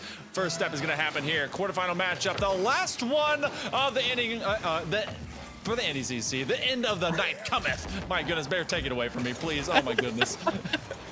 Had a little mishap like that at the Charlotte Phoenix stream, so I feel like it's late in the night as well for us here on the East Coast as we transition to the West Coast, or we did for the last one for sure. That being said, remember, Challengers Cyan Division. So we went from the Champ Cyan to Challengers Cyan, so sticking with the same color scheme, but a bit of a different start. Here is Fatal able to put it in. And it'll be 1-0 matchup here as UBC able to start off strong. I know Sham West was trying to be able to give something to young Ube as he moved around that corner and making for a great clear, but that went right into the waiting arms of Fatal as he was like, all right, cool, I get to put a banger top shelf, and that one goes right underneath the crossbar. And UBC, they're going to be looking for that every day of the week and every second of this game, a second chance. Follow-up is not going to come. Young Ube able to step up and get a touch before the offense can transition to yet another one here for UBC Blue, who has started off with all of the pressure. As Young Ube, although he gets a touch away, it's directly into the hands of Fatal. He'll go right back to it. A double touch off the post, but Fervent going to put it through. 2-0 for UBC. I love their positioning because they know when to be able to get an escape route, but they also know when to keep with a play, and the timing of Fervent was very fervent. He was able to follow up immediately, and those two between him and Fatal have so far been able to combine for a couple of goals, and opening minute has been well under control and in play for UBC. Maybe a miss hit here as Fervent voiced up with it as Fatal did not get the touch he quite wanted to. And Fervent will play it over to Zindler. We'll play it directly back out of the zone yet again to Sham West. Finally being able to call his name, but 50 directly back towards his net. It'll be Fervent from the ceiling. He's got room to work with too. Comes back down, but no boost. So Young Ube able to transition back in. Try to get a touch, but not able to connect. A bit of nerves here, it would seem. As being a number 8 seed, well, you have a lot to prove here. Moving forward and trying to maybe establish some pressure, but they have gotten none so far. I want them to take a little bit of inspiration from what the Grizzlies did a little bit ago. Maybe not in the way of getting reverse swept, obviously, but for competing. This one goes top shelf twice. It'll come out a second time, but this one dangerously floating around, a bit of a double commit. And you're seeing those nerves and that pressure turn into a little bit of a lack of communication, overcommitting. 2 minutes of blood in and blood out from game number 1. Sac State have been under immense pressure. It is 7 shots to just 1. And you can definitely tell that UBC is just in complete control. Yeah, from start to finish. Only up 2, though. So if you think about it, you know, you'd think it'd be like a 5-0 the way that we're talking about it. The shots are definitely kind of labeled that way in one favor, but only a 2-0 lead right now. The shot count 8-1. UBC trying to maybe have more goals to prove it as Fervent forced to make a save. Up forward is Sham West trying to put it to the center here. Young Ube had a chance. They'll go off the crossbar here and Fervent directly back out, but the best chance so far for Sac State. They're still here. They still have a chance. Sauce Prophet's going to go up as best as he can, but kind of puts it to the opposite side of the pitch, which allows Fatal to adjust in kind. Fervent puts it in a dangerous position, forces Young Ube to defensively rotate, and everyone in a scramble now for Sac State Green. Under 2 minutes remaining. It's been all of another minute since I last glanced at the clock, and just hasn't really changed too much, except UBC is consistently pouring on the pressure. We're definitely seeing Sac State escape a little bit more often. They just have to be able to establish some longer play. That's all. I mean, signs of good, you know, put together, thought out processes when we talk about transition play, but no real execution to show. But Sham has an opportunity here, up for it automatically with a pre-jump was Fervent, but now he shot on, and Young Ube able to cut the lead in half here. Remember, you stick around, no matter how much pressure UBC puts on, it's only a 1-goal game here. The young basket master just able to make it past the rim and doing wonderful things with it. And yeah, you're definitely right. No matter how much pressure you put under, we saw the same thing from the Grizzlies earlier. As long as you just stay consistent, you should be able to find a way out. You just can't let anything go for free. Well, a minute 15, and suddenly, with this slightly elongated stay, Sac State's really starting to make UBC sweat a little bit. Yes, they have been for sure. Which is not how I pictured this at all. Talking about the first couple of minutes, although that's a chip shot. Young Ube able to get up to Fatal. Another chance across Fervent. Met by Sham West. As he was able to raid that one as well. And Sauce Prophet able to get the big clear before he's demoed off of it. Now Young Ube trying to put the pressure on, trying to put the bread in the basket. Not quite able to do so. Zindler back down the field. Sham West beat to it. Zindler a chance. He's going to be 50'd as well, and now back down the field in transition, but nobody really to chase it down for Sac State, but a miss here from Fatal. Now Young Ube, he's on it. From the opponent's back wall, tries to come down, get a demo or a bump or something, but it's not to be. Now across, Fatal trying to get to it, 20 seconds left, and the demo should free up some space here for Fervent as we're right back out of the zone. I was kind of hoping, oh, wow, that one may eventually go. He can't quite dig it out, and it is a save. What? I thought that one was going to be secured, but I guess not. Sauce Prophet, he's the last man back. He's going to have to get this touch. It's actually going to be Young Ube. No, the Sauce man, oh, it will drop to the ground. Great defensive display to be able to make that last second stop, but it doesn't turn into a counterplay, and instead, UBC, they will secure this game. Again, you wouldn't have thought this one to be just a 1-point game with what we saw before. No, not at all. 11-6 on the shot counts, but overall, UBC, I thought they were going to run away with this one. Yeah, you feel good because you have the 1-0 lead in the series. I don't feel good overall as far as trying to dominate an 8 seed as a 1 seed right now with the 2-1 victory. The scoreline way too close for comforts. Although Sac State kind of looked vulnerable on their back line there, it was a chance for UBC to close out, and they came close. They weren't able to do so, so I'm not feeling exactly 100% confident here from UBC. We'll see what happens here moving forward, of course, into this next one. I mean, I usually give a little bit of a benefit of the doubt. Like, okay, you put on a pour of shots, just an absolute plethora of them. And eventually they're going to break their way through because they're going to get beyond a defender. They're going to get beyond the rim. But we have seen some teams put on a quantity over quality, and accuracy does stand to have a little bit of issue. Let's see if some of that does connect here for UBC. They put forth their best foot. Man, start the game. Their best front foot forward. There it is. Yeah. Nailed it. Oh my gosh. Although you did not, they did. And we move forward into the next one here. As game 2 underway. 1-0 lead here for UBC. If you're just joining us, we are exhausted here on the NECC Network. It has been great series after great series after great series. And I expect nothing less from this one as we continue forward This will be Sham West. Here we got Zindler able to kind of match that though. Fervent, a chance off the corner, but the shot just goes wide to start things off. Best thing about this for the likes of Sac State is they haven't surrendered 2 goals in this early minute. That has definitely been a massive improvement, but they've been able to really meet the likes of UBC. Remember when they had all those free possessions and a lot of that vertical territory under their control? They had that aerial superiority. Well, it's gone now. Fatal. He was the first one to put on that crossbar shot. So far, UBC, they've kept everything tilted away from them, but they have not seen a Sac State surrendering. Not yet, as they have gone into this full force, but have yet to really, get things going. There's only 1 goal that they scored, which made it close. Yes, their defense has been outstanding, yes, but still, you have to amp up some offense. Maybe you don't. Zindler, though, a shot that's going to go on, so yeah, you will have to amp it up. UBC off to another big start here, 1-0. They were suddenly hunting for the transition play. It's just Sham West a little bit too soon. He thought that one would have been won. Didn't realize how soon Zindler had been able to jump for that ball. So you get caught with your pants down, and sometimes people are going to take pictures. They're going to try to come at you. Sham West, he goes up to that top shelf again. 1.5 minutes and more now through this second game. But Sham West with a chance over the top, and it comes out. Just high from Sham West now as Sac State looking to bounce back yet again like they did in game number 1. Just a little bit high, and those need to go into the back of the net, in the basket, some would say. Now it'll be Fatal. Just kind of leaving it there. Sham West allowed a big hit into the zone. Will waterfall down, but Fatal makes a large read. It'll be Fervent from the sidewall now back out. Late flip will beat one over to Fatal, but Sham West jumped on it. And now we play Pong. And Zindler trying to play out the corner play right into the hands of Fervent, who does get a fake. Will open up the entire side of the field. That's until Sauce Prophet reads it.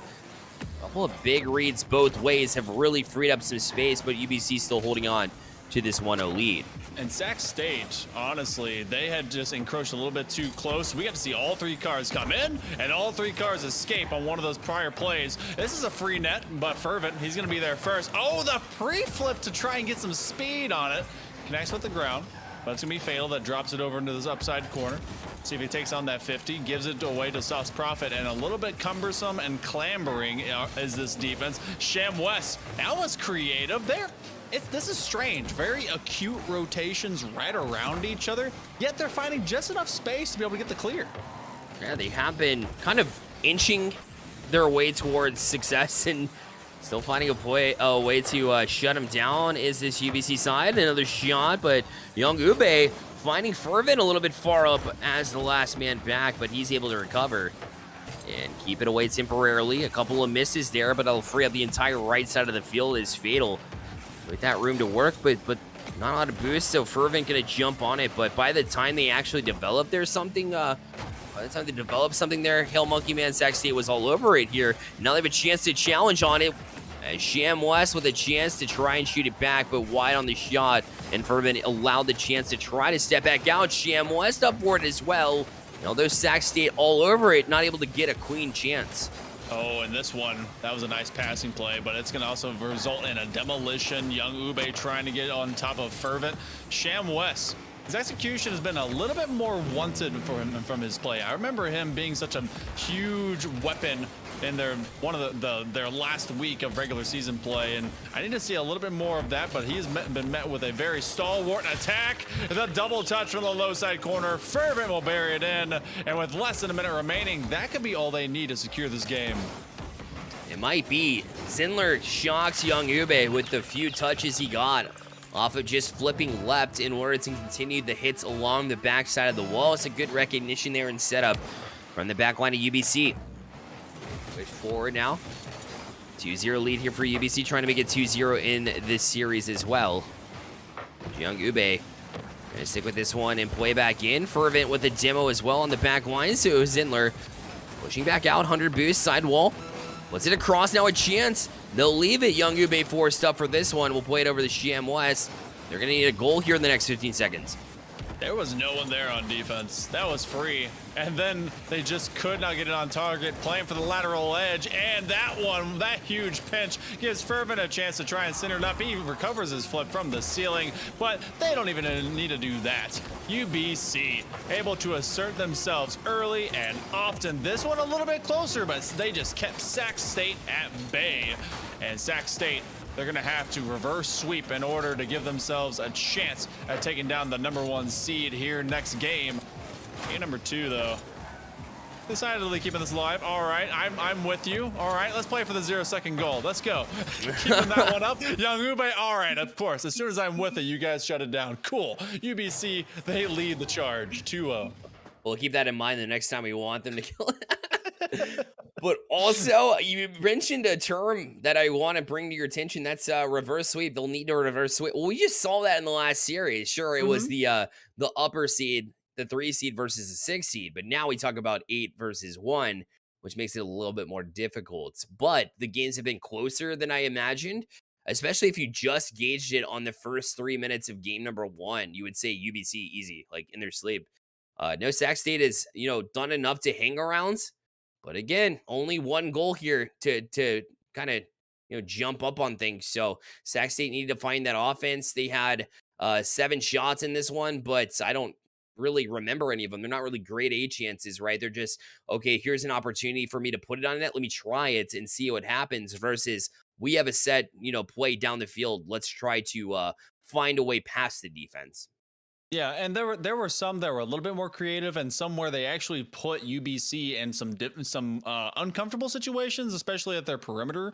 But one thing that I need to see more of, ShamWest, I really, really do. There were some times where he had the most optimal and premium of chances to really get them on the board, and it just didn't happen. And I know that it's got to be a whole team effort. They got to execute. This is your moment to execute. And you know what? This could be the last map that we go to. Beckwith Park. This is the one that you do in free play, that you hang out with. You get your skills and your mechanics just done away from the crowds. This is your starting point for all Rocket League players. This could be a starting point for a reverse sweep. To the park we go. Game number 3 underway. Sauce Prophet going to leave it down. That's a first good chance that I've seen out of Sac State. They almost snuck it through. Sauce Prophet, again, we haven't called his name just at all today. And that was the first time we really did it. It's across a chance there, but Fervent able to make a recovery save there to keep it out of harm's way here for UBC. Fervent has been such a mechanical player, but also one that's built with speed. Fatal has some great shooting, and Zindler has been able to do the same from space. But Fervent, I think, is the leading man, the one that's going to be able to open up so many extra opportunities and chances for UBC. He is freewheeling, extra going, able to put just tons of velocity but behind his purpose. Fatal over to Fervent, gives it off to their leading man. He extends that field, and Sauce Prophet will put it to the opposite side wall. We're playing for a bit of that overall territory control past this first minute of play. Good touch across here from ShamWest as he tries to set up Young Ube, but Fervent has been locked down so far on the defensive side for UBC. As we've called out their offense, their defense has been equally as stunning. As now this one back out of the zone, Young Ube finally a good presence there in the midfield in Sac State. Look to trap the zone themselves, a good bump as well. Young Ube shot, but Zindler able to make a recovery save there for UBC. Sauce Prophet went for the next play up, trying to take out that first goalie, and then you have Zindler trying to do the same thing, leaves it. That's a demo on a Fatal. No fatal mistake here or fatality on the other end. ShamWest in a one-on-one playing for the 50-50 reactionary play. To be Fervent a little bit too soon. Sauce Prophet, he has to call up. And that's going to be someone calling down ShamWest. That drop-off playing for the fake, the give and go. Oh! And that's going to be Sac State up first. There we go. ShamWest getting up to the ceiling like we saw Auras do in the pros. And then Young Ube able to play it off that back wall. Look at that. Camping that back wall will work as long as the defense doesn't have the presence on the back wall. So a great job to recognize that and make the play happen from the get-go. And that's one of those things that, you're not really defending if you feel like your opponent hasn't really utilized it as like a weapon. So why would you go for or need to defend anything that hasn't happened at all in this series? So that for the first time in a while, they lull them into a false sense of security. They will be punished for it. Bit of extended play. You have to collect this one. Fervent can't quite get the connection. That's going to be Zindler from the sidewall. UBC very slowly but surely finding themselves unable to break through. Yeah, they're looking to find ways around it, but pretty locked down defense. And I think Sac State, you know, we talk about their offense struggling. Their defense, not so much. They've been doing a really good job to facilitate things. A bump off the back line as well, but nobody able to step up. They were too busy getting the bumps in the first place. So maybe a shot would have been a better option than trying to find a pass when you know your teammates are there trying to make the bumps happen. So bit of a miss out there from Sac State, but it won't matter too much as they have the lead here, trying for another goal. They shut down again. Fervent missing, though. Another bouncer here into the zone where Fatal has to jump up, make that save, and does. But now Sham West to throw back in. Some established pressure and some offensive presence. Trying to look to convert here on the offensive side for Sac State. Sac State chasing everything down that they can grab, and just like you were talking about, their defense has limited only 2 goals from UBC each game before. They've been able to really just keep this this offense that's been led by a very fervent to be able to just, you know, not find much more than a couple. And those have been able to secure those games, but it's not enough to get that right here, as they've now shut out UBC in at least 3.5 and more minutes of play. Sauce Prophet trying to dunk on top of a couple goalies, and Sham West looking for the disruption.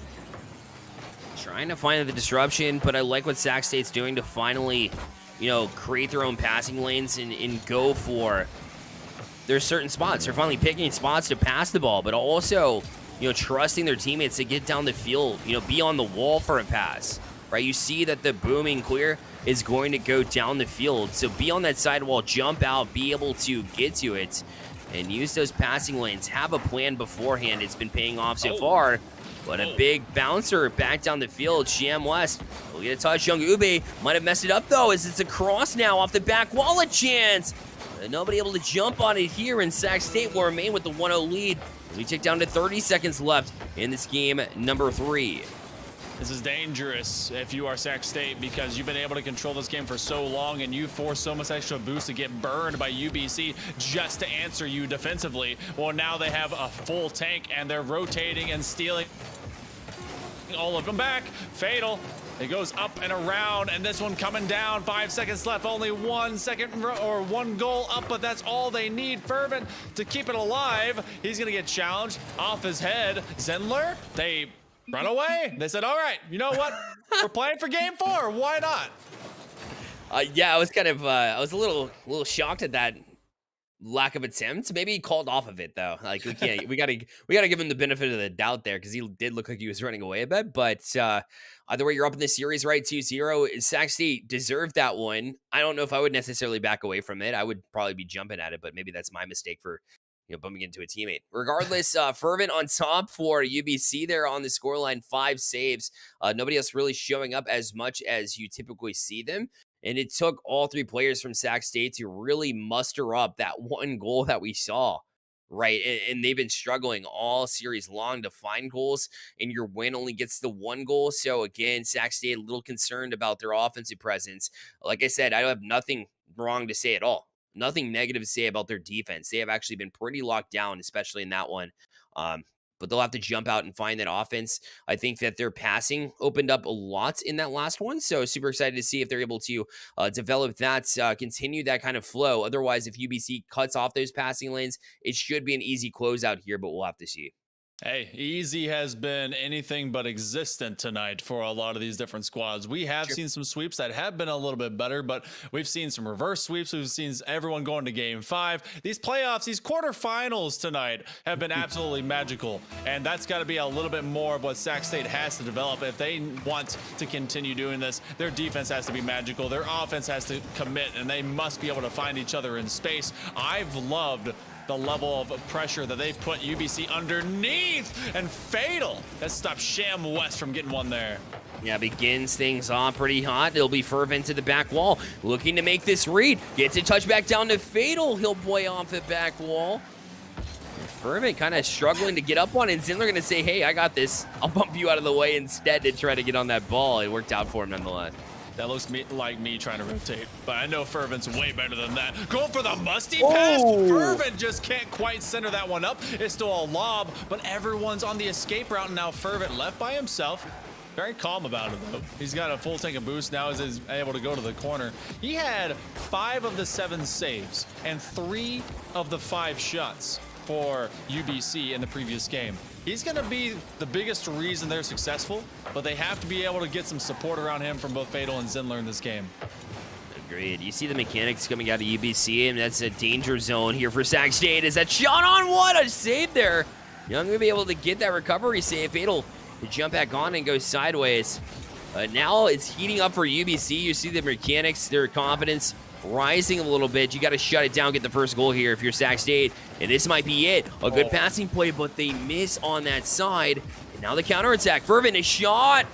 Oh, and it's off the backside car, but Fervent, either way, was able to snipe it top shelf and put him in that awkward spot. Young Ube had the presence of mind to, instead of, because of his late angle earlier, back pass it to Sham West, who just couldn't connect, and then they just weren't able to stop that crossbar shot from going on and in after maybe a little bit of an assist there. But you know what? Shake it off. You got to be able to move through. 1:40 has moved through. Looking for the redirect. Young Ube up already. Sauce Prophet will make the catch. That one will be a little bit of a line drive. Goes right back into the waiting arms of Zinler. Sauce Prophet chasing after it. And I like that Young Ube is not leaving Fervent alone. He's really trying to get in his face. Yeah, it's trying to be pesky, right? You get into their minds, and this has really been kind of a brutal night here for all teams, where bumps, demos, get in their face, make sure they don't have room. It's been a very pesky kind of play from all teams here. As they bait into on the back end was UBC, but they're not able to capitalize on it. So a touch away from Fervent. Well, he'll try to set up Zinler, but he backtracked on it, so Fervent gets another touch to get it back to him and ensure that the back pass was complete. That's sticking with the play, I guess. Yeah, he's he never ever leaves one. Oh, what? Wait, hold on, calm down. That one's gonna be going over to Fervent. Fatal with a drop off, just full on trusting that Fervent would get there. At this point, yes, he's gonna be literally everywhere. Another chance. Sham West able to stop Zinler in his track down, goes top crossbar, and Sham West shows up from the backboard. And able to get that one out. So continuing to press our boat defense. This one a bit dangerous. Fervent. It's been really big on reading the play. We called out Fatal's name in the last one. And Fervent in games 1 and now again in game number 4. As now a Sauce Prophet. Loose play out here. Fervent gonna look for the bump. It's the right play because it finds its way through. Oh my, UBC breaking through again. It'll be 2-0. This was the last touch. All right, well, I want to see what happened. It went to Sham West, it went to Young Ube. They just kept it going. They said, no, keep this one in that straight line. And what a series of unfortunate events as you get 2 defenders unable to get that communication up. They're now down 2. You have maybe a pair of confusion-driven own goals. But regardless, into this corner we go, and Fervent, he's looking for Fatal as a helping hand. But instead, him and Zinler combine to keep this one on the upside of the field. Less than a minute and a half remaining here, Bear. And the magic for Sac State, maybe it's run out. Shot is on target. They can still get this offense going. And Ube knows that. Threw it back on net, but again, just red all the way yet again. And yeah, it's been a couple of own goals here and unfortunate for Sac State, but really it's been all about UBC putting him in those compromising positions with a shot that might have been a little bit high on the first one, and then you follow that up by getting a bump out in front that made it awkward, but hold that thought. 57 seconds left in Sac State. They'll pull it back within 1 now as, again, more bullying. I think Ube got Zinler on that touch on the back wall. Either way, he wasn't able to get a touch. You were definitely talking about how, even based on the ricochets that did go in, it's driven by the fact that UBC was creating those awkward situations and made that happen, or forced them to make those strange decisions. Well, the same thing was true of that one. Looking for the putback. You have Sac State Look at this chaos. Everyone has rotated up into the exact same zone. Fervent looking for a clean tackle. Not going to find anything like it. Young Ube, maybe the midfield pass. Fatal's going to lob it up. Fervent has to escape. Fatal's in a one-on-one. No touch coming. Half minute remaining. Sac State still has a little life. And now they'll have a little bit of room, too. Shiem trying to put it right back in front where the Young Ube was waiting for it, but so was Fatal, as he'll be credited with the save for that one. I don't know if I agree with that stat, but he'll definitely take it. As Fervent try to sidestep around Shiem West. Not able to get to it here. Time ticking down, 8 seconds left. Now, one last push here for Sac State to try to keep themselves alive. Shiem West a shot, and he gets it. Oh, my. Makes it 2-2 with 2 seconds left and beats the defense. And I thought that magic wand had run all out of power, but instead, Shiem West, he gets a quick little flip and is able to put all the power remaining both in himself and his season into that shot. 1 second remaining, that finds the ground, and somehow we find ourselves in OT. There we go again. Yeah, they battled back. You know, that's mental strength after 2 own goals in a game where your backs are against the wall. Excellent job here to stay alive here from Sac State. But now Fervent back out of the zone. This will hit the back wall. Has a chance to raid. It's Fatal, a shot, and he makes it. Puts it through, and it'll be UBC Blue advancing to the next round after they hold strong, stay fast, 18 seconds into overtime in game number 4. Oh, that's rough. But you know what? A lot of credit to Sac State to be able to go this long. And also a key factor here, that's the first goal that UBC scored this game. Yeah. It was. The other 4 of these 5 were all scored by Sac State. So pat your hand on your back, because you did a great job offensively and defensively. Just kind of suffered under the weight of all your needs and responsibilities to make it through. But UBC, they take advantage of those situations. They were able to put them in compromising, opportunities that they could score in, and then ultimately turned into a short OT, and they established themselves in the pecking order as that number 1 seed. Yeah, for sure. If you're a number 1 seed, you want to start off a little bit stronger against an 8 seed, in my opinion. That being said, you take care of business. You let Sac State get 1 back, and that's all because of Sac State's ability to kind of hang in there. Their defensive play was outstanding to me, but their offense just couldn't quite click. And even when they got that, tie, that game tire to send it to overtime with 2 seconds left in regulation, it just wasn't enough to build on in order to bring it more established pressure in overtime and able to get through. So Sac State kind of limited in their abilities to do so from UBC as they're able to close things out. We're going to take a really quick break. We'll have an interview on the other side of things, so don't go anywhere. We'll be right back.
Welcome back to the NECC Network alongside Hill Monkey Man. My name is Bearlight, and we have a special guest in the booth right now. It is Zinler from UBC Blue. Hello. So we wanted to ask you a couple of questions, but welcome to the booth. Yeah, thank you. Glad to be here. Absolutely. So first question is, you really locked down defense from you guys, completely shut them down. A couple of shutouts there. Also, only 4 goals allowed. What kind of contributed to the back line defense that you guys found so successful in that series? Yeah, we started off just kind of playing our game, and then eventually we started focusing more on like first replacing third, and I think that really helped our defense overall. The other team also started playing a lot quicker after the first couple of games, which made it a lot harder to play them. But yeah. Definitely. And sometimes it's easy to overlook a number 8 seed. Moving forward, do you think that your focus was really shifted towards the next rounds, or are you just in it to win it? What does the coach behind the scenes really tell you in order to stay focused in a game, even though it might be a number 1 versus 8, in order to make sure and ensure that you move on to the next round? Yeah, funny thing, we don't actually have a coach. Nice. A Yeah, leader, I suppose. Yeah. it's just the 3 of us, and we just kind of talk about it. It'd be great if we Nice. had a coach, but our Rocket League program is still pretty young at our school. So I mean, if you know any coaches, we'd be glad to have them, but we might not be able to pay them. I'm gonna use my Um, shout out for that alone. Yeah, for sure. But that's Yeah. awesome. So as a leader, like, who really stepped up to take that lead then? In your eyes. I don't know. I feel like all 3 of us are pretty good leaders. I mean, Fervin is definitely like our like unofficial leader, just because he's like so much better at the game than us. But yeah, it's a shared responsibility, I feel. Definitely. Well, it seemed like a full team effort there, so I would disagree with you. I don't know if he's such a greater player than you, right? It takes a full team effort for sure. Hill Monkey Man, over to you. I mean, I was going to ask you a little bit about Fervent because I mean, there always seems to be, especially when it comes to kind of collegiate Rocket League. I mean, you have people that go to the same school, so you have people that kind of have varying levels of skill, but there's usually one that stands out. I mean, given the fact that you guys. You don't have a coach, you don't have a director, you're just kind of doing what you can with what you got. I mean, what do you kind of lean on as your major like bounce back? I mean, when times are tough, does Fervent say anything crazy? Does he have a dramatic speech that he comes to? Does he stand up and he's like, "Hello, men, we can do this"? I mean, what's really your rock to rely on in those moments? Yeah, totally. Fervent, bringing in the deep voice, that'll always get me going. he like he always has something to say whenever we're down or we're doing well. Like I mean, all of us do it, I guess, but I don't know. I think that as a team, we have a pretty good mentality about the game. Like none of us are playing this as it's like the most important thing in our lives, and we have to win. Otherwise, like the whole universe is ended. We're just here to have fun, and um, yeah, it's always a lot of fun playing with these 2 guys with me. That's awesome. And I guess looking to the future, you guys have been able to qualify for November 30th semifinals. Who of these 2 teams, for Carroll and Kansas Wesleyan, got to play them during the regular season? Who would you either want to play, or who do you think you're going to get to play? It's number 4 versus number 5. I mean, is there inclination towards one team or the other? Yeah, that's tough. I mean, we well, we played Carroll in league play, and we did pretty well against them, so probably Carroll. Okay. All right. Take down who you can when you can and see if you can do it again. I mean, you start off fast, start off strong. And I mean, I don't want to leave out Fatal because, I mean, Fatal did a lot of awesome work. He was the first one to be able to score. And I think that you guys have a really good mind for offense. And so, I mean, no extra questions from me. Just comment. I think you guys got a great team to be able to move forward through this bracket. Yeah, thank you. Absolutely. It looks like actually Kansas Wesleyan took out Carroll University. Oh no! If I'm reading this correctly. So KWU will be the next matchup here. Does that change your opinion here, or without giving away too much, what's kind of your game plan going into a team that's that affected? Because they really controlled things: a 5-2 win, a 3-1 win, and a 2-win over Carroll. So that's a pretty tough team you're going up against. Yeah, I'll change my answer. I'd rather play Kansas. There it is. Nice. Oh, I love that. That's good. Debated. Got him. Yeah. Cool. No, I don't really remember how they play. Maybe if we get some time before the 30th, we'll be able to look over some replays. And I feel like we try and focus more on just improving as a team. we're always kind of improvement minded. So we don't necessarily try and cater to one team. Usually, we're always thinking like, what are we doing wrong? What mistakes are we making? We try and correct them. Awesome. I don't think there's any coincidence that you end up as a number 1 seed here. I think that's the right way to play, is to really approach it like that. So that's awesome. And then, as always, like I like to do, any shout outs before we let you go? Yeah, absolutely. Obviously, shout out to my teammates. Shout out to you, Caster. Great job. And my friend told me to shout him out for his music. My friend Aaron Marcus, he's putting out an album pretty soon, so check him out. He's actually super talented, so that's not just me being like, oh, my friend told me to say that. He's actually great. But Okay. That's awesome, man. Maybe I'll go on tour with them. take And, my music career to the next level. That's awesome. Good stuff, man. Well, I appreciate you coming through the booth as well. Yes, thanks for having me. Absolutely. So tomorrow is Rainbow Six Siege here on the NECC network, so you don't want to miss that, but it is actually going to start at 6 p.m. Eastern, not 5 p.m. So if you're confused to why it's not beginning, that's because it's a bit of a later start time. So join us then on this channel. Again, it's the NECC network. Again, you can find me on Twitter as well at BearLike Gaming. Again, Hail Monkey Man at Hail_Monkey Man on Twitter as well, so you can keep up to date with all the latest news. Thank you for joining us at home, and we'll